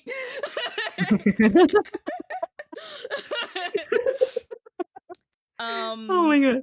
It's more that thing of like if we do a little dumb headcanon, because I'm fully embracing my trash self-insert era at this point. When it comes to games and properties I like, my dumb selfish Freaky here like the beauty never died and I'm looking right at him. Exactly. Pretty much. Yes. My little Pony. my little self-indulgent self-insert would pretty much see Adrilla a little bit differently, in that the beauty didn't die, the beauty is in everything, and that the will of the beauty is what keeps bringing us together. And that's why I'm gonna keep following you around. That's why I'm gonna keep following you around.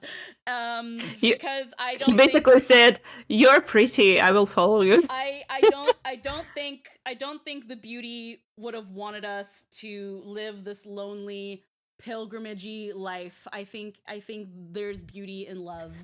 And it'd be very, very dreamy and very, very just dive deep into that fucking shoujo melodrama. Oh, because yeah. that's what Argenti's fucking based off. Give me that Hell Rose yeah. of Versailles, Yeah. will they, won't they drama. That is my indulgent self-insert. And then we have the love triangle with the cowboy. And then we have the cowboy. Just let me, I'm telling you, God won't let me have money, because I will completely embrace my self-indulgent, self-insert slut era and commission me with all of the characters I can do it for free, girl. Don't say that, Ada! I will say those pretty little words. No! I already drew her. I already drew you in the freaking Don't draw me. beauty. Don't draw me smooching Argenti in front of a Oh window no! looking into the What is stars. wrong with me? It's a pen in my hand. Oh, and paper. Oh no! I'm Funny drawing. thing about Oh. Argenti is that he's gives you the greatest platonic love in the universe, because that man is demi as fuck for Idrilla. Oh yeah, and that's what sucks. I love that I am in this community and I know as many artists as I do, because then I get to hear conversations like this. Like, it's like, no, please, Ada, don't draw me Argenti in front of the window of his ship looking out into the galaxy smooching. Please don't do that. Please don't. Well, too fucking bad. But then also, let me have my crazy love triangle with the funny cowboy, because the funny cowboy's like, this dude's obsessed with Adrilla and I want to plow. And I want to be ridden into the sunset by you. And I'm like, yes, Boothill, please, take me now. No, Artie, the reason... I love you, Squeaky. And then there's Sunday, and it's like, I can make you forget about Robin. What, sister? The reason I have Topaz is because I fucking saw Sam reacting to like fucking Aventurine, and she went fucking disgusting ham, and I like to shit in her cereal, so I just have them on the same team now forever. I think I don't really like Topaz, but what a really, really heartwarming story that I had heard about Topaz was, it was a father who plays Honkai Star Rail and has a young kid who is autistic. And for the most part, it was nonverbal. But when they were playing Honkai Star Rail, they would let their kid watch and occasionally play. And their child really, really loved Topaz and Numby. And just randomly one day, something along these lines, I'm trying to remember, the kid starts saying Numby, like Topaz and Numby, but in like, I can't remember how they said it specifically. One of this kid's first words were Topaz and Numby. Oh, Wow. it's kind of sad, but the Numby adorable. story. Yeah, it's really, really cute, and it got the father really, really emotional that the first time, I think he was either hearing his child speak in a long time or in general, was his child trying to say Topaz and Numby. The child really loved Numby and Topaz. And I thought that was really fucking cute. And I think they told the story and the voice actor actually even replied to it being like, I'm actually crying. I am crying too now. Yeah, I'm gonna see if I can So- find it. Child with almost found it. Child with autism. Yeah, Topaz Child and with Numby helped my son talk. My son was born during the pandemic and just celebrated his first birthday last week. While he developed, we observed that he wasn't quite meeting the neurotypical development goals for his age. He doesn't make eye contact, doesn't speak as much, few times per day, mostly mumbles and not coherent words, prefers to play by himself, lines up toys, all confirmed by our pediatrician to be behavior associated with kids on the spectrum. I tried including him to different activities, but he doesn't seem as interested. We just go with things that make him happy. While I was playing the game, I was roaming around Penacony using Topaz to look for some missing chests. As he happened to pass by, he approached the screen pointing at Topaz and started mumbling. I asked him, "Who are you pointing to, Topaz and Numby?" He nodded and said, "Opus Nami." I couldn't describe the feeling. Tears just immediately filled my eyes. Yes, Topaz and Numby. I handed him the controller and let him roam around the overworld. When he discovered her technique, while Numby jumps and teleports, he laughed uncontrollably. He gets giddy when Numby runs off into the distance and finds a chest and claps his hands. He laughs while he chases trains in Urillo, stands by the lady who sells Song Lotus cakes in the Lafu, and laughs at the cars at Penacony when they dodge him. He sometimes idles to see Numby flying while Topaz makes international calls, but his favorite is when Topaz hugs Numby. During playtime, he hugs me and says "Dada Opus Nami" with a big grin, and we'll play a quick session. Since then, he's experimented with different words and became more open to talking. Because of what they've done for my son, I will never remove Topaz and Numby from my active lineup. Good thing Ratio was free for the synergy. Snagged an adventure in for her as well. Thank you for helping my son talk, Opus Nami. Wow. Yep. It just check the antisocial, literally my reaction to the story. Yeah, it's a very, very cute story. But then someone put here, I regret to inform you that the IPC charges 4 billion credits for speech therapy administered by a cornerstone holder. Oh no. But yeah, Sam Slade noticed the post and was like, "Holy shit, I'm crying. This is the most wholesome thing I've seen in a long time." Yeah, Opus Nami. It's really, really Well, cute. now So I know was like, that. And I was like, okay, that's fucking cute as fuck. I can see why some people can like have softened to Topaz for that reason. But yeah, it's that's a really cute story. So whenever I see Topaz, that's the first thing I think of, and I can't really bring myself to hate Topaz. No. I don't hate her, but I I actually don't care. do like Topaz and Jade. Mostly because they represent both the human face and mundanity of evil. Topaz doesn't think of herself as evil. Destroying worlds for personal profit is just her day job, and it does so much to characterize the universe that such extreme atrocities are seen as entirely mundane. Yep. Hold on, let me just...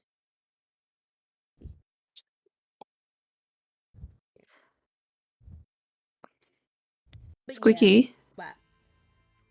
Squeaky. Yes? Check your DMs, please. Oh my god, what are you doing? Oops, my hand slipped and I... What did you do? Oops. They're committing atrocities in the name of a drilla. I don't know what that means, but it sounds funny. Can I see these atrocities in the name of a No, drill, let her please? cook. Let her cook. She's still cooking. I did it on the paper, so. Oh, okay. Oh my god, I can. Ada. Yeah. You say Boot Hill too, yeah? Mm? Maybe some poo. God, please don't let me have money. I'm going to throw it at so many people. The monsters here are set to a level far higher than usual. What does this person want now? And you just swat them aside like flies. Yeah, I'm too goated right now for this game. Haseo, you truly are the one I've been waiting for. That's Adelie. Actually, I'm Haseo. Huh? Oh, pardon me. Oh, that was intentional. Might match faces to names. Okay, so you're autistic. It's fine. But who exactly are you? Let me introduce myself. My name is Kusabira. I come from the net slum. The net slum? Never been. I know the net Oh, slum. Wink. pardon me. It's a I heard legal it was town someone crawling with important and hackers figured and it had to be a lonely girl. I hope you can save my brother from a monster. A monster? Yes. 2 days ago, Monstro. an enormous monster appeared and completely wiped out the net slum. What? The name What the of this hell? monster is the Shadow Vigalta. I thought it said the Shadow Shadow the Vegeta. Hedgehog. I thought it said Vegeta too. Shadow the Thing looks Hedgehog. like Not a that part thing of almost the looks like it could be wingspan. from Akira. Yeah. The creature Shadow is ugly, Kid. wretched, and terrible. God. PC, So like you. NPC, object, you name it. It simply devours anything it can put in its mouth. My It's just brother like me, acted for as real, a for real. decoy to try and protect the net slum, but It didn't work. the Vigalta captured and swallowed him. And then completely wiped out the net slum. I hope I said that already. But my brother has a special security wall equipped. There should still be time before he's Security. completely trapped. We can make it if we hurry. You've got to get my brother out of that Vigalta. Okay. And what's your brother's name? My brain is being dumb. What? For In what did way? Because it's okay, so Vigalta, and then my brain was like, my brain looks at the word and it sounds like Vegeta, and then I thought she was like, you've got to get my brother out of the vagina, and I'm like, Oh my god. what? Why did you have to use this name? This name is just bad. He's called Zelkova. Okay. Zelkova. Okay. Moontree Zelkova? Wait. You're his little sister? Yes. I told you that already, didn't I? No, you didn't. No? Whatever. At least now I know who you want me to help. And when we met back at Makanu, didn't you say you had something to tell me about Ovan? I think she's got this also thing because it's like when she was like, are you Haseo? We turned around and she was talking to a random person.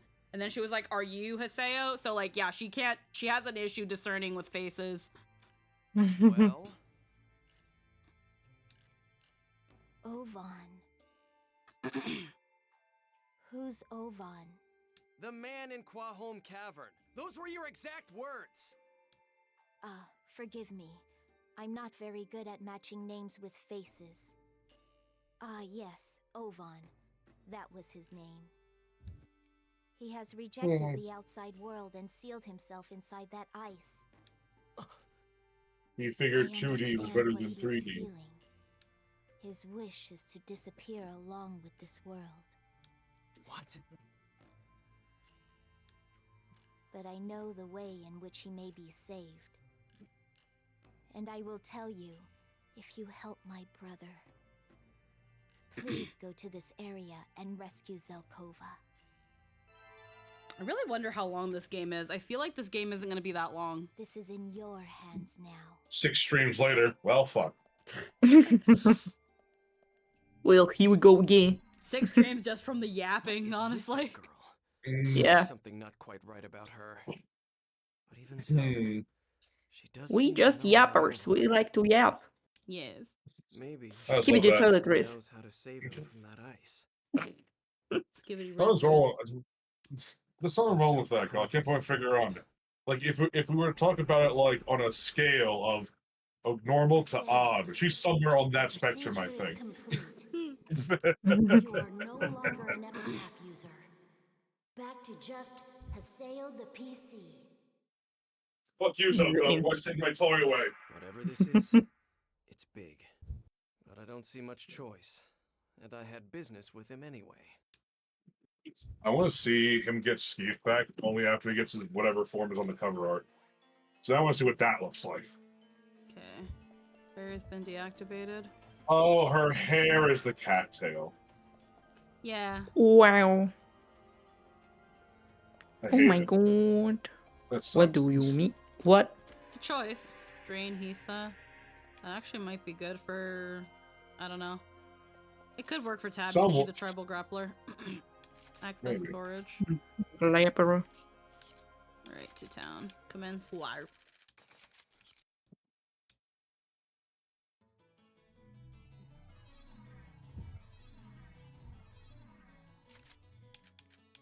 Memoir. Hurry to disrupting Superior New World to rescue Zokova from his peril. Let's first save.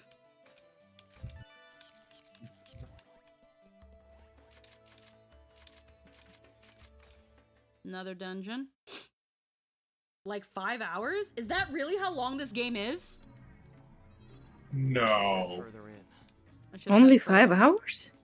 No way. I mean, it comes with the trilogy, so it's essentially like getting a free game. But wow, is it really that? It is just Sure. an epilogue. Oh, Wow. that makes sense. Oh, Oh. shit.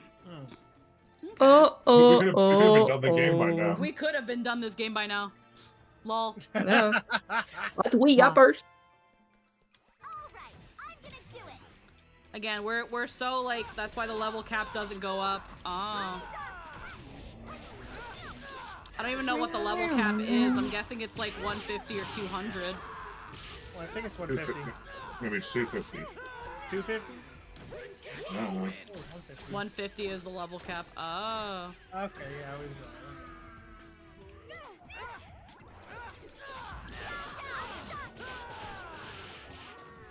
No, not the yo-ho hi-ho. Alright. I just wish I wasn't in these dungeons that like I could use my bike. Just go through them faster. Okay. Then you would be done in 2 hours, and we can't have that. Nope. You're open.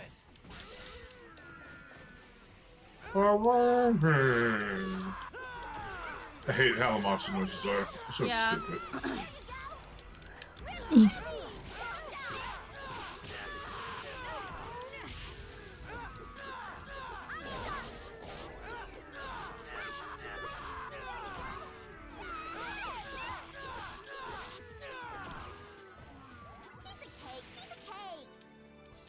Alrighty. Let's see. We got several You know what? directions we can go. Yeah? I'm surprised she wasn't saying yeah at the end of all of her words because she's from the early aughts. Huh. She probably does something like that in the Japanese version, but no use in really going too into that. Just let her have just cat puns instead so that you have a more normal sounding person. That's kind of probably the better way to do it without it being overly cringy, I feel. Hmm. Because Because again, was in only cringe. well, it's a thing of like, because in Japan it's easier to put little like ticks into your sentences, like saying nya or daro or de or dayo or things like that. We don't really have an equivalent of that in English that feels natural enough. No, yeah. I should do like stereotypical old-timey gangster, which we have C at the end of every word, you know. Yeah, you see, you know, get, you know, that kind of stuff. But again, it doesn't work in a cute way, because that's the thing. At the end of the day, those little sentence sprinkles are mostly just to be cute. We can do it with select words, but definitely not every word. Yeah. Yeah, see. Yeah. Japan has, I think, there's dayo, there's Datebayo. datebayo's too long, but Oh, you know. yeah, it can definitely work, but it's a little too long. It's like, again, with datebayo, it's I think it actually does translate to believe it. And No. here, well, again, I don't know, but funny I don't enough, Naruto's English dub did a good job with that, with taking that and turning it into believe it. because it goes with Naruto constantly feeling like he has to prove himself.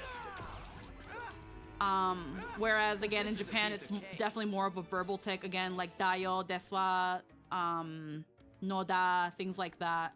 But again, it's like we don't have much of an English equivalent that can be used to be cute. There's no exchange that is equivalent here. Yeah. By the way, I did another sketch. Oh my Go, go, go, You're go. such a... Oh my fucking god. I love that. I love that so much. He would. I can't wait to see. You guys will see If later. ever. You'll see later. These are mine. These are mine. Yes, it's only for her special things. They're not lewd or anything. Yeah, no. No, they're really. Are you disappointed? Am I hearing a disappointment in your voice?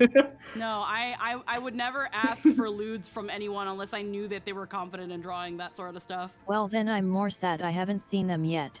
But you gotta also give you a bit. I'm doing video games. Can you believe it? Right before Lynn's birthday. Let me at least.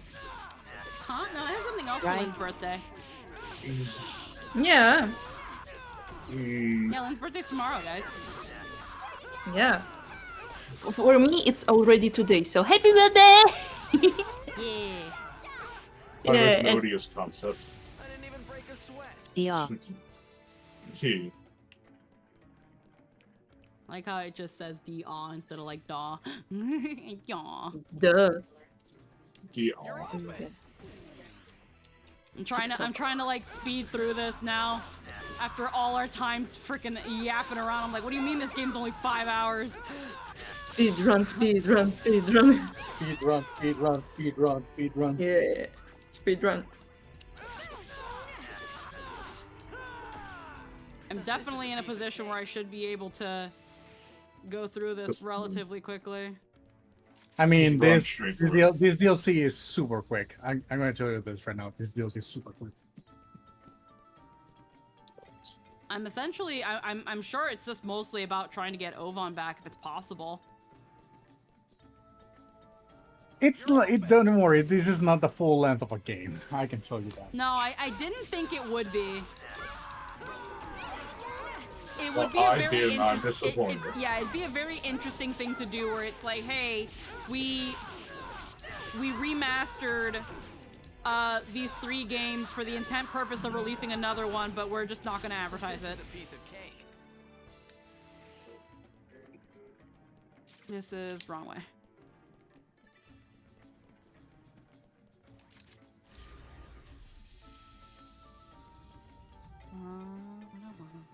Hey,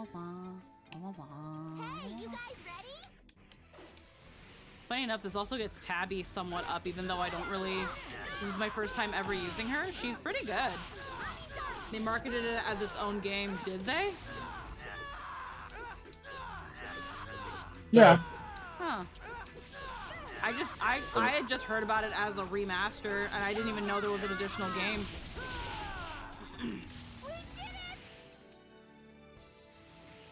I wasn't really until I booted it up and I saw it. It's like, huh? Everybody who was a GU junkie, when they heard there was going to be Volume 4, everybody lost their collective bullshit. Probably, yeah. I remember Logan was getting pretty excited about it, because he loves GU. And I was just like, oh cool, I can finally play these games. After only watching the movie and reading the manga, I can actually finally play this game. Did you play this game? I never played it originally.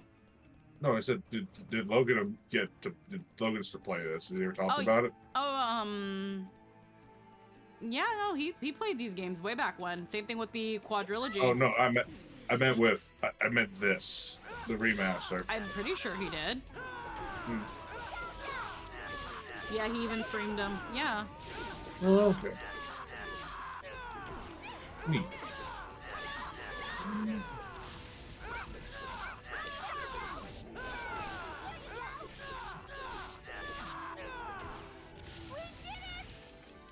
We did it! Yippee! I'm just trying to remember when in 2018 it came out because I'm trying to remember. Because I knew swear that to when I God. heard about it, I was like, oh, Logan's gonna be excited about that. But I can't remember if this was before we reconnected or after. Because I had heard. 2017. Okay, so that's. This was okay. when it was ever. Okay. I had heard about this a little bit later on, so.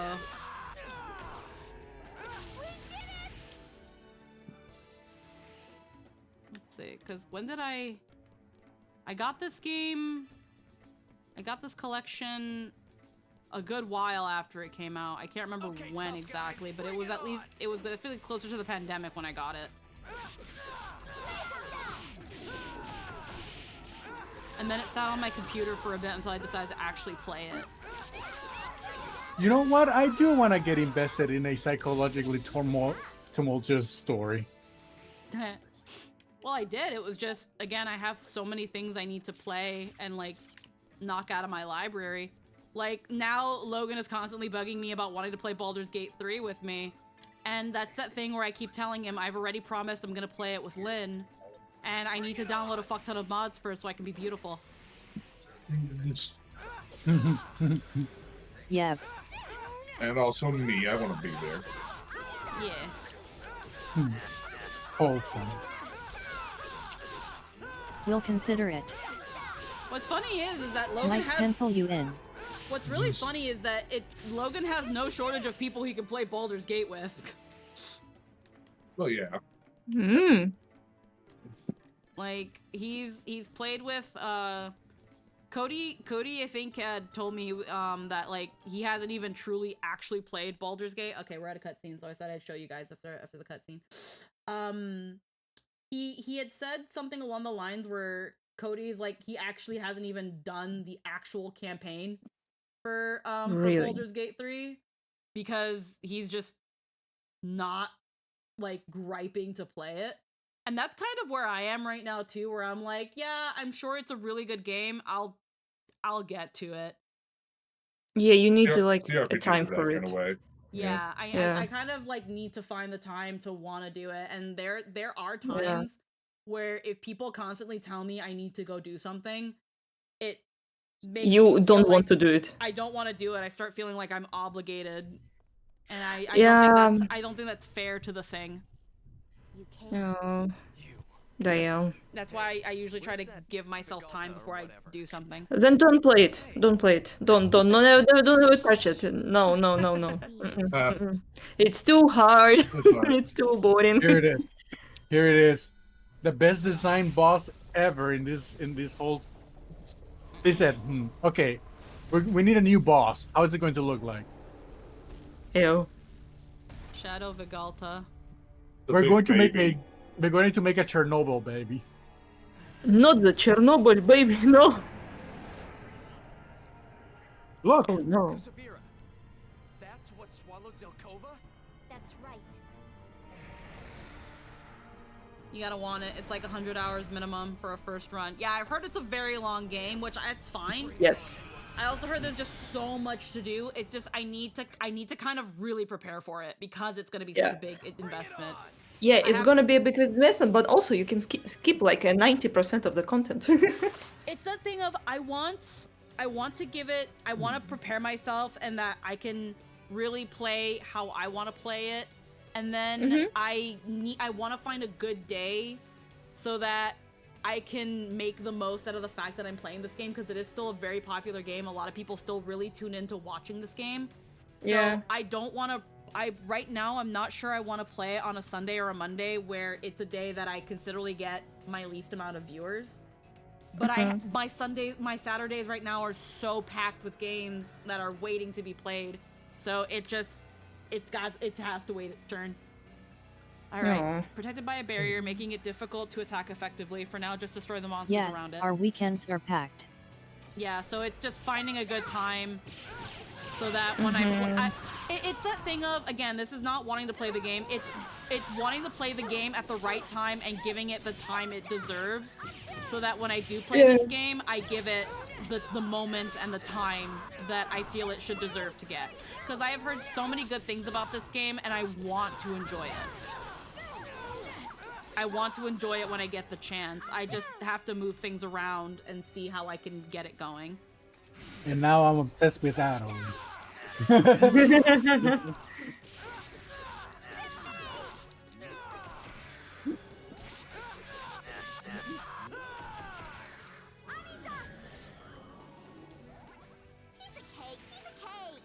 Dead. Done. We have successfully shown the baby that we have made a choice. Is that thing healing itself? Damn, disappeared. What the hell was that monster? Where'd she go? Huh? That's Zelkova's voice. If you ever want any aesthetic mods without having to dig through the void, let me know. I can send you the best of the list. Yeah, I did find a lot of mods. I just have to see if they work. It's also because Baldur's Gate is a huge fucking game. It's a... I'm gonna have to clear things. Dino or myth? Yeah. The voice is gone. Please, do as my brother says.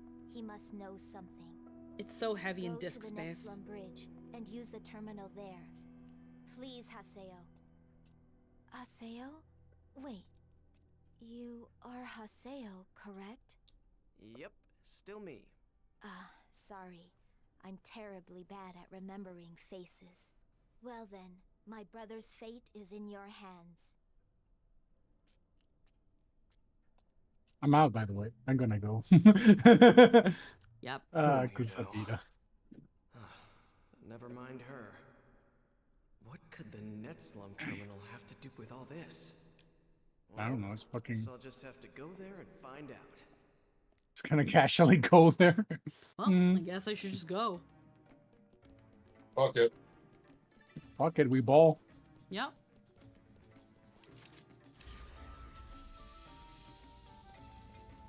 Oh my god, the bee statue.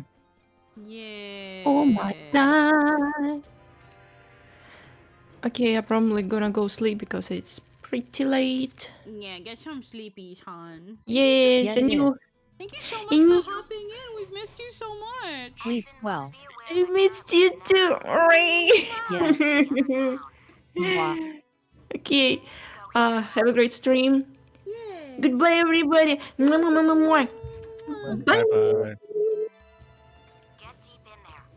You should be able to area hack your way into the Netslum. Got it. Thanks. Alrighty. Let's save Yeah. again.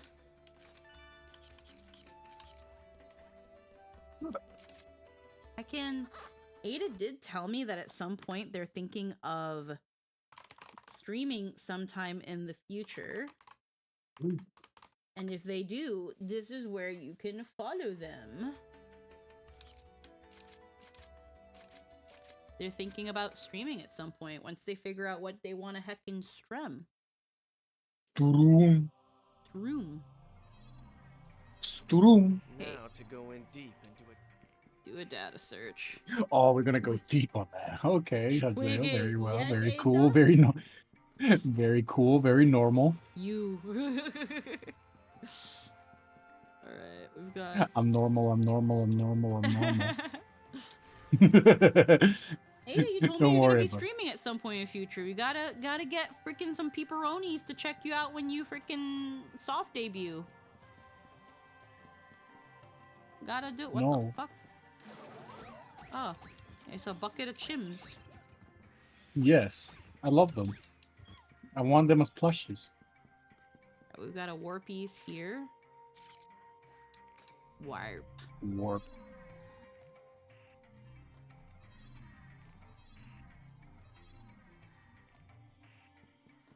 Atori. Atori! Man, it's kind of sad when I think of Aseo's JP voice actor. Man. Yup.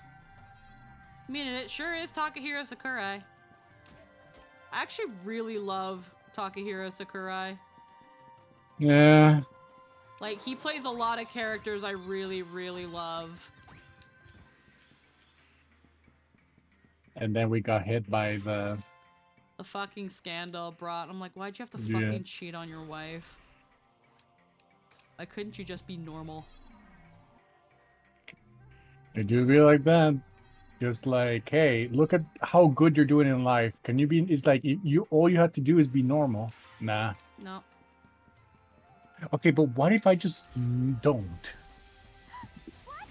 I think they brought him back for Cloud though, didn't they? I don't think he got recast in a lot of his roles. Yeah, they did, but they you recast know, him? they did, but they don't bring him to like events or anything. Okay, I was He was gonna say, basically I like, think he still played Cloud because that's just kind of how Japan is with voiceover. unless they have like an actual reason why they don't bring the original voice actor for anything. That's going to be the case. But yeah, he's still brought in, you know, because he still has like a duty to do, but he's not really well. You know, he's not brought to events. He's not asked to do promotionals. He's not asked to do anything. It's like a way of like saying, it's like, yeah, you work here. Be thankful that we still have to hire you. He probably doesn't earn. What are you talking about? No, just Takahiro Sakurai. He probably doesn't earn as much as he used to because he's not really marketable anymore. Like he doesn't get new roles, if I'm correct. Like he was the original voice for Jinshi in the Apothecary Diaries, and like because way before the anime came out, they had some drama CDs, and he played that character. But when the anime came out, he was recast. Oh jeez. Well, what are you gonna do? Yep, no, it's really, really disappointing. And it's really funny how a lot of Takahiro Sakurai's characters went to Yuri Lowenthal, though. It's really crazy how that happened. Like 9 times out of 10, if Takahiro Sakurai played a character, Yuri Lowenthal was gonna play them. To give you an idea, he only had two roles in 2023. And in 2022, he was Reagan. Yeah. For Mob Psycho 3, and so that bunch of minor roles. Yeah, again, he just kind of has no marketability anymore because of that. It'll take a long time before he can come back, and if he does come back, it's mostly just coming back as the voices he already played. Yeah.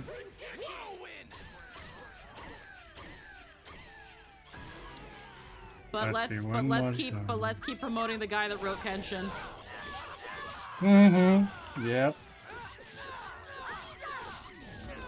Yeah, they also have a work culture where you are not supposed to bring up personal life stuff, and if someone either served time already or wasn't convicted, you're socially obligated to never mention it or let anyone know you think about it. Which is probably why the Kenshin author got away with it, or at least continues to get away with it. Gross. Because it's like, it's the cornerstone of their social oppression.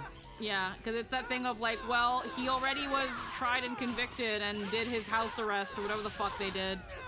So why are we still bringing it up, guys? And it's just like, ew. Like, miss me with that fucking attitude. Why are we bringing it up? Mostly because he's probably still has that kitty stuff. He probably still finds more. And probably still finds a way to get some with the money he continues to make off of his work. Usually the people who commit the crimes are the ones in positions of authority. Yeah, it's that thing of it's just gross, and it's like, I don't sympathize with cheaters either, but at least Takahiro Sakurai and his wife got a fucking divorce, and now they're doing their own fucking shit. But 2022, that's when the bullshit happened. Yeah, I don't know if he just cheated on her or if there was like actual abuse going on. I think it was just he cheated on her. Yeah, it's just cheat.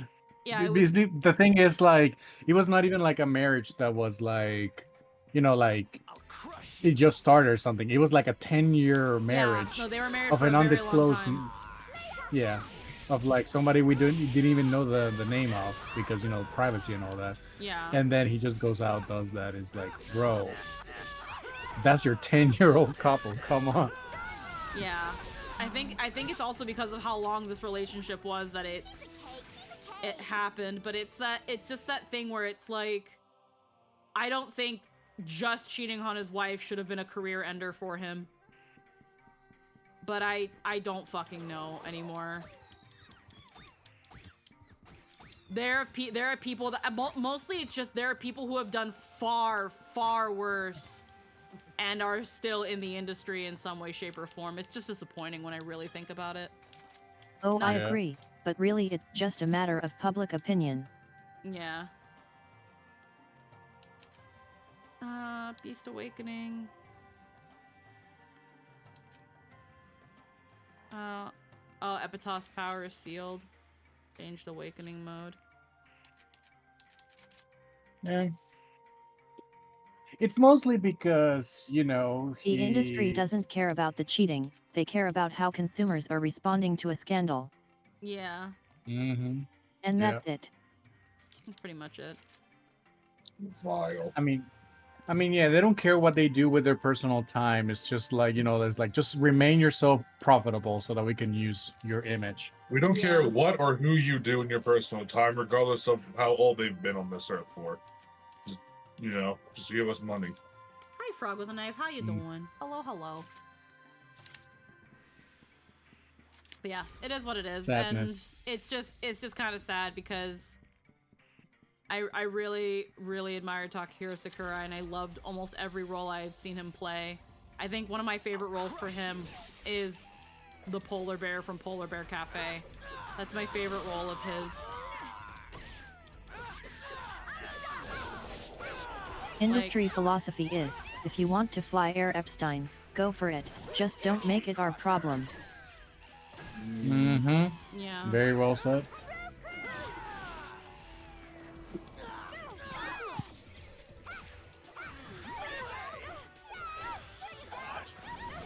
Oh dear, what am I doing? Why am I shooting everybody? Oh, I'm Confucian.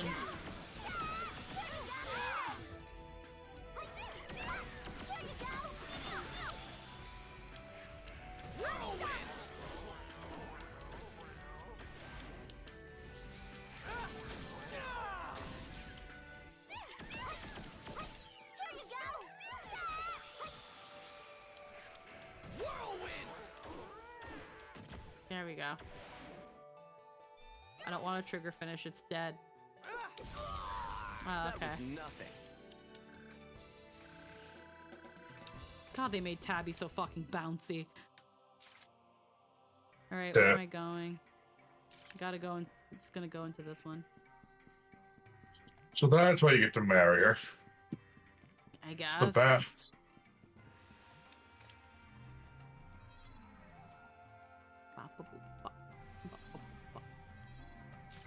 Supreme Kai Almighty. Yeah, after that scandal, he literally did not get any roles in 2024. In 2023, he only had 2 roles, and that's about it. Yeah, no, the dude's career's over, dude. Dude's over, yeah. Career's over.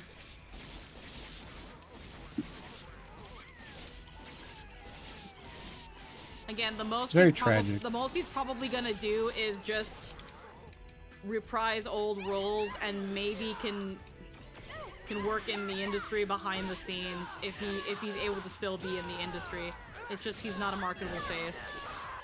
Well, yeah, I mean, imagine just using somebody who cheated on his 10-year-old wife as your, you know.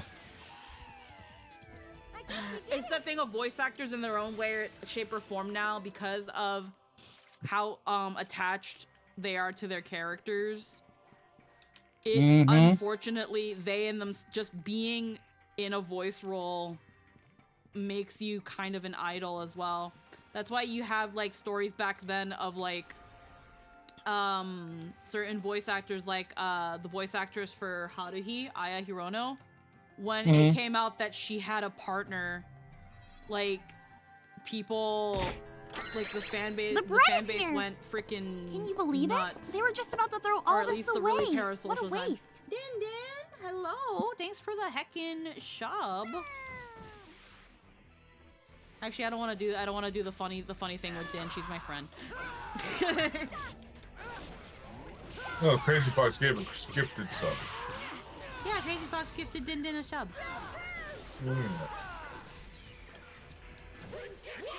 I just don't want to do the whip cracking thing because Din's my friend. Yeah, they turned voice culture into idol culture, and idol culture is insanely toxic. Yeah.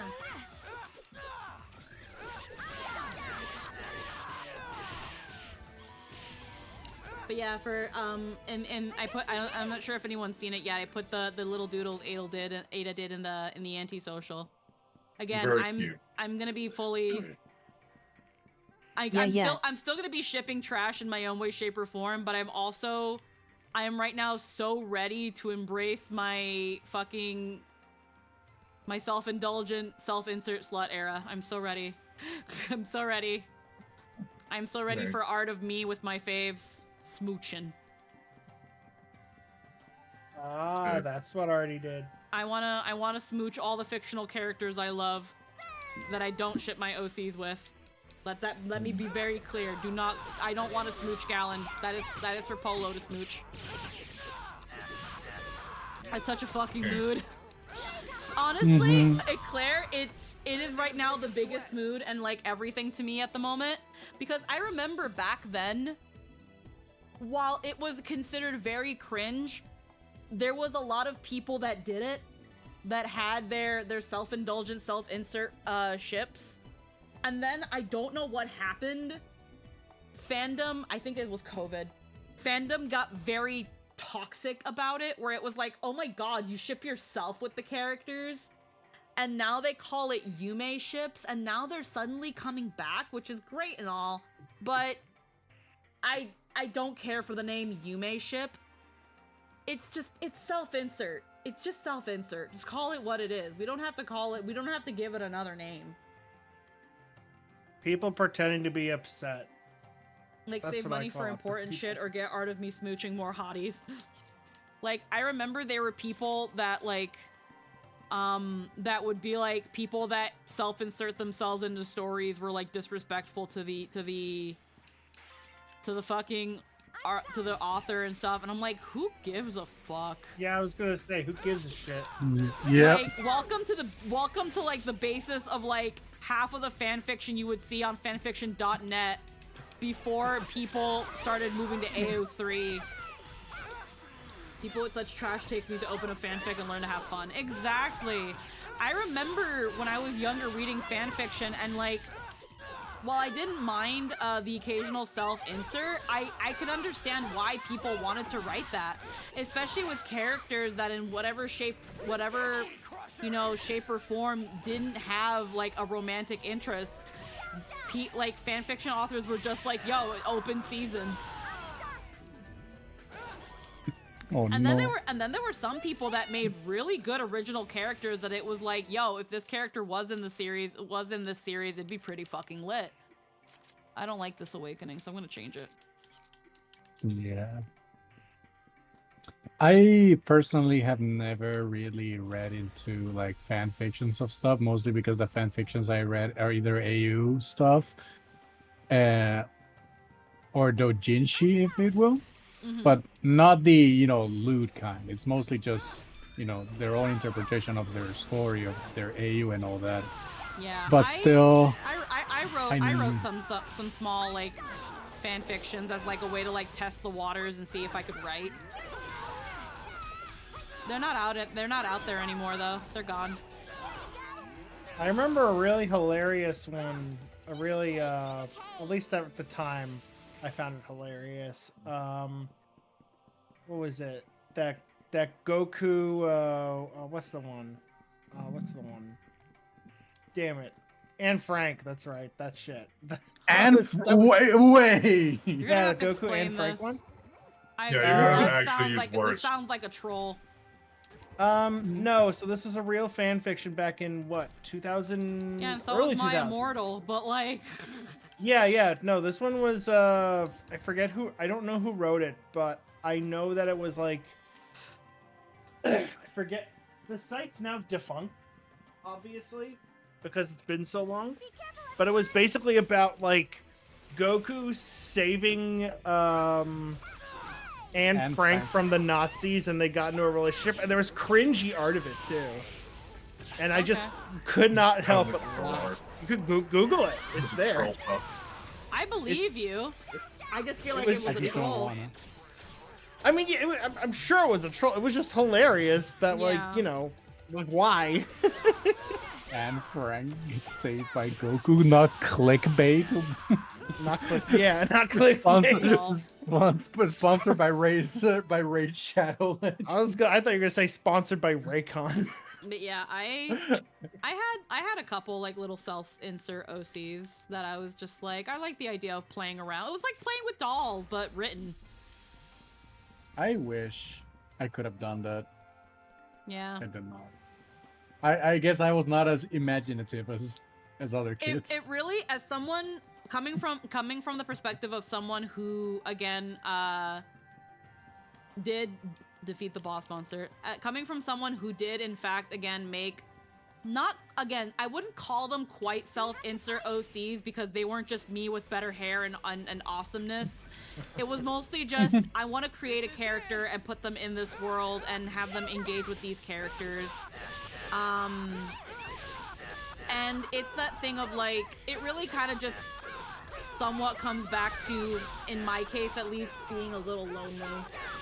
And, you know, wishing that you could have you could have interactions with other people, but one way or another you kind of can't. So the next best thing is to write your own with these people that don't exist. Because it's not as creepy that way. I remember when I tried to write a fan fiction. I say fan fiction, but I tried to write an SCP, and it got rejected. Never gone full self-insert, but damn if they didn't have a lot of my own personality. I would say that the characters they went for was definitely based on my own biases. But I would say they weren't self-inserts, more so things that concepts that I wish that I could be. And then just like take that as a kind of like what I do with most of my actual OCs, where I take a facet of myself that I wish I could either improve on or expand more on, and then kind of turn that into its own character. But I wouldn't say that they were like me. But yeah, some people would still probably call it that self-insert in its own way or shape or form, and I wouldn't entirely disagree. And again, I was like 13, 14. I guess, like, you know, fan fiction is usually just like story written within that verse. Yeah, it's Actually, no, I tried twice. I tried twice. I remember. Oh wait, we should a cutscene, right? Now to head for the bridge. Oh, it's literally just that. Yeah, that's it. The cutscenes are still pretty short and sweet, like before. Okay. No, but they weren't anything like crazy. Like they weren't any self-inserts. Like one was literally just a cube that would rob you of your senses the longer you are around it. Mm-hmm. And its area of expansion would expand by like 0.5 centimeter a day. And the other one was an entity that could the bridge terminal. What do you call it? You say so. It was an entity that could, you basically would play a game. You'd play a game with it of your choice, because it knows every game. Mm-hmm. And if you won, it would give you what you wanted.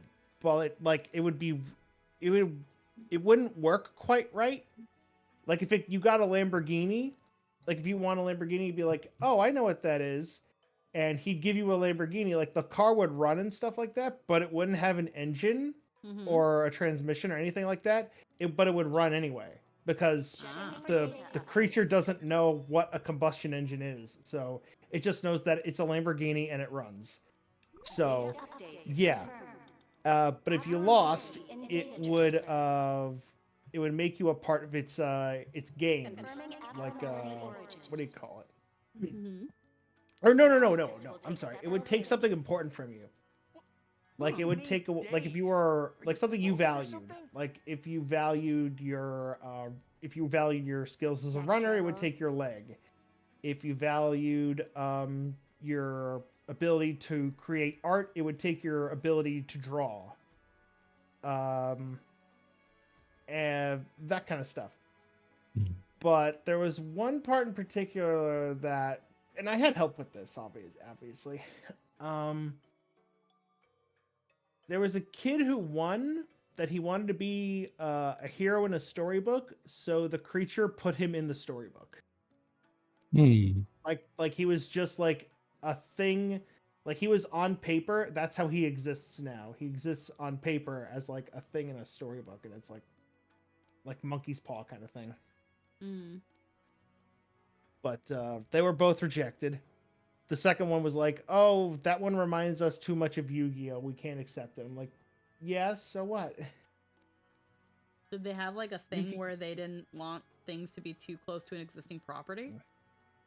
Yeah. Well, no, it's not like that. It was just like they literally had Abel, which literally can create swords out of nothing and cut into dimensions. So I'm like, it seems silly, but I'm just it wasn't close enough to Yu-Gi-Oh! It was like it could, it's literally a monkey's paw kind of thing. And the Foundation would just like would just be like, no, we're taking these because these are too weird and they can't be in the world or whatever. But it wouldn't be like, hey, this is particularly Yu-Gi-Oh! It's like you want to play like craps or blackjack. I think it's similar to. I'm guessing they're saying it's similar to Season 0, where you play a game, but there's nothing really good whether you win or lose. Maybe. Because that's the thing with Season 0 is Yami is essentially a fucking sadist, where now he's usually playing games with bad people, so it's fine, but usually it's like bastard. The stakes were usually the way Yami would do it would be like, okay, if you win, you get what you want, but he would obviously had intent to twist it in some way. And if you lose, you're just gonna suffer. And essentially, when it came to like Season 1-0 and Yami Yugi, you win the game by not playing with him. But again, all of the people in the old Yu-Gi-Oh! Are all bad people, one way, shape, or form. People that are full of hubris, or actual criminals, or things like that. So, of course, they're gonna play with as far as they know, child asking them to play a game. My thing was like, it wasn't like always monkey's paw. You had to like be, because it's like, if you're not specific enough, it's kind of like, oh, that's the monkey's paw. But it's like, if you ask for like simple things that it knows what it is, it's like, oh yeah, I can give it to you and it'll work. But it's just going to be like, if you take it apart and you don't find certain things, it's going to be like, I wonder how it runs without this. And that's basically just what it is. It's not like always going to be that way, but like there was just a few instances where it's like, oh, they probably should have been a little more specific, but he's a child, but the child didn't do it right. Also, the thing takes on it takes on a young family member of yours, or if not, if you don't have anyone close to you who is a young family member, it takes the form of like a vulnerable child.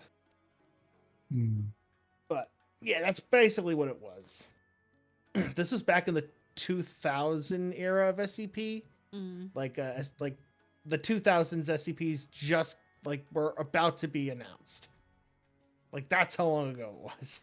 Yami never twisted if you win, just nobody won, often by their own nature, like stab the money in your hand to win it, but his opponent's greed was such that he wasn't able to hold back, and instead of stabbing his hand, decided to stab Yami, which resulted in him losing. If they knew they'd never play, even Saw wouldn't ask Yugi's infamous question. What's really funny is that, considering how old Season 0 is, one could probably argue that Yami asked the question, would you like to play a game first? Because that's usually how he would come in, he'd step up to the person and be like, hey, you want to play a game? You want penis enlargement pills? And that was usually how it would go. And Season 0 was like 90s. Yep. Yeah, Season 0. So like Yu-Gi-Oh! Was really old. Yeah. But yeah, it And was. then they made the whole thing about card games. But yeah, Cerberus, the way I was remembering it at least was that even if you won, Yami wasn't going to let you win. So that was that thing where it was like winning the best way to win anything with versus Yami was to just not play the game. But yeah. Pie. My favorite. Thanks to your area hack, Also, look, it's connection Pie. between Makmu and the Netslum has been restored. See, the thing is, it's funny how Pie's outfit is just completely overly revealing. Leave that terminal to And then me. like massive should be twin able to tails. shorten the I always analysis felt we duration. were robbed because we should have seen her So, with her why hair don't you go down. and give them all an Oh update? yeah. Them. Yeah, fair. Them who? Your friends. I just spoke with them. It looks like they've all gathered in the Netslum.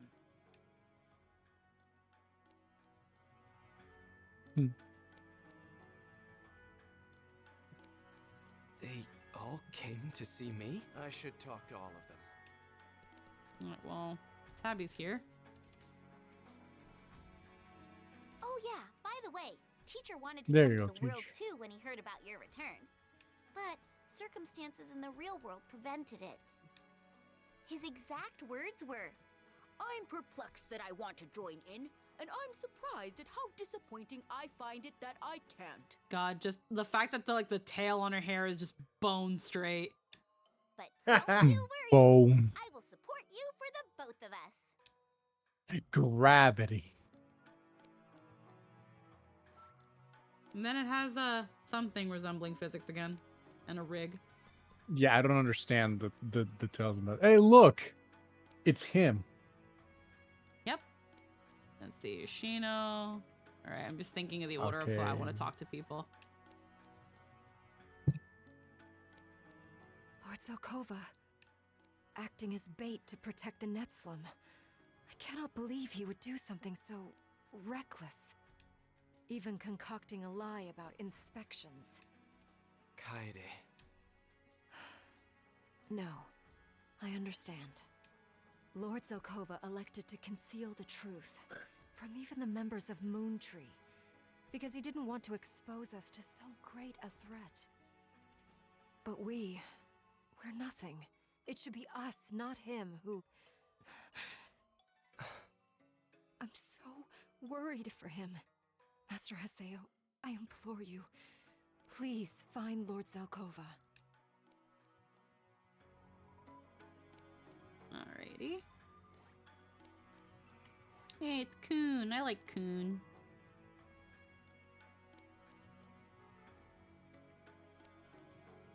Haseo, I hear you're kicking butt at Nab.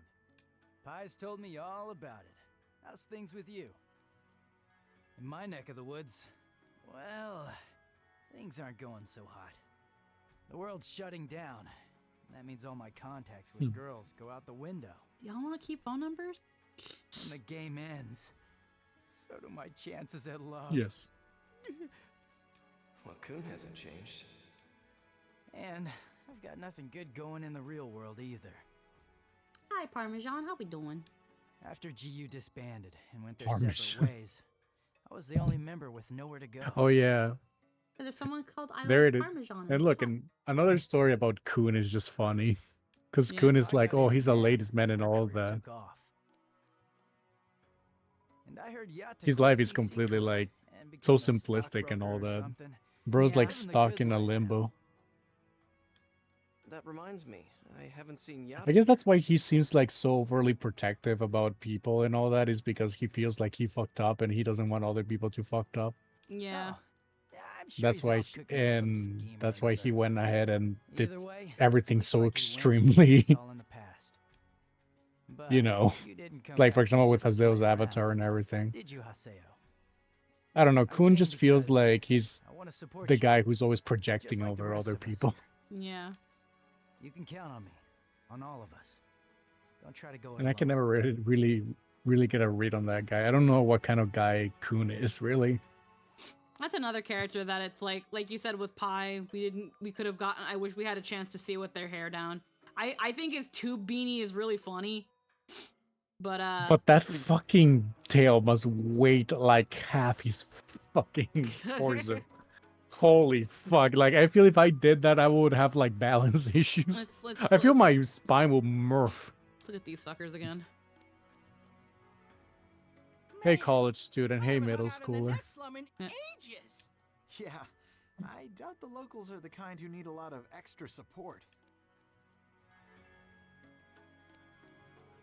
Quick and simple, thanks. Alright, let's talk to Sakubo. Sakubo?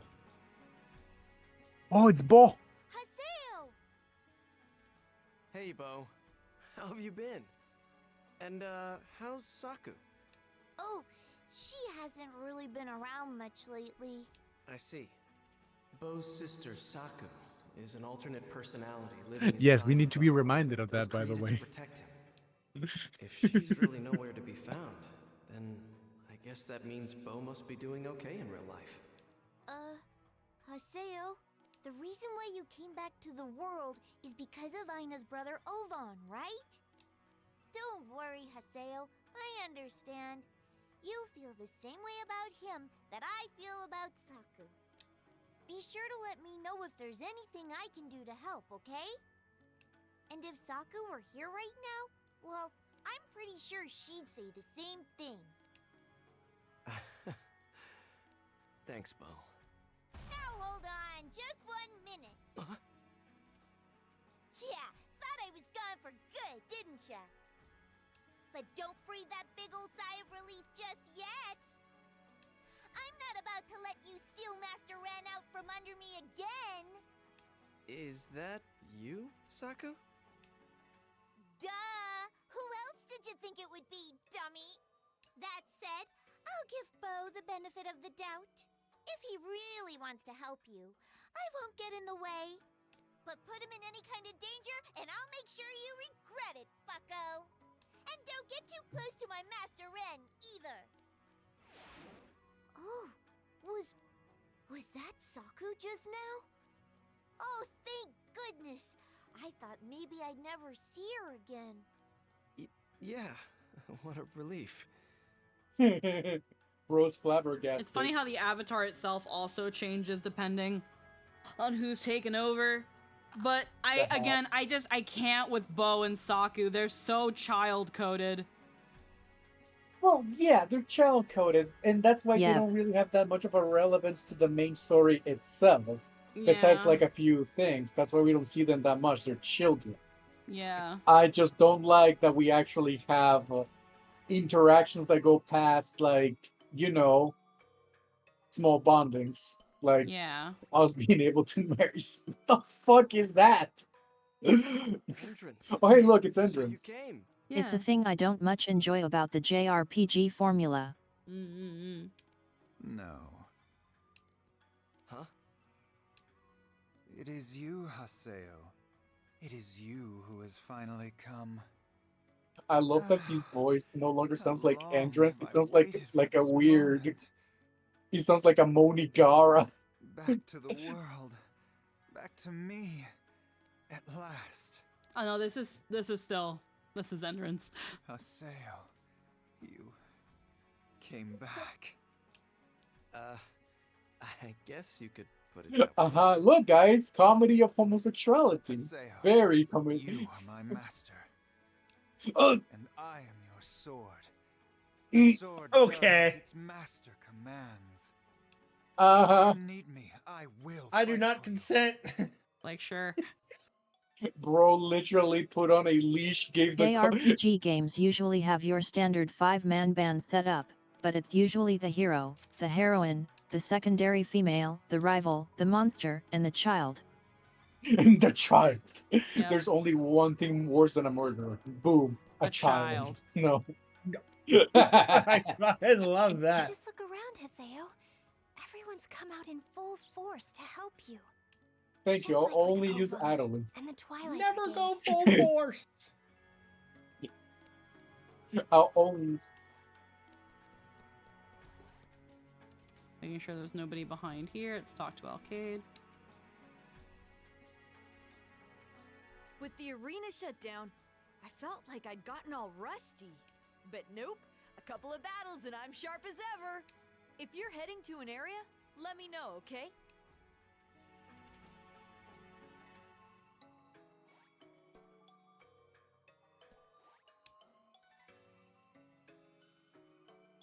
Haseo, don't you give up until Ovan is safe.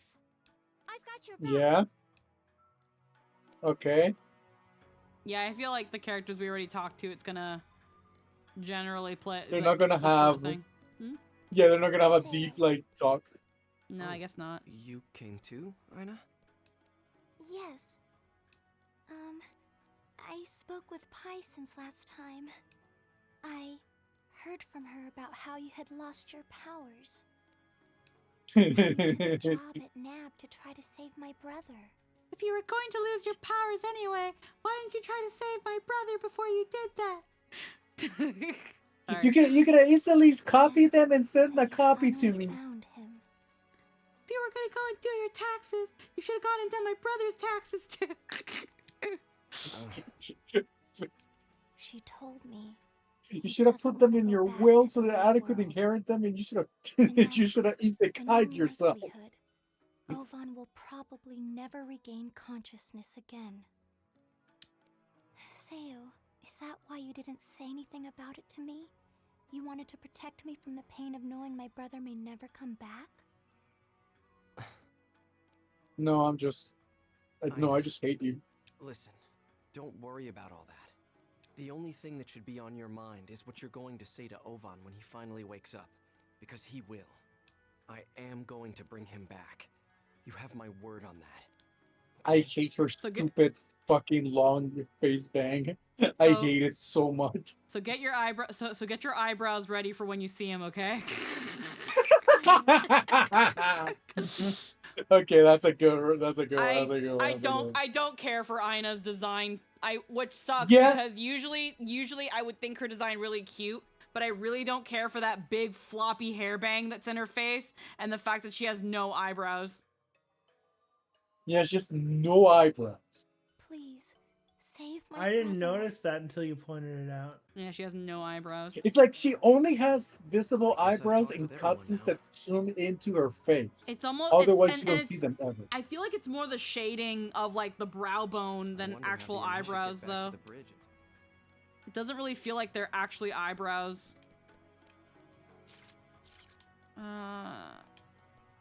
No eyebrows is always a bad choice. Yeah, no, it very few people can pull off no eyebrows.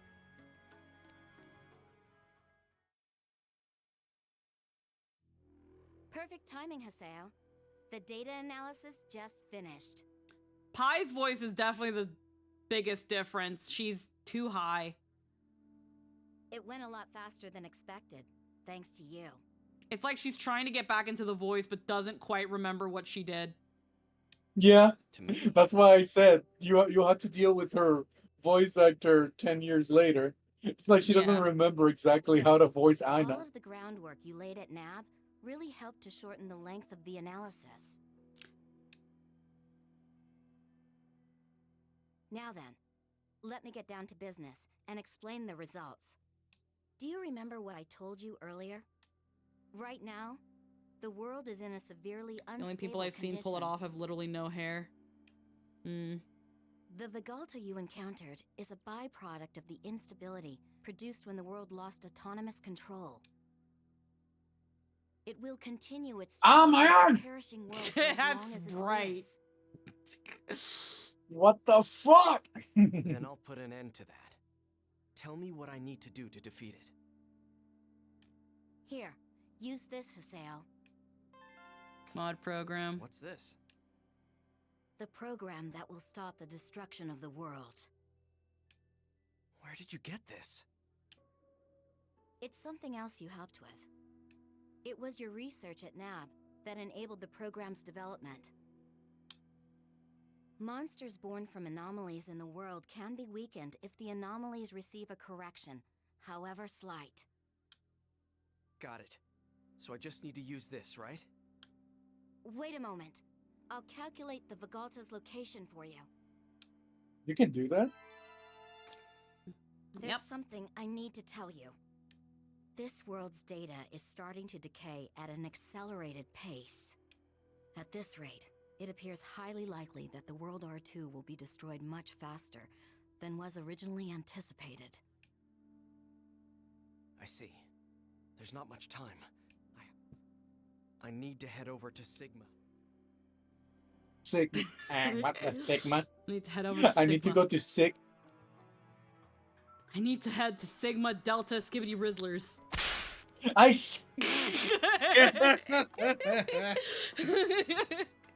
Give it about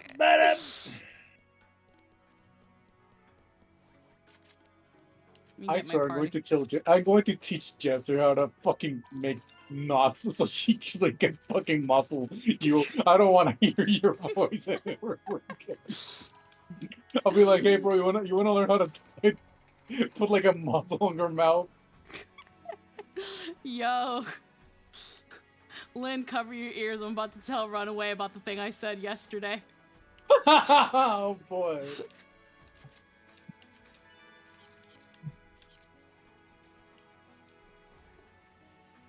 Let me know when your ears are covered. All right. I just need to know, because last time I talked about it, Lynn was like, I'm leaving. I'm leaving.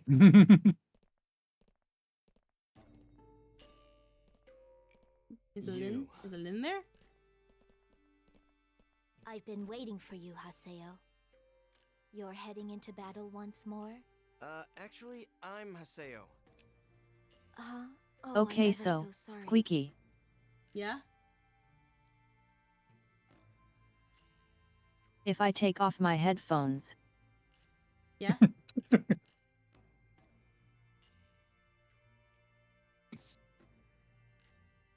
How am I supposed to know you're asking if I took off my headphones? They got you there. They got you there. They got you there. To make sure, okay?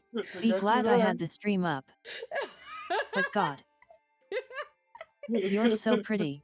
Okay, well, take them off now, and I'll write in the chat. Okay, good. So, I was having a late night conversation with Jester, and we were talking about pupil dilations when you take like substances and stuff, and I was like, yeah, it like, and Jester was like, he was like, is dilate when it gets bigger or when it gets smaller? And I was like, dilate's when it becomes bigger, and constrict is when it gets smaller, kind of like a butthole.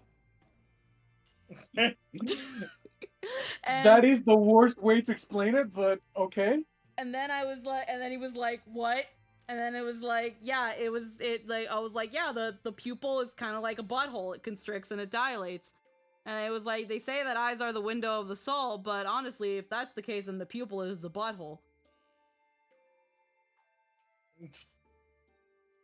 None of what you said will ever make it past any medical anything ever. So then we just, we started calling it like the pupil is like the butthole of the eye. And then I had to use the bathroom, and then Cody was like, yeah, you gotta go dilate you gotta go dilate. I was like, yeah, I gotta go dilate my anal pupil. The worst part is that you're not wrong. The pupil is not like a black something. It is literally like a bunch of collection of cells that just grab light. Yep. It's not a sphincter like a butthole, but it constricts and dilates like one. The butthole does not dilate. The butthole doesn't dilate. It does not. You do not just open it. It just opens up though sometimes when you gotta use the bathroom. muscles constrict more. There's no dilate. How much anal sex did you need to have for that to happen? How much fucking pounding did you take? There's so much. I just kind of thought, I was like, if constrict is closed, dilate is open. No. Oh. That's not how that works. That's not how any of this works. It's not how any of it works. You know what? The thing is, this is just funny to me because I am used to like hearing a bunch of stupid like bullshit from my patients or from my students. Mm-hmm. Like my student failed his fucking midterm exam because I put an open answer question, like, and it was, what is the muscle group that you use most commonly in your everyday life? And he said my wrist because I'm flexing it all the time. Yeah. No, it's your butthole. And I'm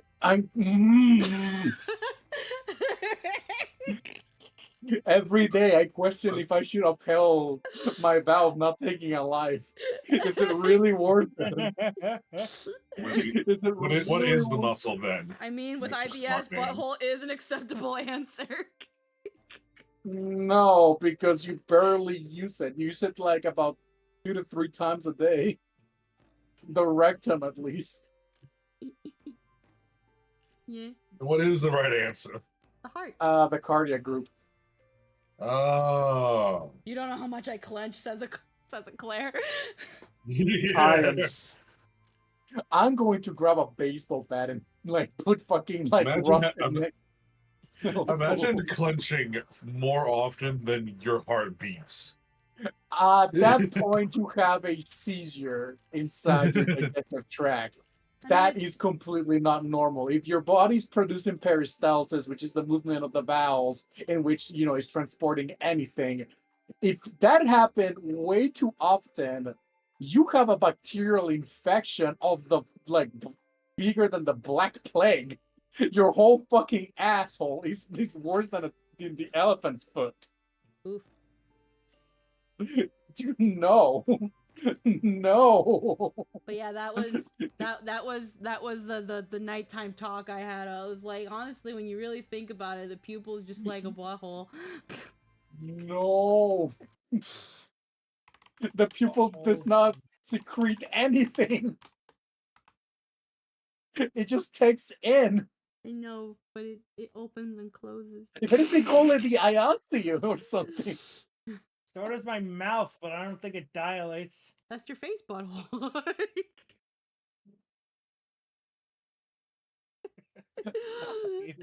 It just takes in, and so can a bottle. It is in times like this where I wonder. No, I think supposed to go in there. People just do it anyway. Yeah. I mean, there's some medications you do have to like take it that way. You mean suppositories? Mm-hmm. Come on, you can't count those.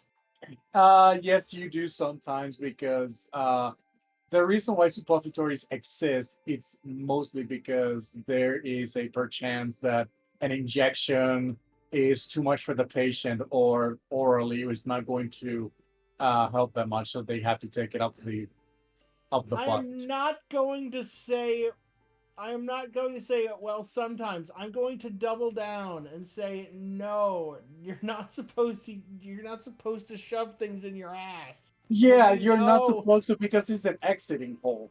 But you know, but you know, medicine has made it that method works sometimes. Yes, so, but if I admit defeat in front of Squeaky, like then for example, it is like that. Takes a mile. It is like that cursed knowledge that you can get drunk faster through your ass than swallowing. God, don't remind me of that shit. Listen, you can lots of things through your ass faster. Yeah. Your opinion works. I'm gonna tell Oh, Lynn. I'm God. gonna tell Lynn she can come back now. Yeah. That's Okay. fine. Okay. But yeah, that was late night 2 a.m. brain me. Matching names to faces is not my strong suit. Now, we must hurry. You have to save my brother. Brother. My brother. One brother. Weirdest. Well, I'm gonna kill anyway, her. I should go as far into the area as I can. I say inside. I'm going to kill and make it look like an accident. Probably get away with it. I mean, yeah. Alrighty, so now we're in another dungeon. So far this is the third dungeon that it's like, hey, go deep into it. Do it. Yeah. And I hope you still and I hope you are ready to do a lot more of that because yeah. This is what this DLC is about. It's not like, oh yeah, we're gonna go to a new place and that's it. No. Oh no, I wasn't surprised.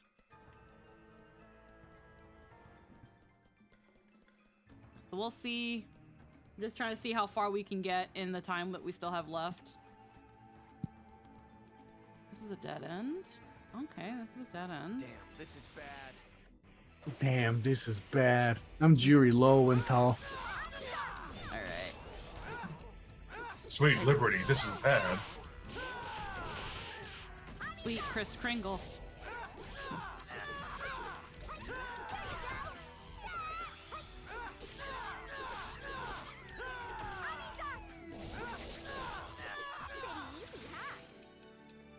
Okay, that was a dead end. There's another direction down there. Again, thankfully I'm pretty over leveled, so clearing the beasties isn't that hard. However, it's unknown. Oh, I can, yeah.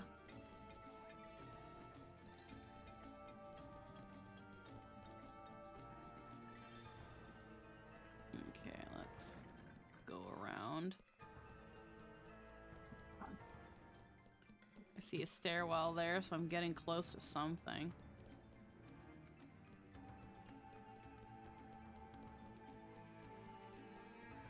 There it is.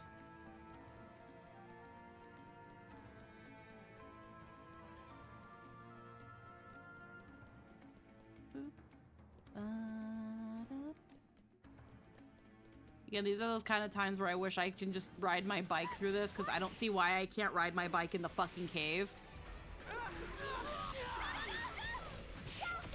Well, you see. Anyway. Yeah. Well, you see, does not elaborate. Changes the topic. What the hell's wrong with that blue mage? I don't know.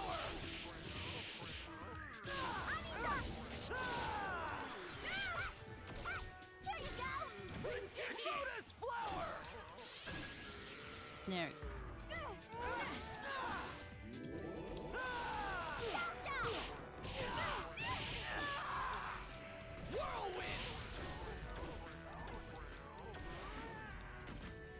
God, the noises.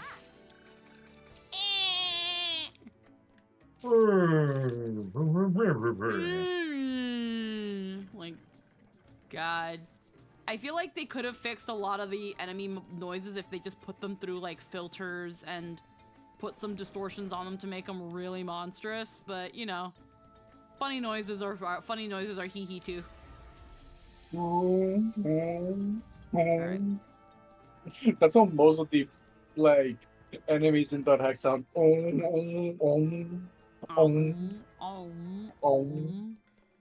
They sound like spirals though. Yeah. Let's see. I hope this is the right way.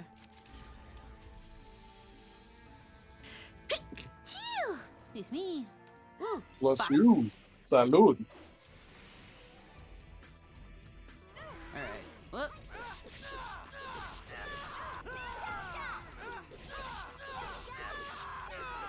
Oh yeah, it's actually called the Blue Mage. Interesting. Yeah, it's like they're just called the Blue Mage, yeah. And the other is the Break Rest.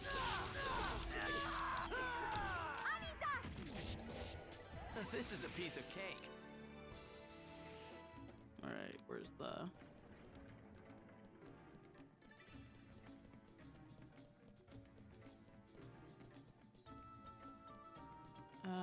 This just looks like a big room that's gonna just be full of monsters. I'm trying to like maneuver. Maneuver.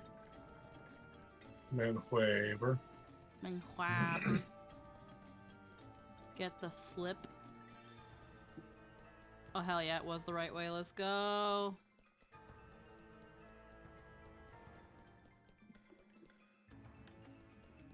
Basement 3.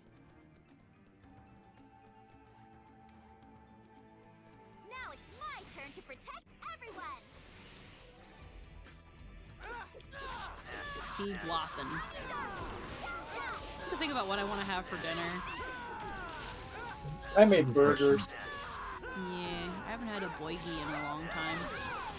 Or it at least feels like a long time since I had a boygi. But I didn't prepare any of the ground beef or anything like that. Probably do that another time. I'm just thinking about how, like, now that I'm thinking about it, I can still kind of get the inkling of that really bad aftertaste from that meal replacement shake. Because it's not the one I usually buy, but I bought, like, some of this other brand just to, like, because I'm running out. And it has just a horrendous aftertaste. Like, I had to chug it so that it just isn't as bad. So that I can just get it over with, and it's just like, ugh.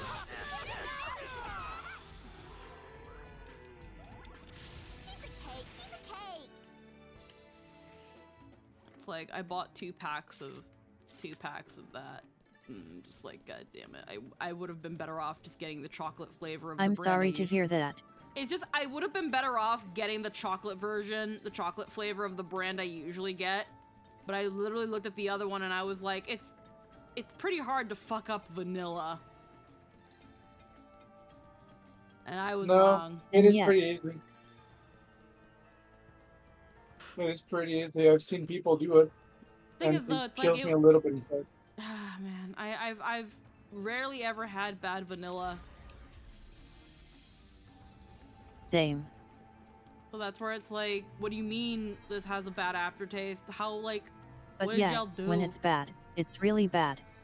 Yeah, the only benefit compared to my usual one is that it has 3 grams of protein more than my usual. But I'm fine trading 3 grams of protein for fucking flavor. Like, I need this to taste good. Because the fact that the vanilla one tastes really good with the one I usually buy is why I'm like, oh hell yeah, I can freaking Frog, you doing okay? You fucking farting in the chat? Yeah, they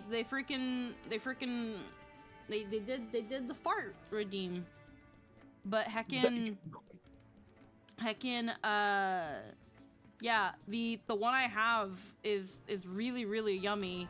And I can even like mix it with like some coffee and have it kind of like as a latte, which is like really good because it's like, if it tastes good, then I have no qualms about drinking it and I can incorporate it into my diet while still like keeping a somewhat close eye on my calorie count without obsessing too much over it. But if it's fucking disgusting, then it makes this really hard. Yeah. Like, I'm gonna still chug through it because I'm nothing if not consistent. But it's just a thing of like, god damn it, why is this disgusting? And I'm gonna try to find a way if there's anything I can do to like fucking lower that fucking aftertaste. I'm probably gonna consider watering it down and see what that does. But god, that aftertaste is so bad.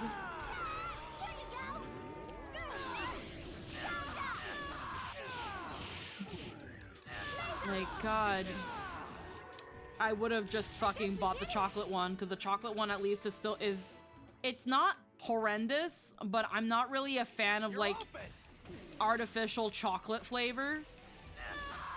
Oh, that's the worst. When you know that when the chocolate tastes so plasticky. Yeah, it's one thing for something to taste like cocoa or chocolate. It's one thing for something to taste like cocoa and something that tastes like chocolate, if that makes any sense. No, yeah, because there's something called chocolatey flavor, and then there's another thing like this is chocolate. Yeah, and I don't know which one it uses, but there's something about it that just reminds me of like chocolate milk from like cheap chocolate milk. I'm very picky about chocolate flavors. It's because some of them use like granulated chocolate flake, Yeah. which is essentially made with like the same things as cacao, but it has like a bunch of other ingredients because pure cacao can be very expensive or the flavor is Yeah. too intense.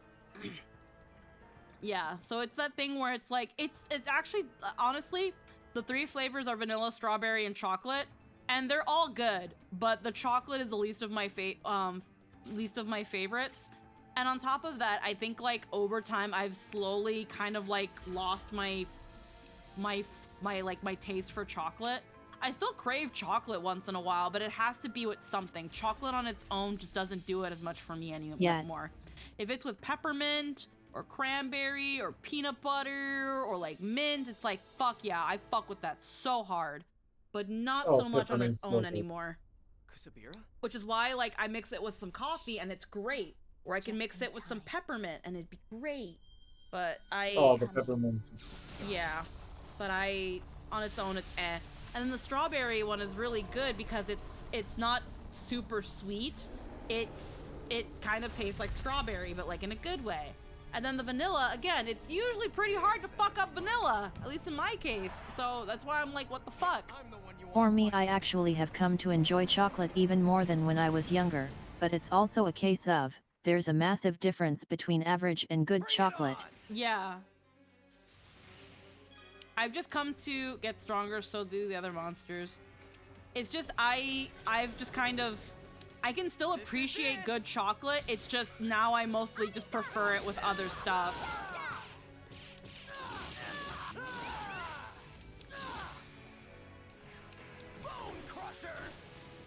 I have 2 wolves inside of me. I have 2 wolves inside of me. One likes dark chocolate, the other one likes white chocolate. So when you get good chocolate, it's like, yes, more please. Yeah. But when asked if you want chocolate, it's kind of like, do I feel like rolling those dice right now?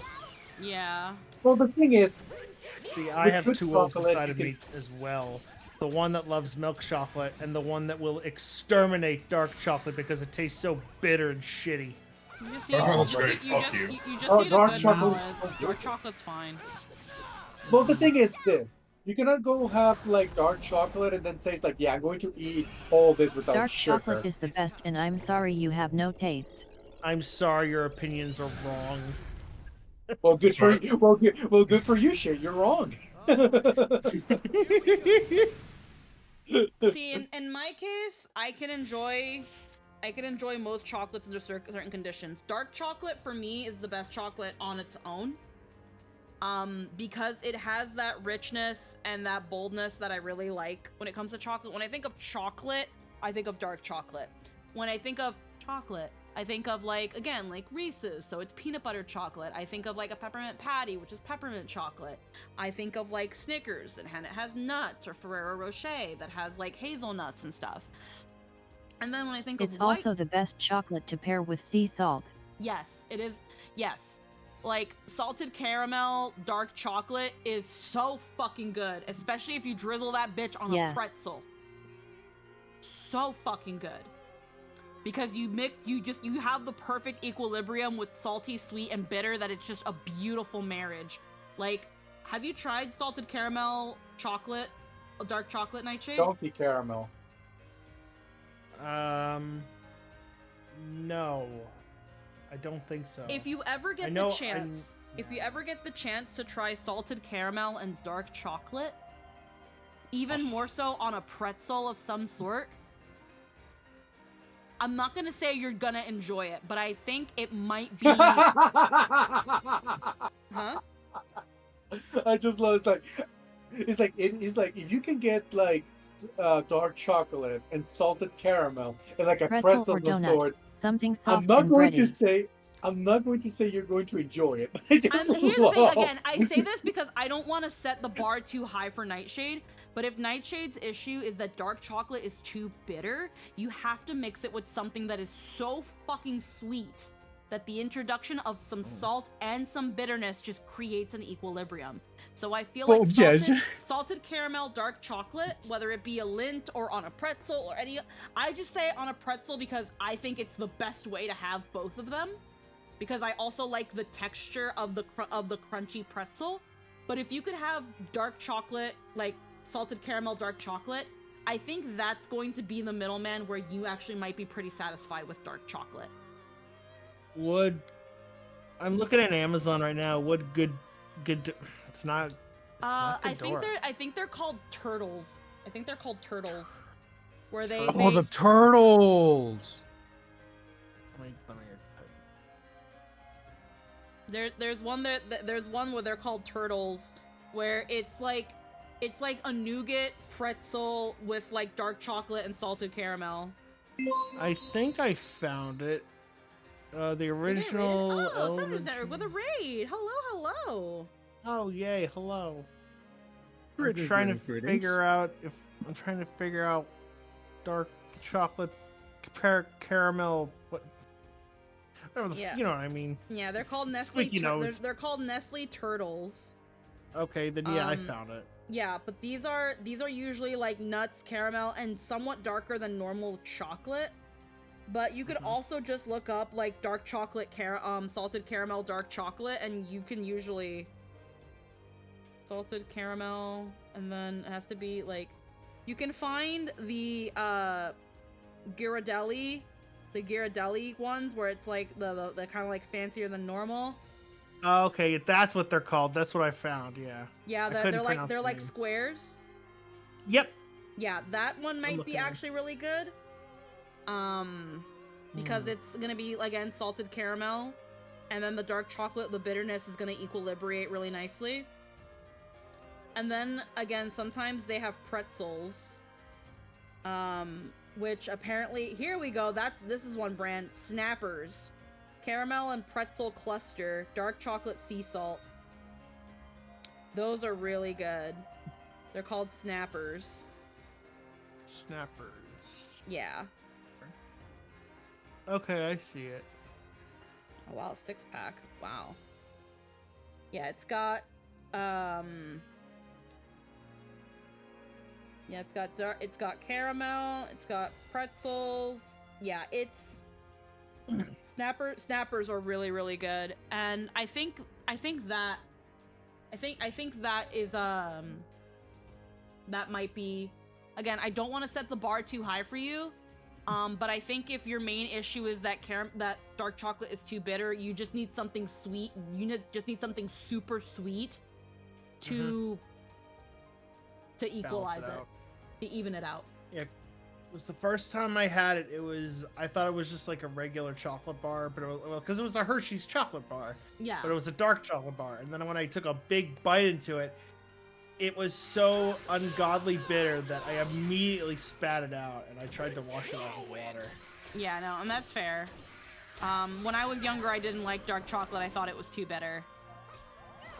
I think I had it at like 16, something like that. I was a teenager then. Yeah, So the best ones around here are the endangered Sweet Thief chocolate, and you want to go for the bald eagle. Yeah, when I used to work at the cafe, our chocolate came from came from Colombia, and it was single sourced organic, so it was like pretty pricey chocolate. And our dark chocolate was pretty bitter, but when you made it into a hot chocolate with some peppermint, it could be very, very good. I recommended it more with hazelnut to again bring it, hazelnut or salted caramel to kind of bring it down. And then with our white chocolate especially, I really love with chocolate cookies, kind of like a cookies and cream. But I love peppermint white chocolate. But it I love peppermint bark because it's got that white and dark, which is also really good. But as a hot chocolate, I think peppermint white hot chocolate is the absolute best.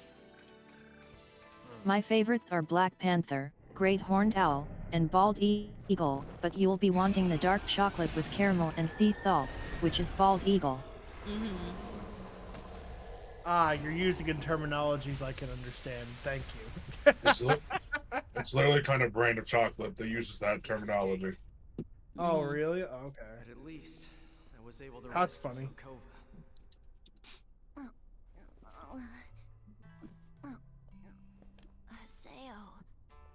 Haseo, you saved me? Oh wow, Lynn, you're not lying. My little sister wouldn't stop bugging me too. Sister? Oh. Huh? I've got a sister? News to me. What? But you... Brother, I'm so glad you're finally safe. You do this on purpose, don't you? And wait, if Yes. you're not Zelkova's sister, who the hell are you? Wait a moment.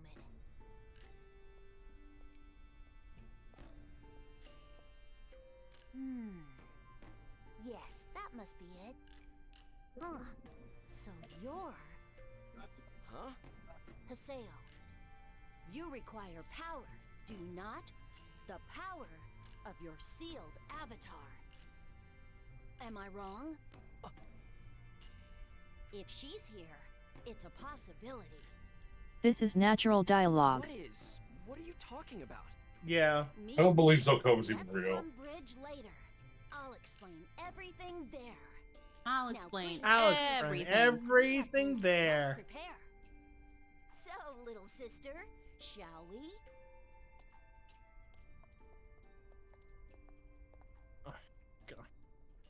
The party's on the run from the law now. Well, not really. They're just in the prime suspect spot for now. Uh-oh.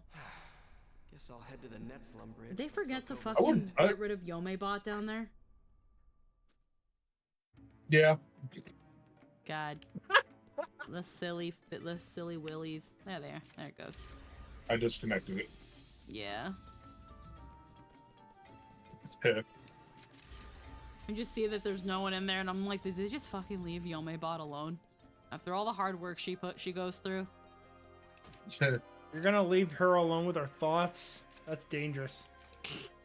I wish at some point that a character be like, we'll talk later at this place. And it's like, no, you're telling me now. We don't need to go to the bridge. You're just going to stand there and tell me. And you just explain. Just talk, Absolutely. you fucking asshole. Absolutely.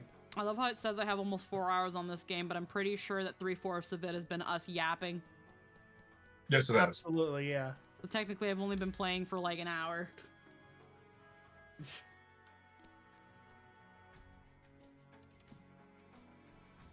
There you are. Haseo, I am going to remove the seal I used on you. Why do you still talk like that? That's Yeah, why for you were real. looking for me, correct?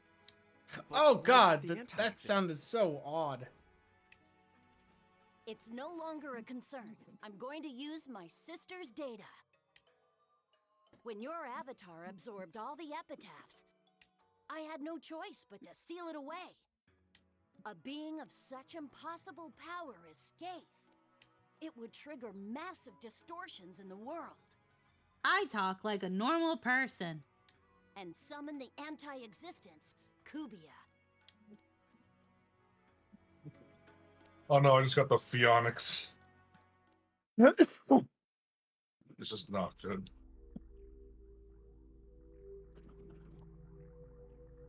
But were there to be an impurity, one such as Kusabiran's data, Kubia would not appear.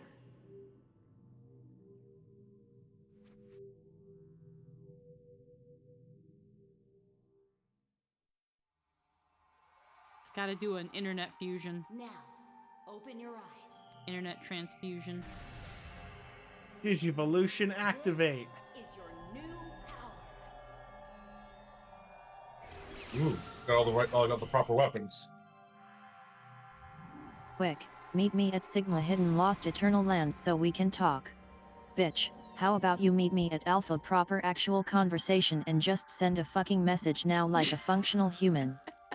This is how he got his whole new shtick. Okay. Oh, it's a the sword is the epitaphs. That's actually pretty sick.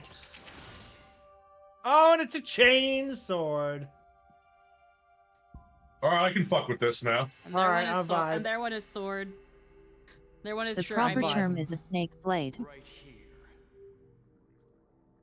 Oh, I'm vibing. I'm vibing so hard. New class unlock. Yep. Woo! god! Still a Oh, melee that's fighter. amazing. Oh, Job it's like extension. the beast. It's like the beast cutter or the Fifth form ultimate cane. skill. Yeah. 8-phase blade, Gate of Ouroboros. He can only use the weapon Gate of Ouroboros, but it comes with new standard combos and arts. His double trigger also behaves differently and can be activated by canceling out of an art using a different art. Fifth form has 2 trigger boards with 4 arts each for a total of 8 arts. The first trigger board can be accessed with the skill, and the second can be accessed with the double, allowing you to use a preset arts. The following features are not available in the 5th. Weapons, X-form arts, editing the trigger boards. Okay. Wait, double trigger? No.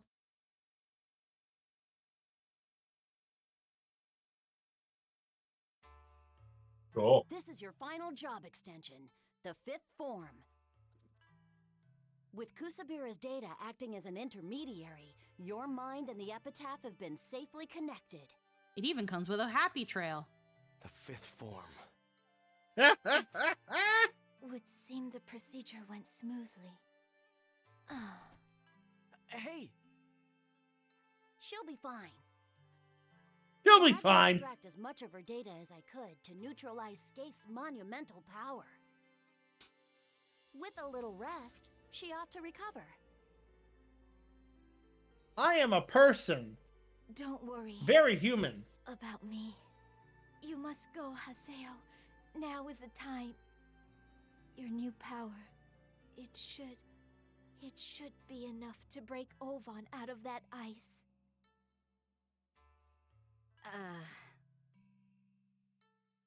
Fine, I won't argue.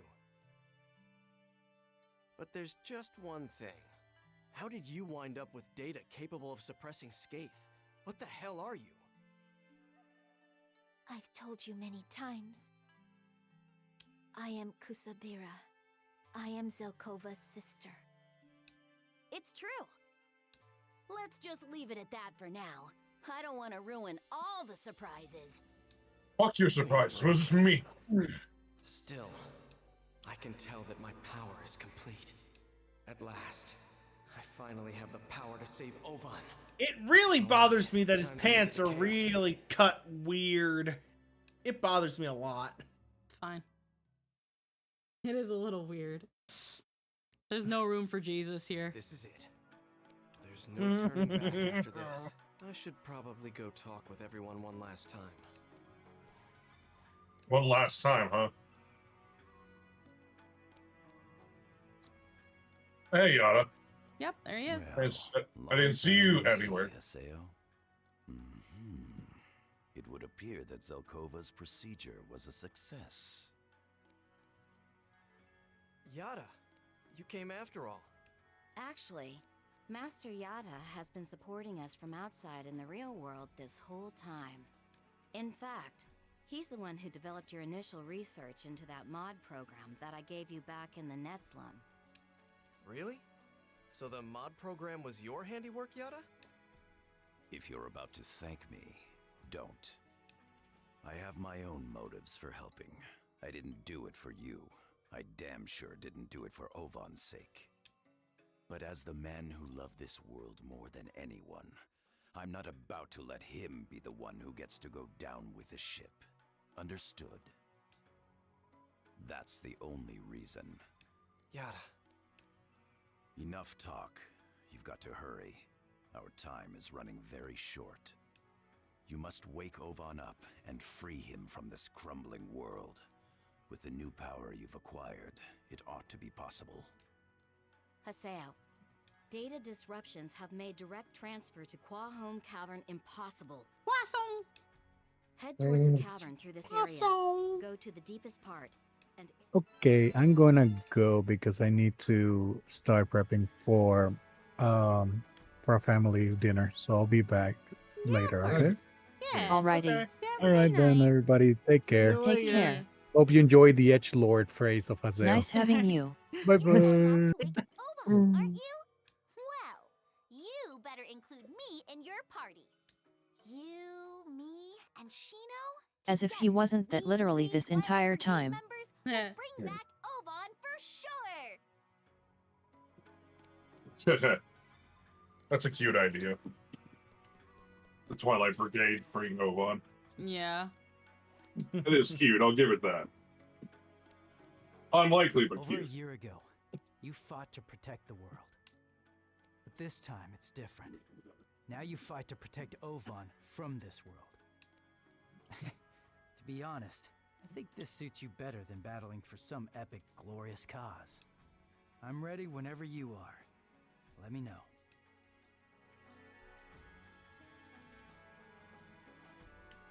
Wait. Endurance? I could bring Endurance now, honestly. I like using Endurance. Must you toy with me, Haseo? Such splendor before me. I cannot be held responsible for my reaction. Maybe we should just leave him behind. Lovely to behold. The temptation is too great.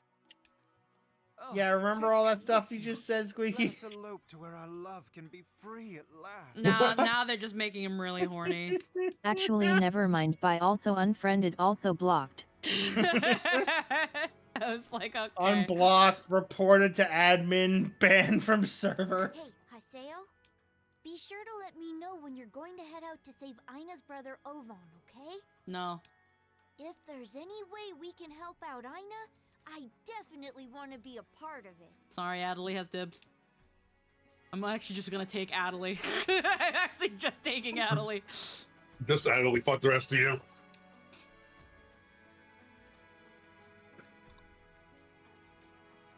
Haseo, my brother, Ovan's condition has turned critical. He might not even make it through the night. Ina, remember what I said. You don't need to worry. Oh, the back of his hair is fucking black. Yeah. I Haseo. just realized that. Oh, that's right. I should take April out.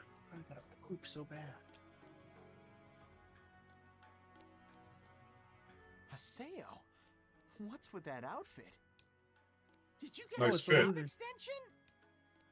Your old form was great and all, but this one? It's the coolest I've ever seen! Shut up, Gaspar. You look like you're prepared, Haseo. Well, so are we. We're ready to give you all the support you need. Alrighty. Talk to them. Alkaid's over there. And then Adelie's right there. Hey, Haseo, this is the big one, isn't it? The final battle. Well, I've got all my equipment in order, ready to leave whenever you are. Anything that It's funny you messes say with us that. won't know what hit it. Who's this us? Just make sure you tell me when you decide to head out. You got that? I'll be sure not to tell you. You're objectively the least interesting girl. And this is a bad thing. Alrighty. I want to help you fight, Haseo. I want to be there with you when you save Ovan. So please, please take me with you for the final battle. God, at least someone says fucking please.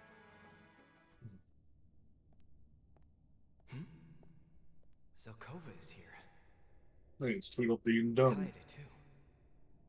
Lord Zelkova, thanks to Master Haseo, everything turned out just fine in the end. But you need to be more careful. That was no inspection. It was suicide. I had to do what was necessary to protect the Netslum. The world may be drawing to a close, but I couldn't just sit back and do nothing. When the world is gone, the game ends, and we all return to the real world. But, Lord Zelkova, what's going to become of you? What will happen to you once this all vanishes? Oh, nuts. I guess you figured I knew he was never real. wrong, Kaede. Did you think I wouldn't notice? I suppose I did. I'm sorry. You've always been able to see me for who I really am. Aw, don't worry, Kaede. I'll be alright. I promise.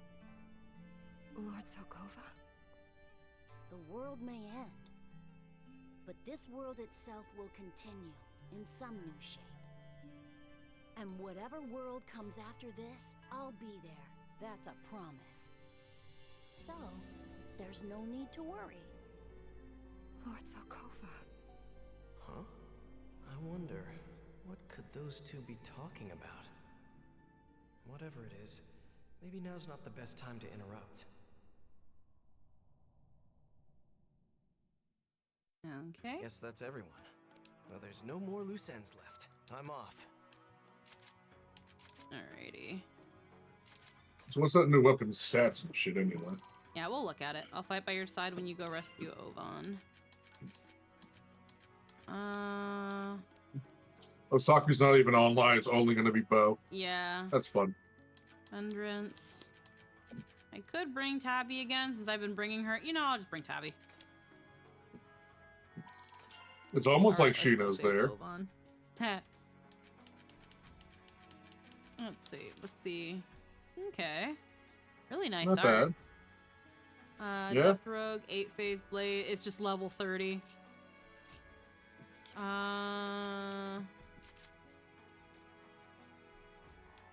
Can't change weapons. 172 Whoa. attack.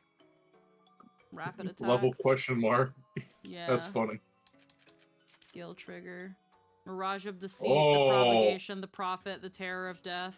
Oh, it's all the fucking. It's all the epitaphs.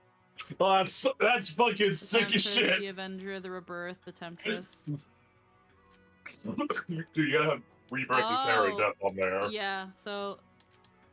Yeah, hold on. So... Temptress slashes repeatedly with a gauntlet's claws, inflicting charm. So that's Entrance. The Machinator dual-wielded swords into scissors.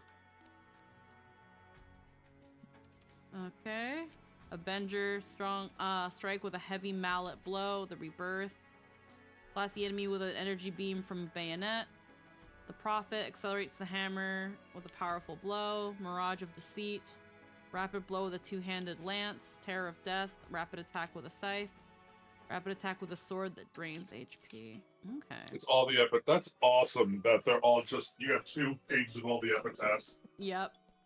All right. I'll give it that. They know how to make it feel like pretty epic. I'll give them that. Oh yeah.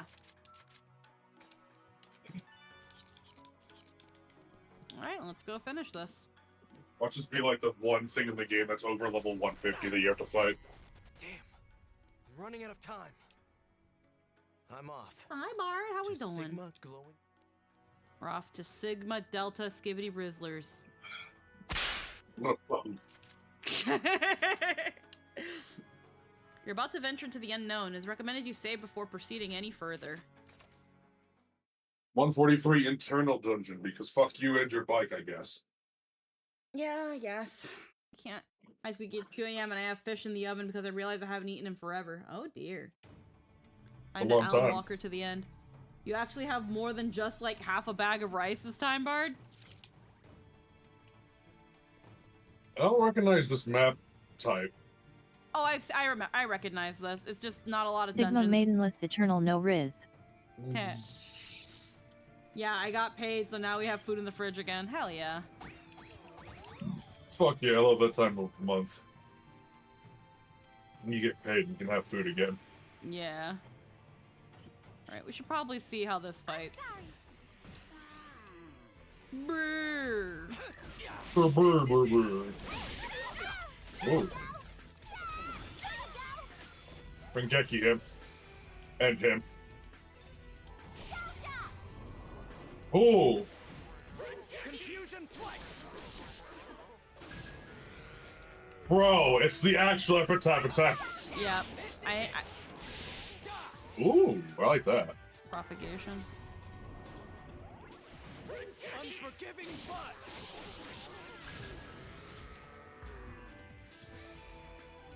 Oh, that's your follow-up is the other yeah, A. follow-up or the with other the four. other, yeah. Oh, hey, look, there's entrances.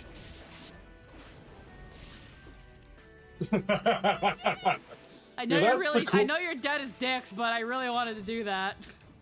Dude, I love it when games do this kind of thing. It's like the coolest shit.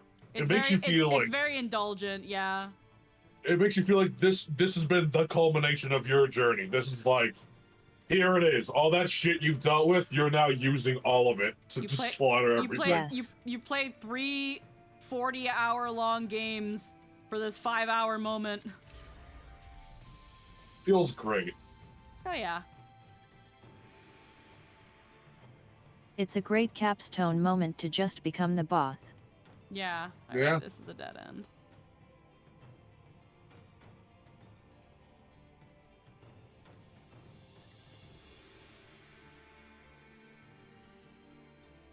I like to imagine they were trying. I was like to imagine they tried to find a way to make the fucking skill trigger go to 5 each, so you have all 10 epitaphs to use. Let's see. Second block. Time to kill Ovon ourselves. Yeah, probably. Wait, why are we here again? Yes. I'm here to end his life. They're gonna try and save him. Oops. Whoops. I'm not apologizing. Weapon's kind of cool.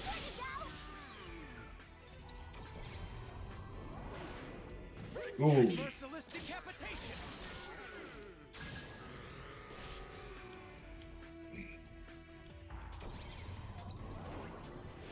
Orb of revenge.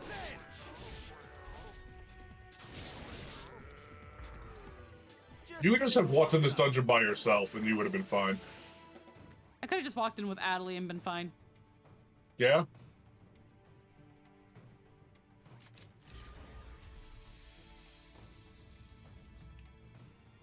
I'm not expecting this sword to go through the boss like a hot knife through butter, but I wouldn't be surprised if that ended up being what happens. Okay. Alright, it almost reminds me of when you get the ring from in Final Fantasy 15. The one-shot ring. The ring that one-shots everything. The ring that one-shots. It literally just is, that's the ring. It just literally one-shots everything, even the secret bosses. I remember when I got that. It's part of the story when you get it, and Matt was there at the time. He's like, just don't. I mean, it does a lot of damage, but it will one-shot bosses. I'm like, okay, cool. Use ring. I instantly kill the boss. He's like, why would you do that? It's like, because you said it did a lot of damage, idiot. Hey, it's Sakuunba.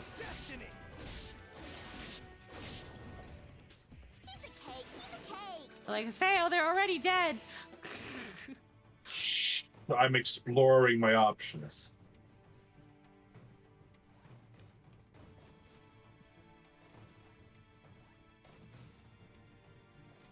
God. Alrighty. I hope I'm going the right way. He must get used to his new cooldowns. Right way.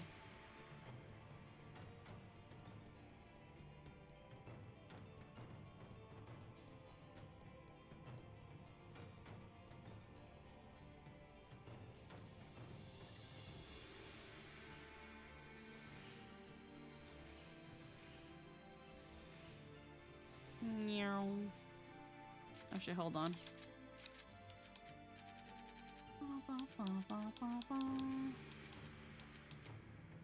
Where's my speed talisman? Meow.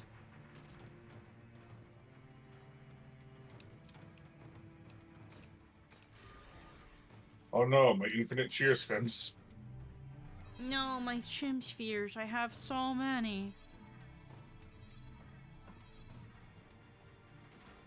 Shims. I only have infinite. How am I supposed to afford this?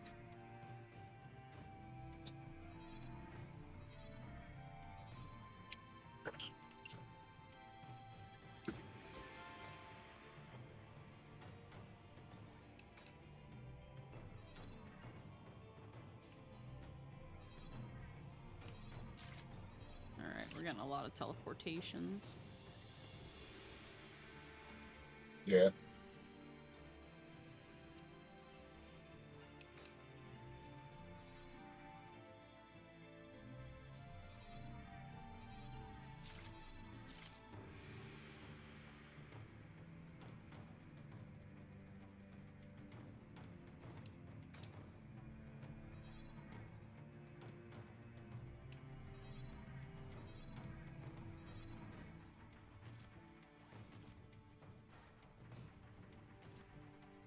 Alrighty.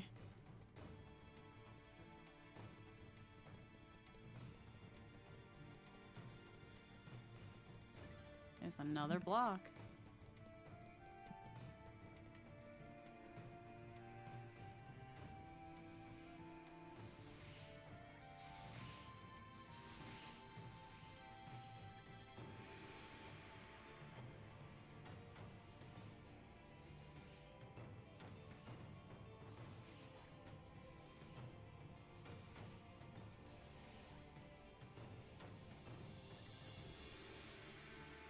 Thank God for the speed. Pal's been letting me fucking go just a little bit faster. There's 2 ways I could be going. Yeah, speed boosts. Dead end. Well.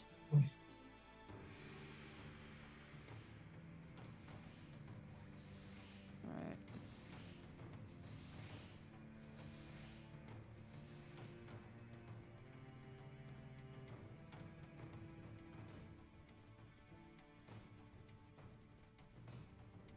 Whoop.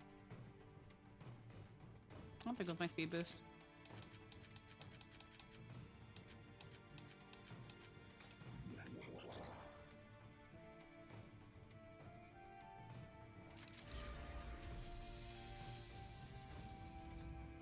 There's a boss. Yeah, there's a barrier here. I'm sorry. Hey, Austin first.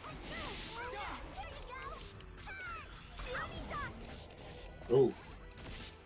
How's that? Take that.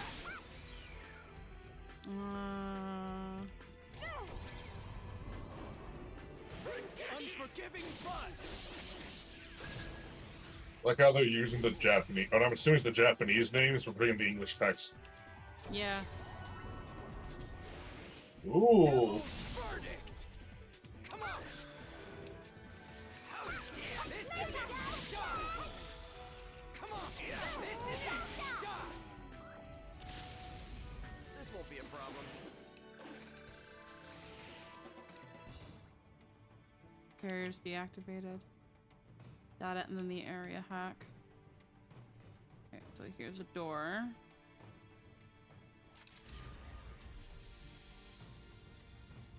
Right, leads to something further on. And then that's just the way I came. Okay. Interesting.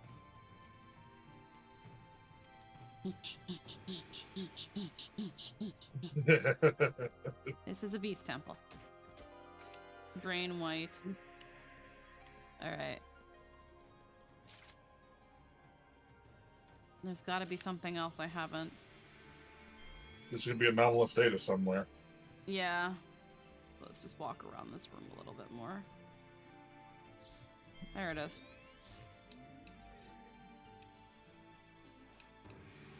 You'll be unable to return to the town. That's fine. Alright, we're near the end, I guess. Yeah, I guess. 5 hours, my ass.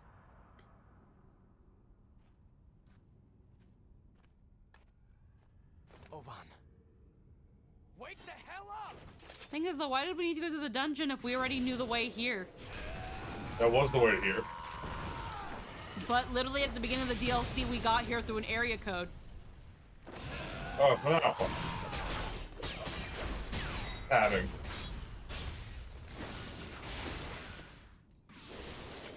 Good animation, though. Yeah. Don't cut too deep now, you might pull an Ichigo on the Soul King. Whoops. Ha. There you are, you dumb bastard. Alright. Ovan, your character sprite isn't all fucked up anymore. Ovan, come on, wake up! The ice is gone. Open your eyes.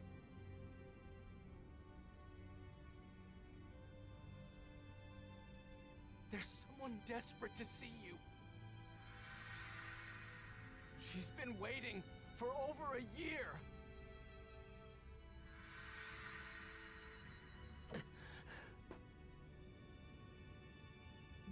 I've been waiting. You can't just sleep your life away! Wake up right now! Get up! Come on! Wake up! Please! Please, Ovan!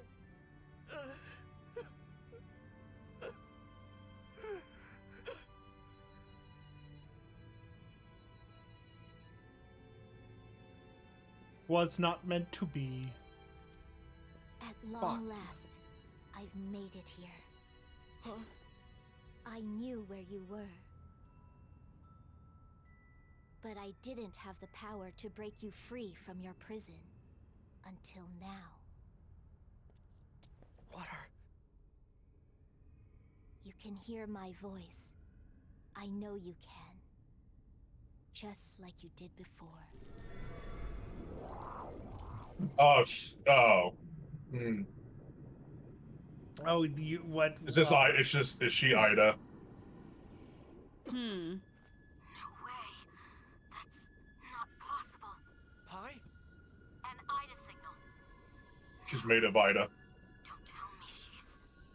Or she is Ida. You are the being. I am its shadow. I am you. You are me.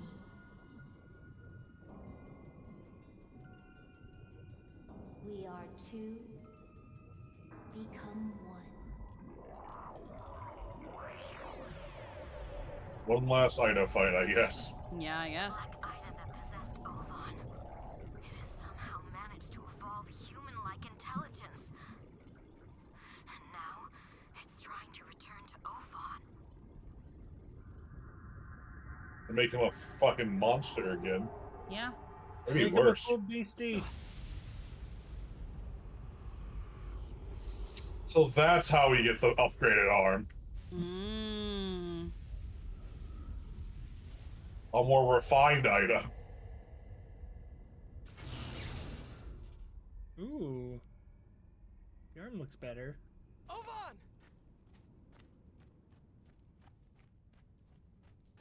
Well, I gotta kill you now, because that's the way this goes. Aseo.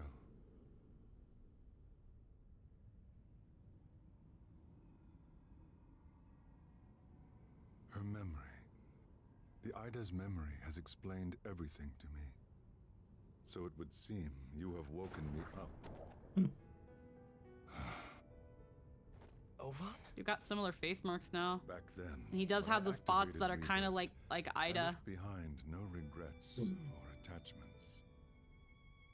And at the end of it all, Ina's recovery proceeded as I'd hoped, and I got to watch you grow into the man you are today. I chose to come here. I wanted to disappear at the very edge of this world. For me, it seemed the most fitting. You freaking idiot! Nice. Are you ready to cut the crap now? You know that's not true! Maybe saving your sister this way made you happy. But do you really think anyone else is okay with this?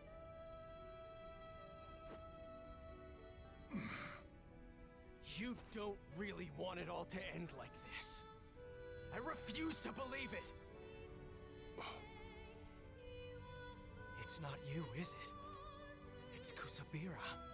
It's that Ida whispering in your ear, isn't it?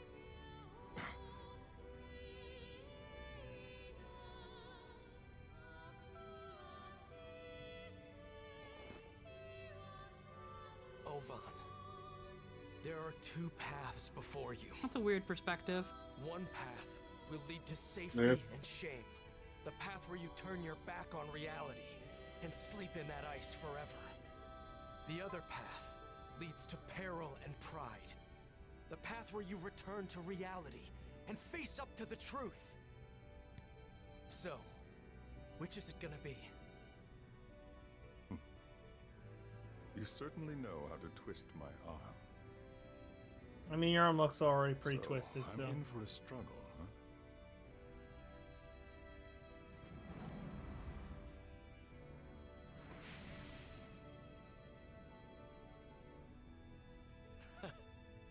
So, welcome to the world. And you gotta love when the characters use their own words on themselves. Yeah. Great.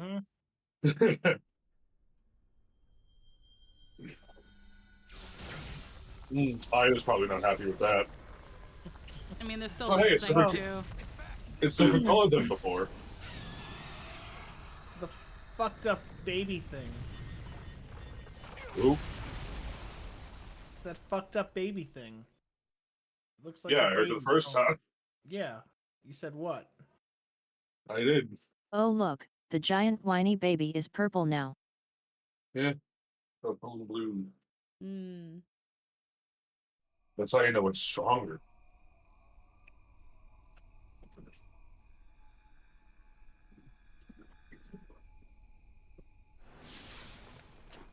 Where are we? An outer dungeon? Pi, can you hear me? Nope, no connection. Damn. Guess all we can do is move on. So this is what they call a rude awakening, huh? What? These are the crappiest circumstances. It's pretty crazy how much Hosio's delivery has improved. Feels like I've been waiting forever. Waiting for us to stand together, side by side. And now, there's nothing that can scare me. You mean nothing that can scare us? Let's do this, Ovan. You got it, Haseo. Wait. Is Ovan gonna be part of the... Oh! Let's go! Yeah. Oh, let's fucking go! Let's check this bitch out. Alrighty, Steam Gunner. Oh, and his bond's already maxed out with you.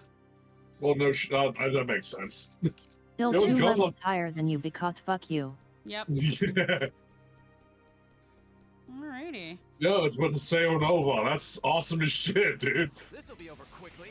Let's see what he can do. That's a dual gunner. Well, it's that thing of like you never get a chance to fight with Ovan, so. Yeah. Oh, he uses his Ida arm and everything. Yeah. Yep. Yo! His spell circles are like the boss fights. Oh shit, he's got the same knife he had in his left arm that he had when he was like possessed by Ida. Yeah, look, he does the blue tri-edge now. It's blue. Yeah. It's a different kind of Ida now. Okay. Alright, I'm gonna give it to them. This Volume 4 is pretty solid, I'm not gonna lie. Yeah, I guess in this case, it seems like Ida is not entirely a bad thing. But, because, again, it's like, okay, so Ida woke him up. Let's keep this up. Fucking awesome. I love swords that do that. Yeah. I remember when I was a kid, I used to hate that because it needs like conformity and stuff like that. But as an adult, you really love that. I really love that shit. This is it.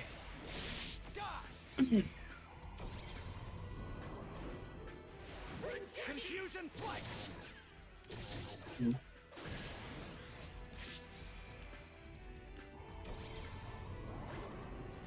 Orb of revenge.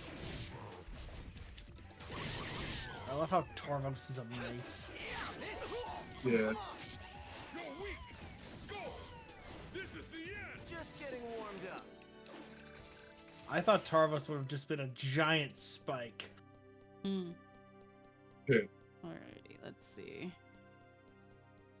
A lot of enemies around here, but I'm feeling like I can shortcut most of them. Yeah. You use your speed boost here?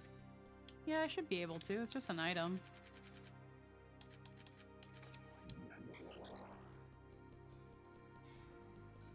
Who needs a motorcycle? That's another reason why I didn't depend too much on the motorcycle, because it really doesn't seem like it wanted me to anyway. It was good for a side quest and nothing else. Which is annoying. This is it.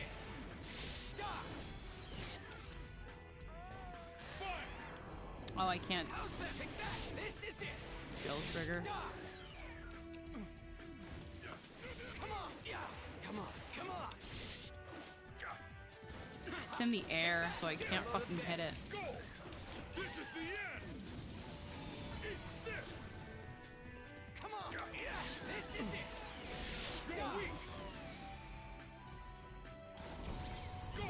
Unforgiving blood.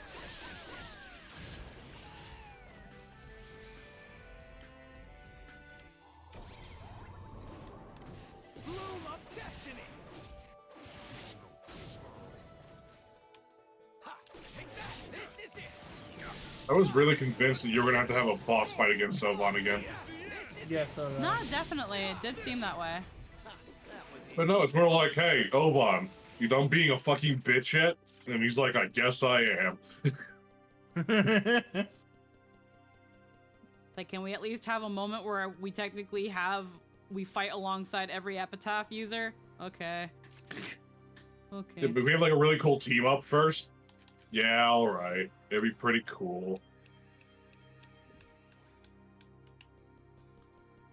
I can't believe it. Ha! This is That's a cool monster. But it sounds dumb. Yeah, they all sound the fucking same. Which is a waste of a really cool monster design.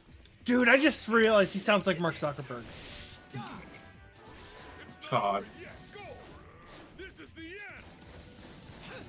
No, listen to it again and tell me it doesn't sound like Mark Zuckerberg moaning. I don't even know what Mark Zuckerberg. I don't know what he sounds like. He sounds like Kermit the Frog. Oh. Like, kind of like this.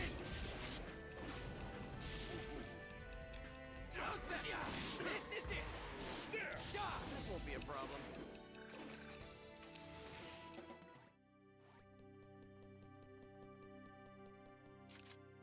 Yeah, I took a little bit of took some owies.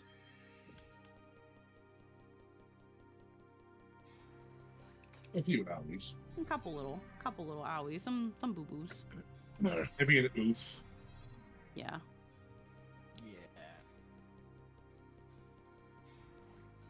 What the Scorpio 17. Little scorpion wheelie. Well. Now they're just putting a bunch of them in front of me, and it's like, I want to just peanut one with a raid. Hello. How are we doing, everybody? Oh my god. Oh, hi there. Welcome. Huh? Oh. Oops, excuse me. Ugh. Apparently, we are just doing the 4th game of the Dot Hack GU. We're pretty much close to the end. This is a very short game. It's definitely more of a DLC than a full-on game, but it's been pretty fun so far, honestly. It's been fucking impressive as hell. Yeah. Yeah, dude, look at that shit. It's definitely, just the Oban stuff alone. It's definitely been really good as like a kind of like final hoorah for this. Yeah, because the only thing that the Volume 3 was missing for, you know, a happy ending was Oban and Aina. That was it. Yeah, it's also that thing of like you never have a chance to fight with Oban. You're always chasing him or fighting against him. Yeah. So now it's like you get to save him and you get to fight alongside him. With a fancy new blue coat of paint on him. Yep. I was just doing some drawings, like a fun game. Yeah. The Dahak GU trilogy is a really fun game. They're old, so well, it is a JRPG, but I think it's the .hack GU quadrilogy now. I guess, yeah. But it's, again, I still would probably consider it a trilogy because this isn't really a full game. I mean, yeah, but... It is calling itself Volume 4, though, so it is also very fair you can call it a quadrilogy. I just remembered something a little off topic. Does anyone here remember Anthem back in 2019?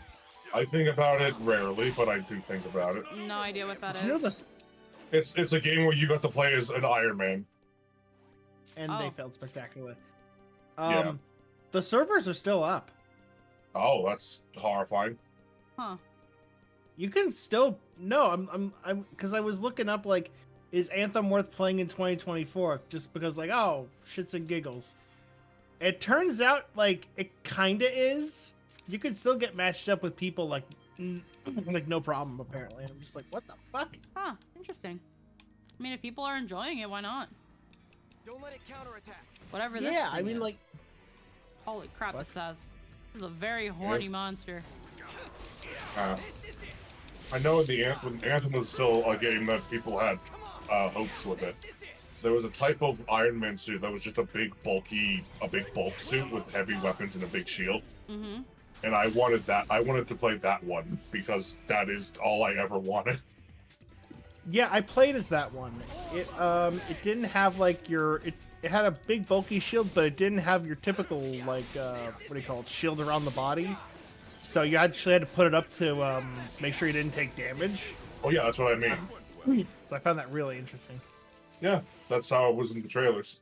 Yeah. Big tank suit. Big Hulkbuster suit. That's what I want. But that requires me to buy Anthem. So... Well, from what I understand, yeah, it's not probably... Who knows when the servers will shut down, so it's probably not. If they made it a single-player campaign, I'd probably be like, you know what? Yeah. I know that Evolve's servers were up and running still last time I checked, like, earlier this year, so... Yep, they're still running now. Evolve was a game that came out too soon. I think. Yeah. It was one of those asymmetric games where one player played a gigantic kaiju that was being hunted by 4 other human hunters. And the name of the game was either getting to the 3rd stage, evolving, to stage 3, to destroy a certain thing, or killing the hunters, or killing the monster. It's one of those 3 objectives. It was fun. Oh, hey, look at that. Yeah. Works for me. Time to kill the big baby. Time to commit abortion. This'll be over quickly. Yeah. That's a face not even a mother could love. It's summoning Haggis to fight. Haggis! The Haggis is fighting back. Oh, I'm stunned. Oh, it uses Ida attacks. Huh. Can I do something, please? Will of the gods.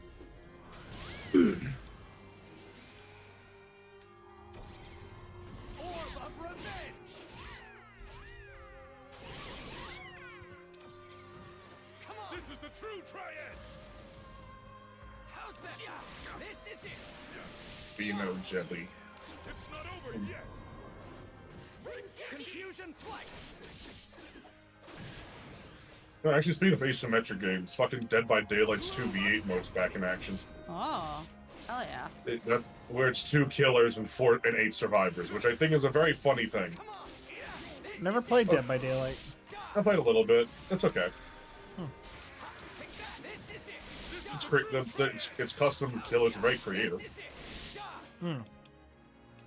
The latest killer was like the Hound Master, where she has a bloodhound dog that she can stick on people. Oh, that's cool. Before then, I think it was Vecna. Was the last killer before that? Like D&D Vecna, because there was D&D crossover. Actually, no, I was wrong.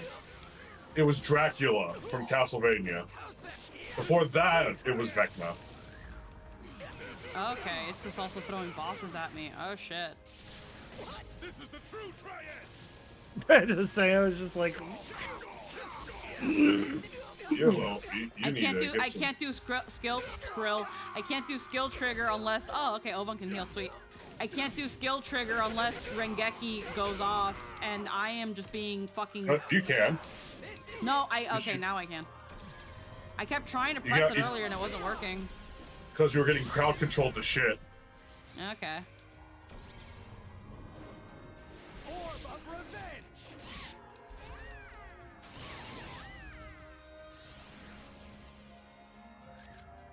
Okay, I think I've got Curse and Blind. Awesome.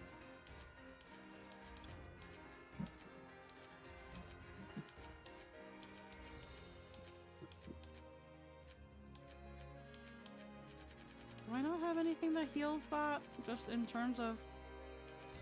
In terms of all cure-alls, I don't think so. But yeah, it did say you had something to remove something. Confusion. All status effects. Oh, there it is. Well, that was Ovan doing that. Okay. This is it. Die. Confusion flight. Bloom of Destiny.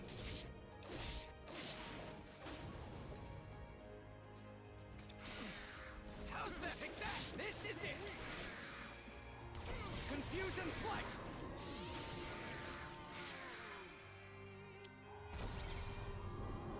Devil's verdict. I like how that's Ovan's fucking cannon attack. Yep.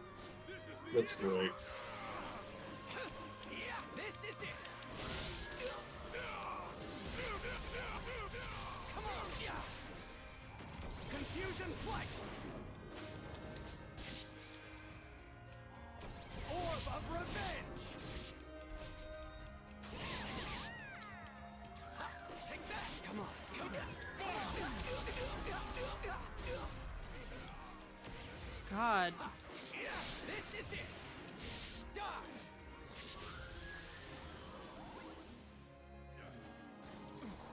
Come on. This is it. Go. Merciless decapitation. Eat this. Bloom of Destiny. This is the true This is it. Will of the gods. How's that? Ha. Bring it. Unforgiving blood.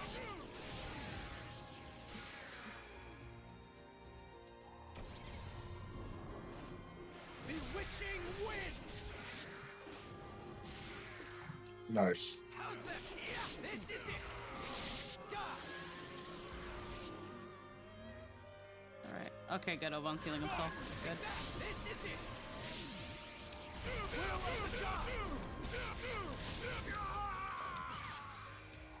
Orb of Revenge.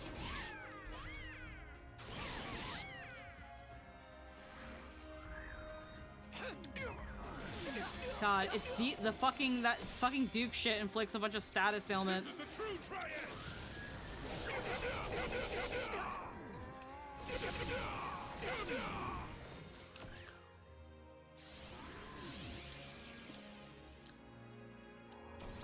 Confusion flight.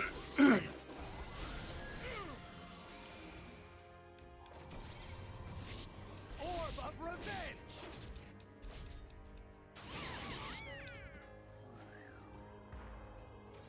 This is the true triad.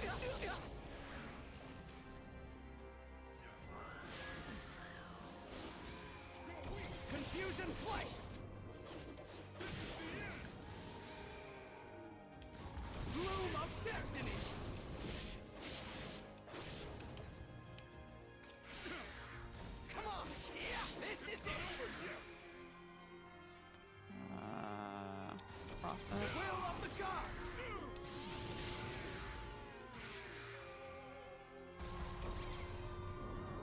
devil's verdict. This is it. Die. Will of the gods. Bitch. That's fine. I can just use the other one to kill some of these. You gotta kill this fucking thing using the Terror of Death.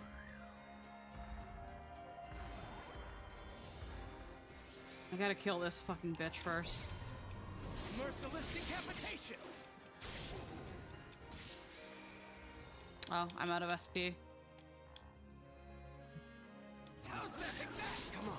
There we go. Oh, you're not. Oh, one's got your back. Yeah. Ovan, you wanna heal me? Thank you. Thank you.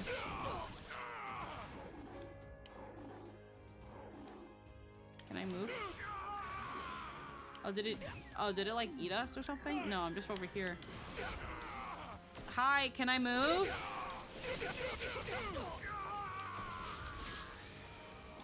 Will of the gods. Oban's at 0 HP. Yeah, no, he's dead now. You use your Beast Awakening.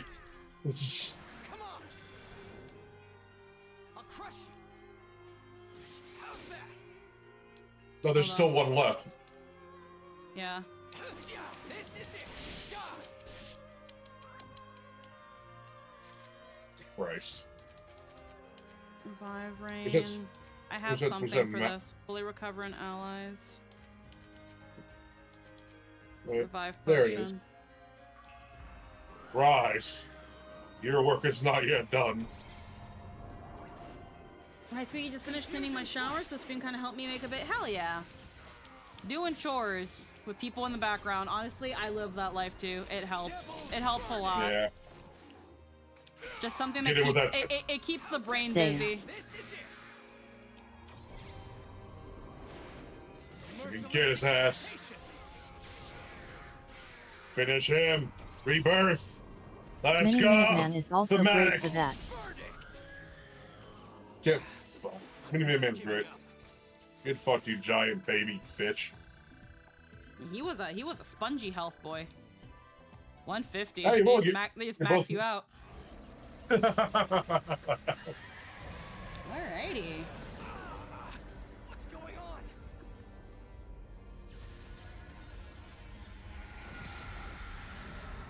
Oh, we're gonna have an avatar fight now? Oh, my favorite. Oh! Ha! Wait, I know that one in the middle. That's one of the secret bosses from the Necromancer thing. Abyssal Moralta. Hell, the mod program should have weakened the damn thing. I think I understand. Are these all? Those are the 3 secret bosses from all the volumes. Generates, the more this thing's strength compounds. That's actually fucking awesome. Huh. Closer. Its purpose must be to preserve this world's structural integrity. It would seem its natural instinct is to absorb anything outside of the game spec. That's why it destroyed the net slug, and why it keeps attacking you. Any attack that doesn't finish it just makes it more powerful. Oops. In that case, I guess we better take this thing down in one strike. Ovan, we gotta hit it at exactly the same time. Can I pee first? You paused it, so. I gotta go pee first. Don't worry, I'll make it quick. I just gotta pee.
Hmm.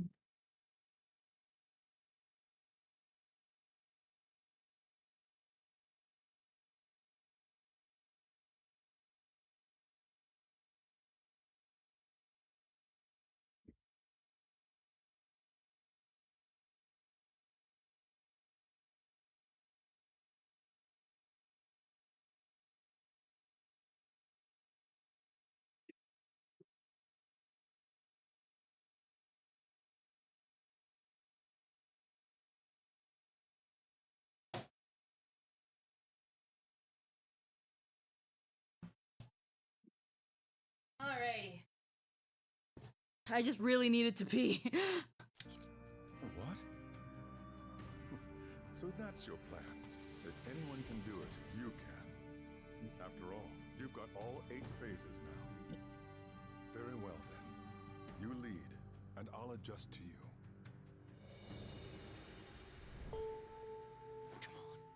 Come on. I am. We are right here.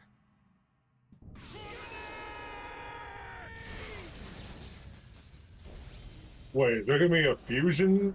Yeah. Yeah. They combine 2 epitaphs. That's actually fucking That's awesome. fucking boss. Let's finish this. That's sick as hell. Together we are Omnimon. Yeah. Basically, that's so fucking cool though. Look at that. Same That's a brain damn cell, fine yep. model. Yeah. Fight big monster. Alrighty.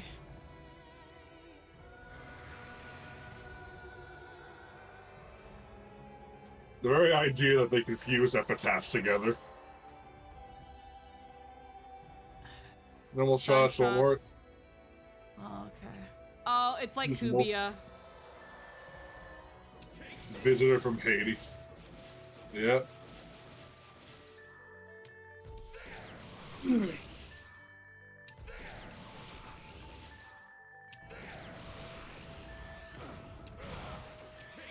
Oh, it's both Ovan and Haseo's voices. Yeah, it's just Omnimon, bruh. It's actually cool.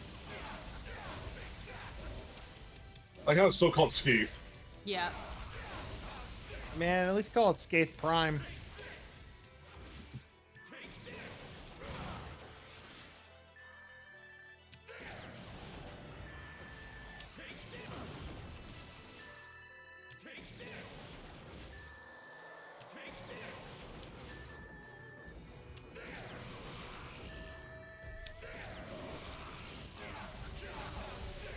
It's vomiting! Mom, it's vomiting!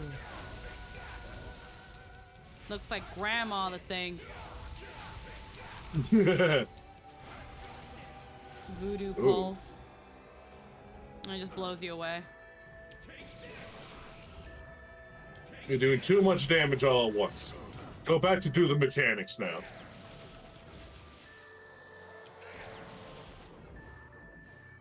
We worked really hard on these mechanics. Now go back and do them. Witch of Mercury, meet visitor from Hades. Moving Right. That's one head.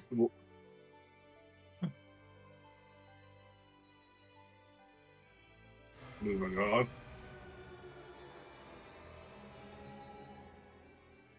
There's Super Boss from Volume 1. I think the Demon's from 3. Probably.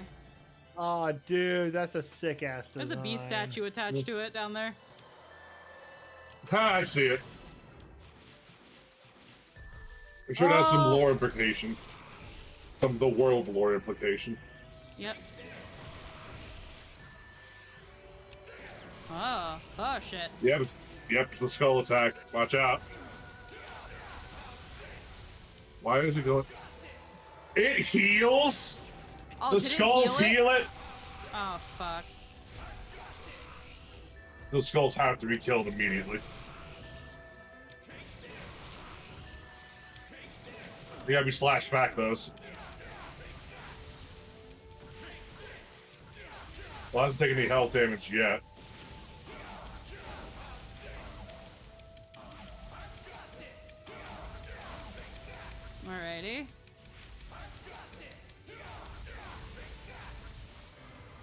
Voodoo Pulse.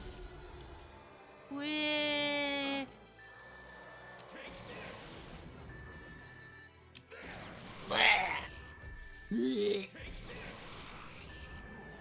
Don't let anyone stop me from my slut era.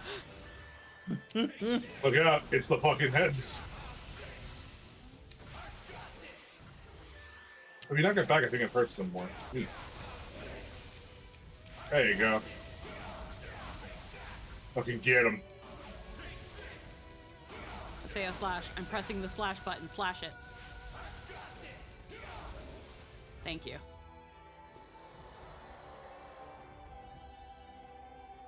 Yeah, I never tried to like look for the secret bosses. They're terrifying. They're very terrifying looking. Yeah. They're all tied to a certain side quest in every volume. For the one that you just killed, Oh that's my the god, necromancer. so many fuckers. Yeah. Oh, that's not a good one.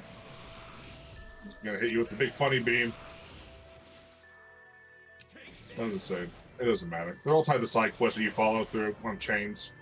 Using the forum.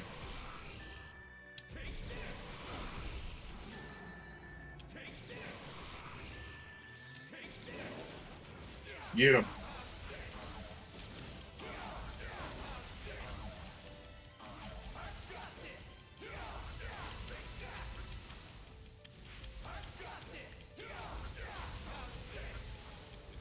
Voodoo Pulse. Yep. It just kind of just goes, no, go away. It spawns so many of these fuckers. Holy shit. Yeah.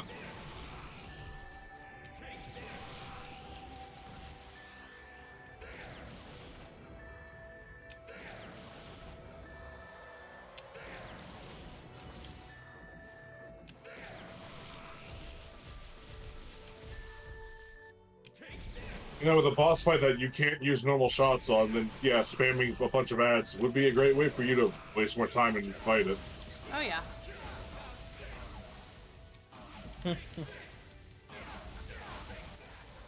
They're so squishy. Yep. Alrighty, now it's just the main head. And its eyeball. His eyeballs have the same 3 marks that I say his gloves do. Yeah. How are you gonna spawn this time, asshole?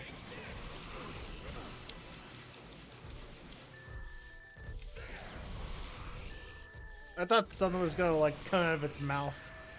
Homing lasers will absorb your HP. Dodge lasers to prevent it from healing.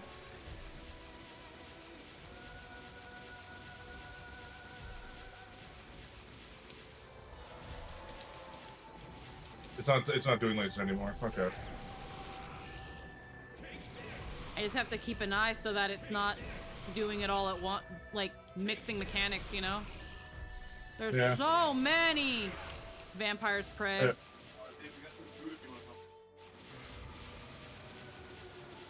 Oh, fuck. That's way too close for comfort.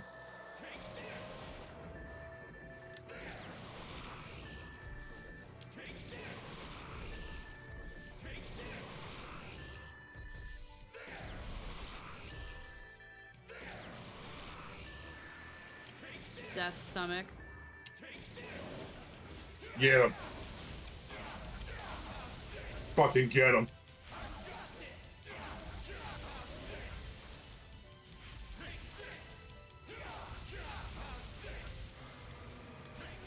Whee! I just love how it like kind of seems like you're low-key ragdolling. It's like whee! Yeah.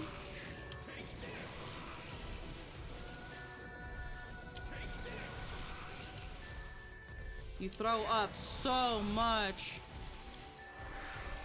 Yeah, you're gonna mix it. Oh, that's the big light. Yeah.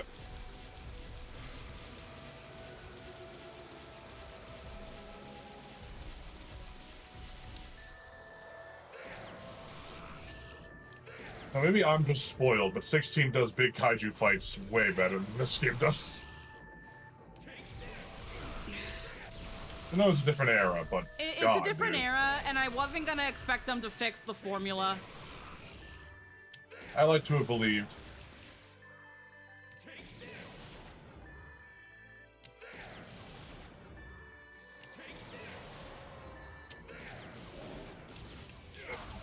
Fucking get him.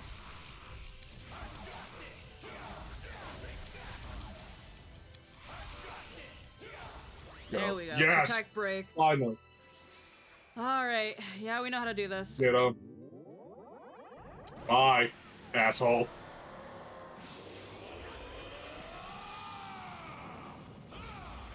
God.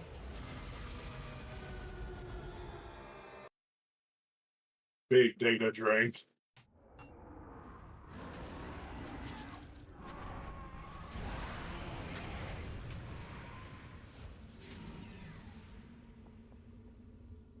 I'm low.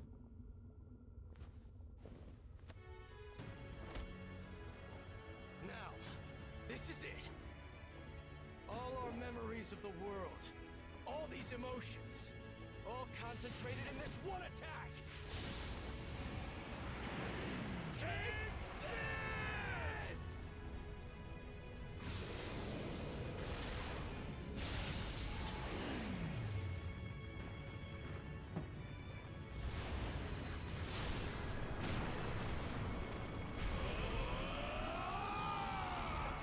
They stole that from Monster's Wrath.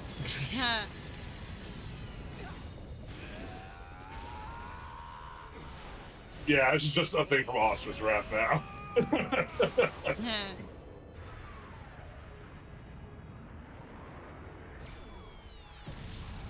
And Gurren Lagann, yeah. And Gurren Lagann, yeah. Anyway, get fucked.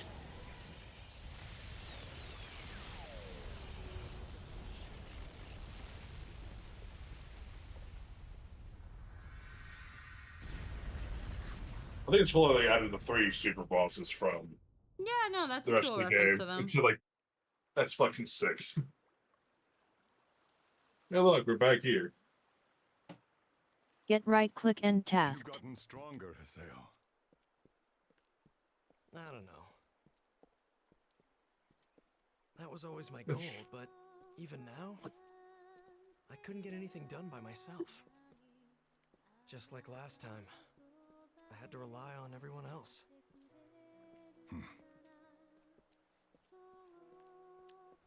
It's not a bad thing, you dumb bitch.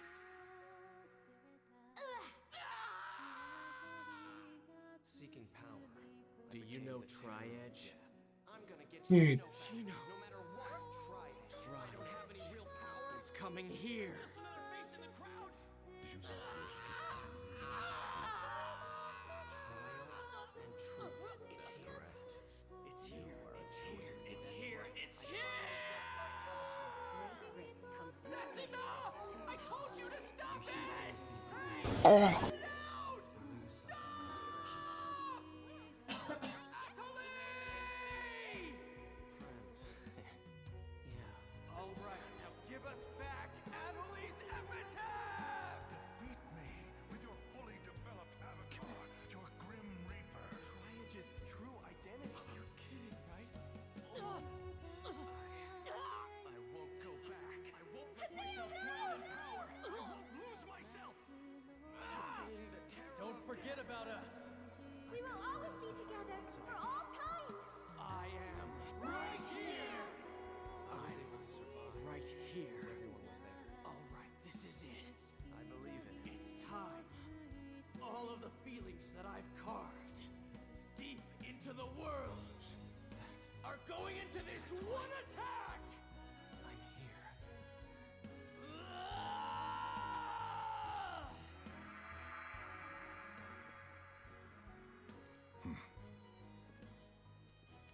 And that's exactly what has made you stronger. What are you looking at? It's just that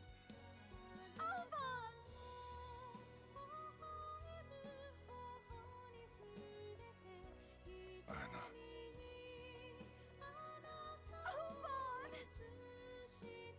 Anna.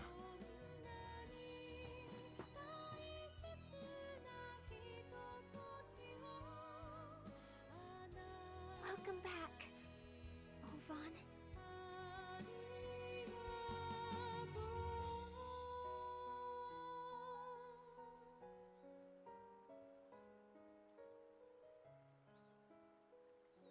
I'm home.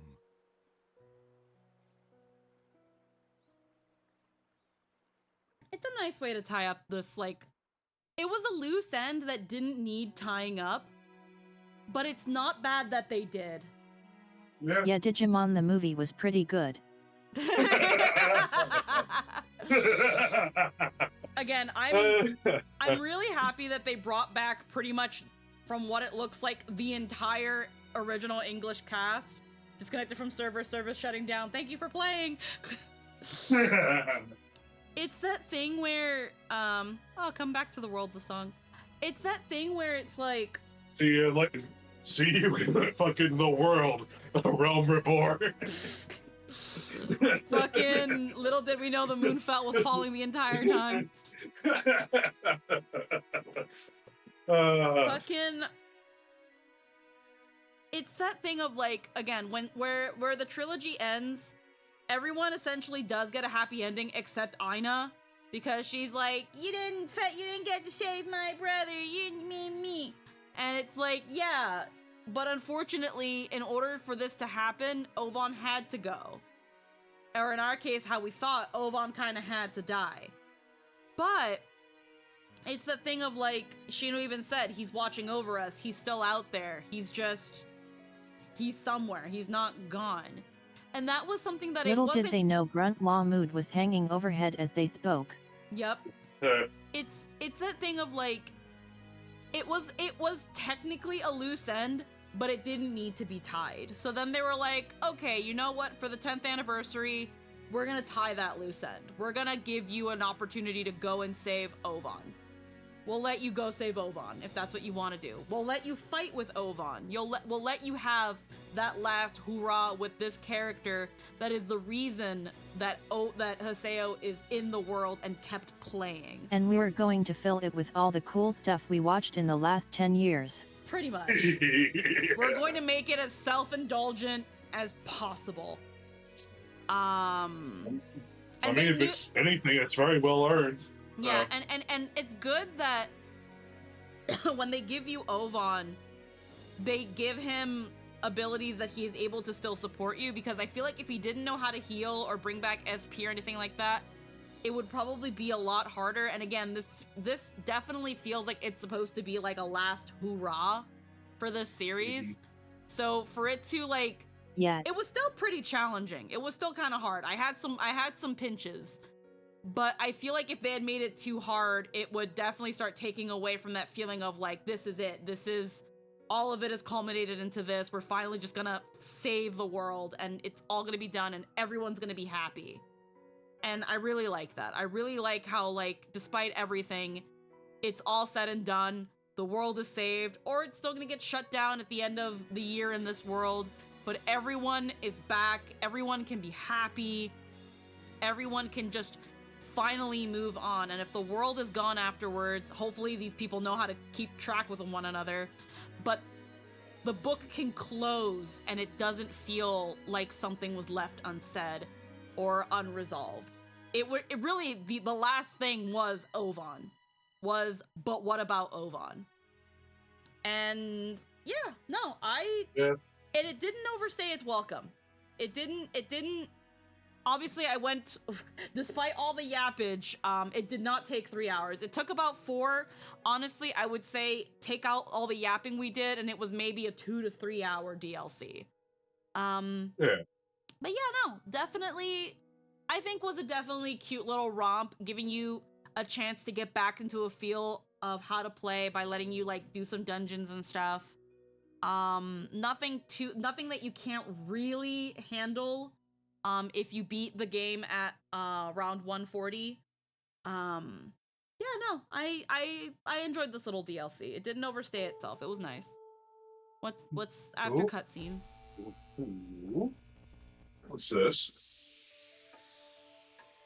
People, the world itself,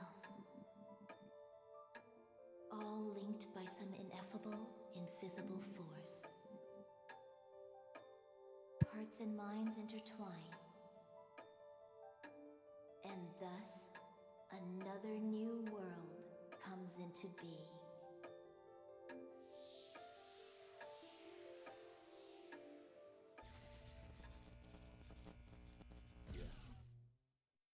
Okay. Only thing I can say New that World 2, New World. The only thing I can kind of say that we didn't truly get an idea of, we got an answer, but that still left us with a question is, if Zelkova is not a person, what is he? Hello, Ovan's now a thing. Yeah, to invite him, you must find Ovan at Makanu and talk to him. Now you're free to enjoy the world's final day, forever! Tsuki Eureka, Uchi Yamada's disciple. Ah. A new movie was added to the desktop movie player. Wallpaper and BGM. Ooh. Is that? Hold on. Yeah, I want to save. Is that thing at the end there implying there's gonna be another dot hack? It's hard to say. I've launched the world. I gotta launch the world to meet up with everybody. Yep. All right. Well, let's. A new wall. Well, let's see. Let's see what we've got here.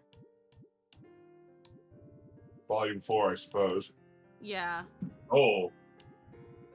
All the music. Okay. I'm guessing. That's all the more music. Oh, it's gonna just keep. It's gonna say it until I actually play it. Fifth form. Together. Siblings. I'm right here. Watchful eyes. The end in sight. Conglomerate. Oh, it's all of his forms. Oh, forms. Okay. Yeah. I like this background more. Yeah, I like this one more. And then there's a movie player here. So let's see. Back to the World, Mysterious Girl. Your siblings, fifth form. It all comes to this. I'm back. Okay, it's just all the cutscenes. Yep. Alright. It's saying log into the world, so let's see really quick. Let's see real quick if it plays anything, and then we're gonna call things. Yep. You'll go on somewhere in Makanu.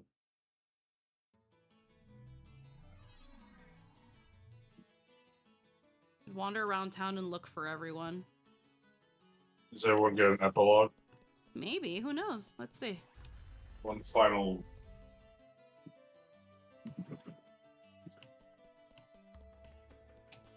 Oh, it doesn't even give me the option for the bike. You have to actually walk around Makanu. Yep. Well, it's easy to look for everyone, I guess. Alright, let's see. Oh, there's 4 of them. Yoshino. Alright, well, let's talk to Shino first. In just a few hours, the world will be over. And with it, Ovan's story will finally end too. You're the one who drew the curtains closed. You picked up the story where he left it and brought it to its conclusion. Shino. Haseo, thank you.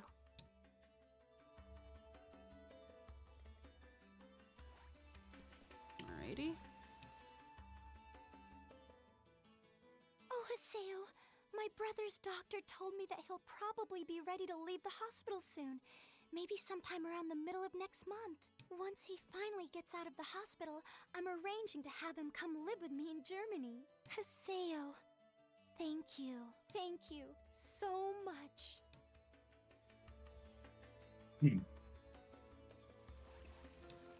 On.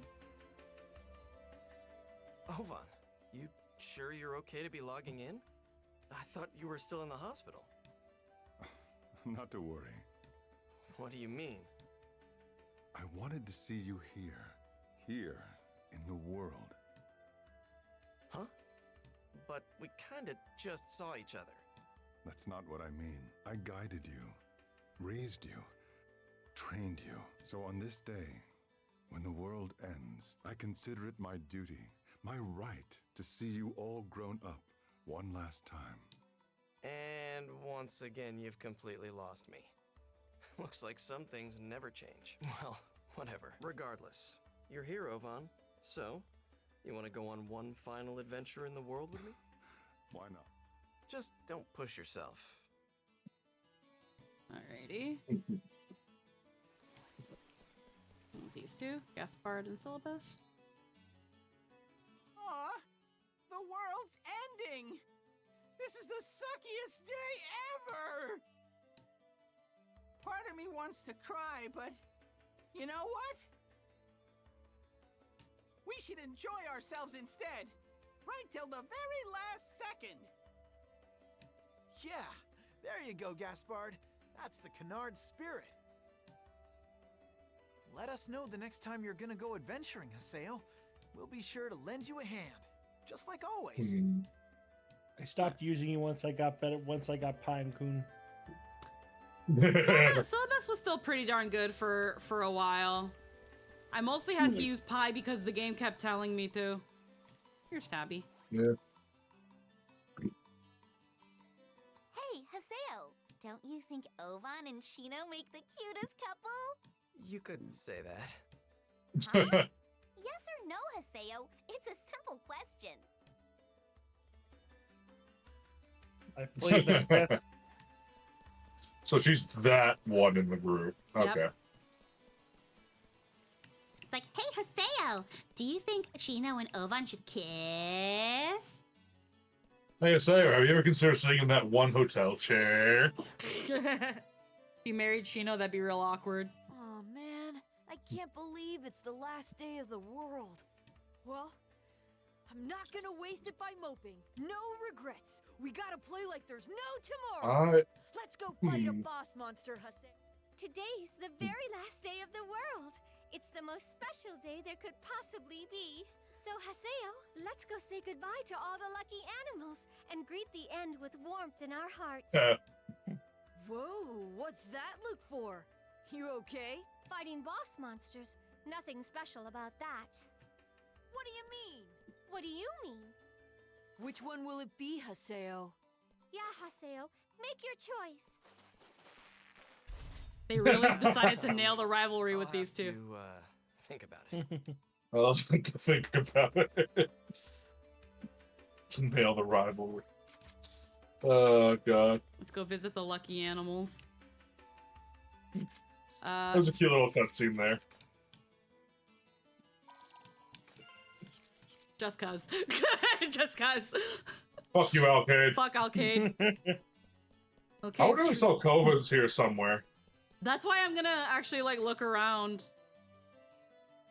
Okay, let's see around here. Maybe there's someone. I really don't like that I can't use my fucking bike. No one by the dock. Hit.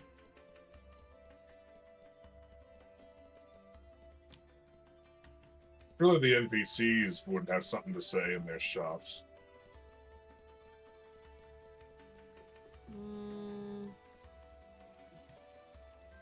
Oh, there's Pyros. Oh, hey, it's Pyros! Shit. What a sad day indeed. The world I adored so much will come to an end.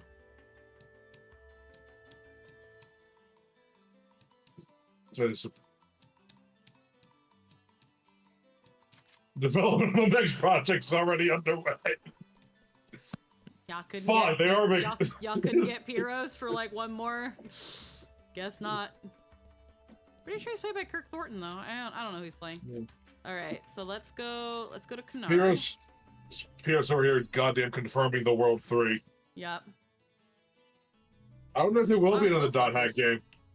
Hey. After that, I mean, Relink came out, and I don't know if it was good, but it did exist. Sephora. Hiragi. They keep elating for a year. It's just in people. Say, oh, you're here. Want to wander around the area for a bit? There's a last chance to make this day count.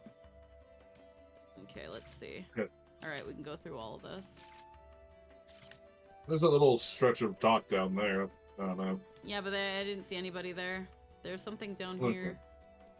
Yeah, that's usually what the bounty board was. Oh, yeah? Which means that... These fuckers are Yeah. here. Hey, Bordeaux.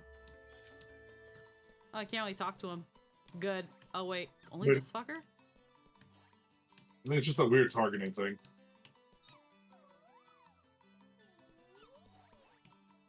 Nah. I think it's the chims are getting in the fucking way, maybe. There we go. Can't Yeah. PK, there we go. That's about way to spend my last few hours. I'm gonna be after you until the very last second, Haseo. Don't you guard there. Okay. Damn, board the fucking PKers from, was it Yep. Kestrel? Yeah. Yeah. Alright, so only... Unless they're in the guild, I can't find Pi or Coon. You do have access to those places. We do. Right? That's another thing, too. They don't really give you access to, Oh, there's Endrins. Oh, hey, To Breg, great. to Breg, Epona, and, Doldona. Hey, The Engines. world will soon be naught but a memory. But I have no regrets. Why, you ask? Because I was able to meet you, Haseo. Because I had the honor to Not enough fight budget, for you. maybe? Probably. Again, keep it relatively small. Haseo, please tell me we may spend our final hours together. I must be sure that the love we share is true. Why are you like that? Why are you the way that you are? I would ask who did this to you, but I already know it's your fucking cat. You can. Oh, it's unavailable for the world as the world is ending. Huh. Oh, there's Bo. Oh, hey! Oh, I hate that. That's annoying.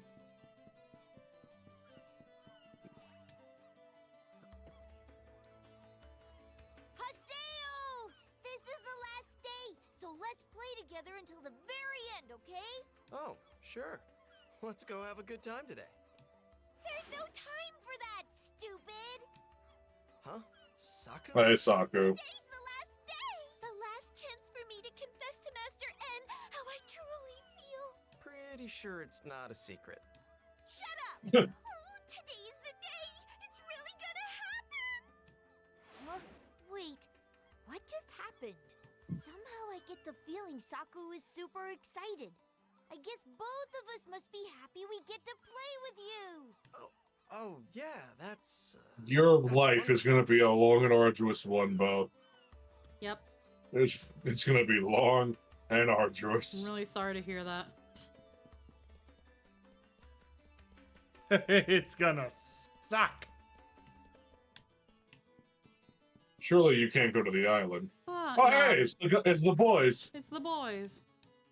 It's where it leads into an arcade.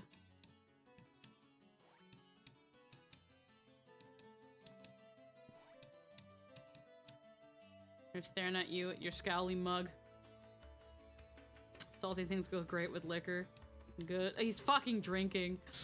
A better way to spend the last day. Yeah. Last day in the online world. Let's get fucking turned. Randos. Hey, there's Coon. Turned down for what? And where's Pi and Yacht?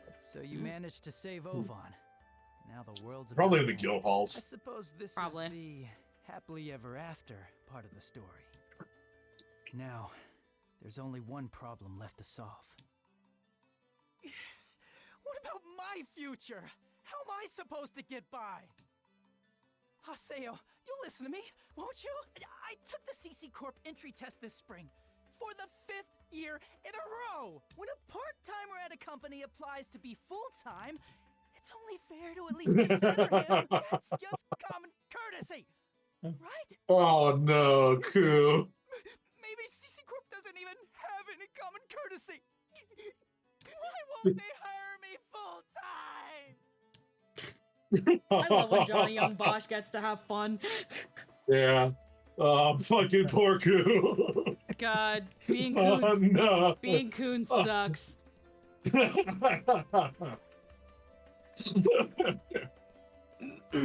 I don't care if you have a cool gun blade. You suck. This poor man's. Poor man. This poor stupid fucking asshole. He never had a fucking chance. Nope. Alright, Pie's gotta be somewhere.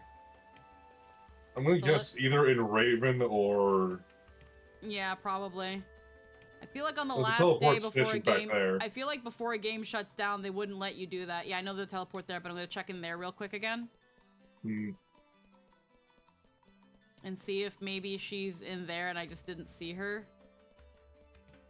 Give me one of the side alleys too. We checked a couple of the Probably ones that not. might have something. No, she's not there. Doesn't look it. No. Okay, let's check. We go to all the at-homes. Yep. Because there's also Yata. Yeah. No. Fuck. I can't go in here. Hmm. And it means I can't go into any of the store. Oh. Oh. Do they have something interesting to say? Oh, they it's because they're talk? the magic no, they're just... Yeah. No, nothing new. I guess it's because you can still technically go on something with them, but like... Yeah. Like the bike and the guilds and... You sure you didn't see? You sure you didn't maybe- see anything like that tiny little sliver of a dock down there? No. I don't know. Healing items you can get, but not weapons. I mean, like the I right mean, where because you're at. you're pretty... Well, Haseo can't get anything else, and you can't... And they lock you out of his other forms, and you can't really get anything else. Yeah. We went in here. Yeah. Alchemy shop. I'm more talking about the little sliver down there past Matsu, and then I don't know if you saw anything down there. Oh, this thing? Yeah, right Oh, down yeah, there, this. the stairs. Anyone? Oh, that'd been nice. Nope. But no.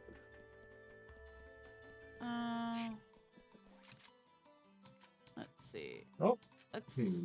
We couldn't go in the tire shop. I don't know what that house thing was.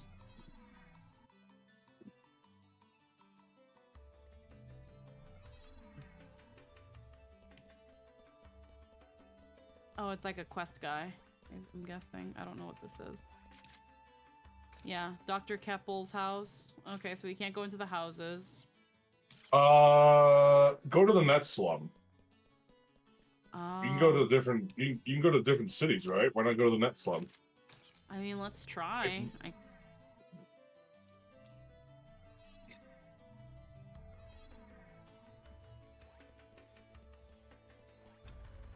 I mean, with that being said, you probably go to the fucking other city areas. Maybe you find Gabi in them and other people.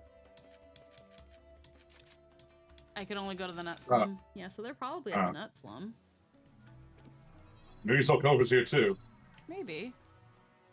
Hey, Natalie's here. Yeah, because I brought her with me out of spite. And because I love her. Fuck you, Al. Okay. Fuck you all, kid. Okay, that's where they are. There's Gabi. Hey, Gabi. This is awesome. Wait for the world to disappear. Gabi is a weird one. There's Pi There and they Yana. are. And there you two And then are. Natalie went all the way over there. All right. Master Haseo, you have my deepest gratitude for all you've done for us. Spectacular work, Haseo! The net slum was saved from the Vigalta thanks to you. Well, saving it wasn't exactly my goal. I mean, once the world is over, the net slum won't even exist anymore, right? If you say so. Huh? The program that gave birth to the net slum was originally created by a lone super hacker, but that was over 10 years ago. 10 years? Mm-hmm. That's right. The net slum has been a constant presence throughout every Yeah, version Helba of was this pretty world. great. I was gonna say Helba. This place doesn't need the world. In the same way that your memories traverse the years. Let's put complicated topics aside for now. You came what at are the right you? time, Haseo. I was just heading out to wander the area, for old time's sake. Lord Zelkova, not another so-called inspection. I'll be fine, perfectly safe. You've got nothing to worry about, Kaede. So, Haseo, it's the end of the world. Let's enjoy the time we have left. I think Sokovia is one of like Alma. Probably. Oh, it's the dog again. Yeah. Ovan is a man with whom I share a profound connection. It would be inexcusable to simply let him rot away in the lost grounds. I swear, you and Ovan, ever since the GU days, you two have brought nothing but trouble to my life. Yada, something tells me you've changed through all this too.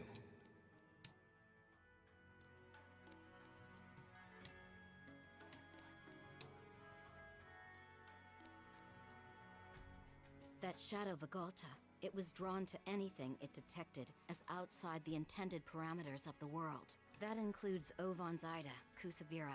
She was able to exploit the creature's instincts, using herself as bait to lure the Vigalta out.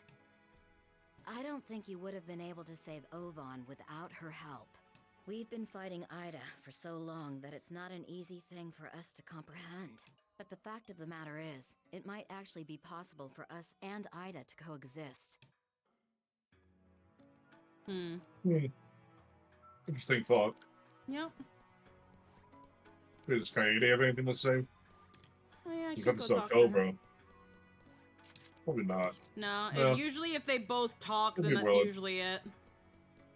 I thought it was worth a Let's chat. look at the bridge. Oh. Hey. Oh. Well then. We'll always be friends.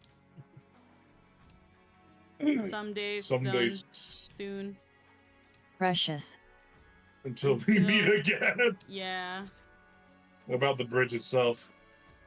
No big man. Access this terminal to stimulate avatar battle. Abyssal. Oh. Oh, okay. The enemy data was added. Perform avatar battle with the target by selecting it from the list. No, thank you.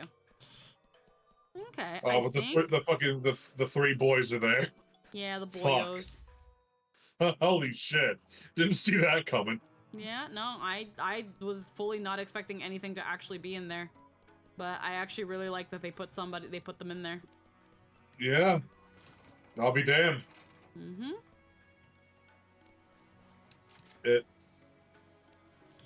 That's actually really nice. I liked that a lot.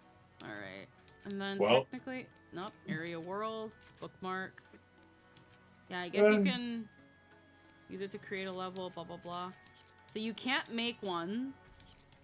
You go to bookmarked You can ones. only go to the ones that you've done before. Yeah. Yeah. Well. Damn. Yeah. I think that's it. Gives you a chance to talk to everybody one more time. I'm kind of a little... I guess the only thing again, I know they're doing it because we gotta kind of make it seem like Haseo still had a choice. But, like, again, it's pretty damn clear he chose... oh, there they are. Don't forget about us. Yeah. But yeah, it's Two fuckers. Again, it's pretty clear that Haseo really did choose Adelie, but they're having this rivalry between her and Alkaid because that is a little thing that they happen in the game where it was like she wants to take you places, but Alkaid's like, "Oh man, you guys are gonna go do stuff? Man, I'll come with you too." And it's like, "Bitch, you weren't invited." Yeah. Nope. Subtle as a brick. Yeah. But So really, Mhm. It feels bittersweet a little. in a way. A little bit, but at the same time, actually, I don't see Ovan here. Oh, no, here he is. He's right there. It does feel a little bit bittersweet, but at the same time, again, it's like, that's why it said, like, relive, like, enjoy the last day of the world forever. It's just, you're just gonna be playing the last bit of what's left. There's not much here because, again, the DLC is very, very small. But I very much enjoyed it. I very much enjoyed it. I think this was, again, a nice way to really finally just close this whole thing, this series of games. I feel like we've been playing it forever. I can't even remember when the first .hack GU stream was, but it feels like a long time. Started it like a month or two after. Yeah, It might have been longer than but that. it was like my birthday, right? Started, it was on your birthday, started dot hack, I think, a little bit after. I think I've been streaming it for about a year then. It's been a bit. It also got interrupted a lot due to like other streams and shit like that. But either way, I very much enjoyed .hack.gu a lot. It had some moments where it was like, you're being a bit too much right now, but honestly, they were breathers from the plot, give you time to process things, give you time to grind if you felt you needed to, or do other things, because at the end of the day, it's supposed to kind of make you feel like you're in an online world, like you're a person that's logging into this game and still having the experience. That's why they had the forums, they had the news posts, they had a whole other game here with Crimson Versus to do things outside of the world. And the game kind of encourages you to do that without forcing you to do that. And it rewards you when you do choose to kind of go off the beaten path. And I really enjoy that. But yeah, that being said, on Sundays, we still have, so like, here's the thing. So let's return to the title. I'm not gonna really worry about touching these because I don't really know to what extent they are a thing. It's just, you're talking about these last two things there? Yeah, these last two things here. They're not actually, they're just like little bits and bobs. They're not actually gameplay things. They're just I know they're not games. They're just things. I'll probably look at these on my own. Parody mode's just funny, haha, goofing off with the cutscenes. You know how Snapcube does their fan dub? That from the voice actors. Okay. Parody mode. Okay. And then we have Terminal Disc. I think that's just I don't know what that is. Honestly, I can't remember. Probably music. I don't know. But here's the thing. I could probably Google what they are, and then from there decide if we want to look at them next week, or if next week we do something else. But I'll figure that out for myself. And see, they might not even be that much in general. They could just be, again, little fun additional content. We'll see. But for now, as far as I'm well aware, we're done with .hack.gu. It is all over. Yeah. Everything has been nicely wrapped up, and it is over. That being said, what comes after GU, I'm not quite sure. I haven't decided yet. Make sure you join us on Squeaky's next birthday. We'll do the original quadrilogy. I mean, here's the thing. I would definitely play the quadrilogy if they released it on Steam.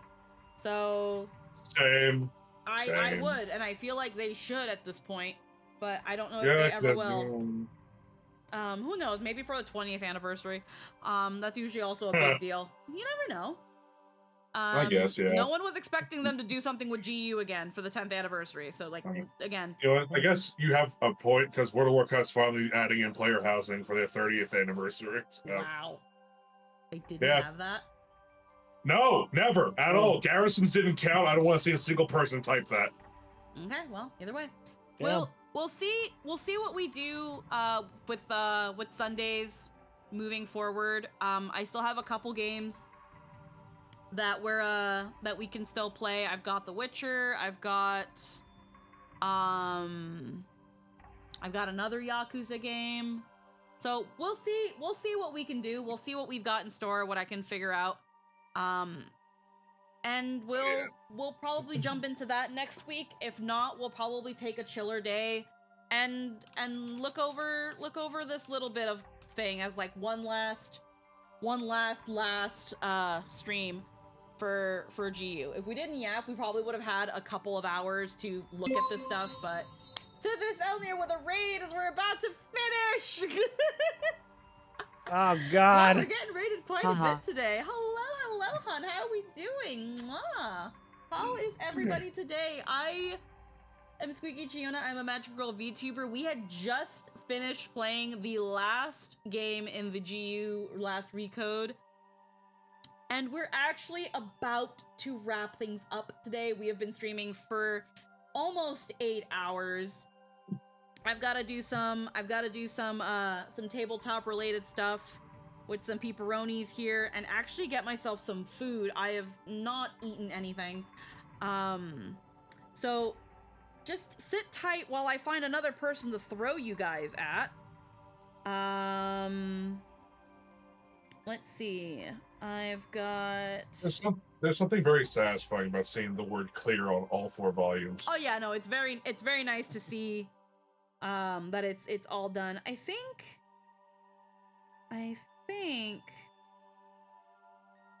who do we got that we can raid? We do have Sky, who is currently playing the Elden Ring DLC with Lara. I'm guessing it's like a co-op thing, so that's gonna be interesting. I will also eat. Yeah, thank you so much for passing on the raid, Civic. Oh, thank you. He really wants to suffer if he's playing co-op mode. Oh yeah. Again, sorry. Make the game harder. I'm sorry that we're gonna be raiding out really quick, but do not worry. Thank you so much again for sharing your community with me. And Heckin, I hope you're doing okay. I hope you've been doing great. Heckin, let's raid Sky. Let's Heckin raid into Sky Bean. Let's see. Let's go Heckin over there.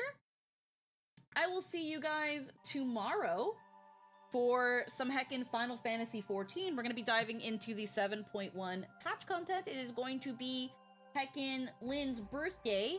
And we're just going to kind of just chill and vibe up until we've got some heckin' Zelda later on, if we have Zelda tonight. But yeah, I hope you all have a wonderful night.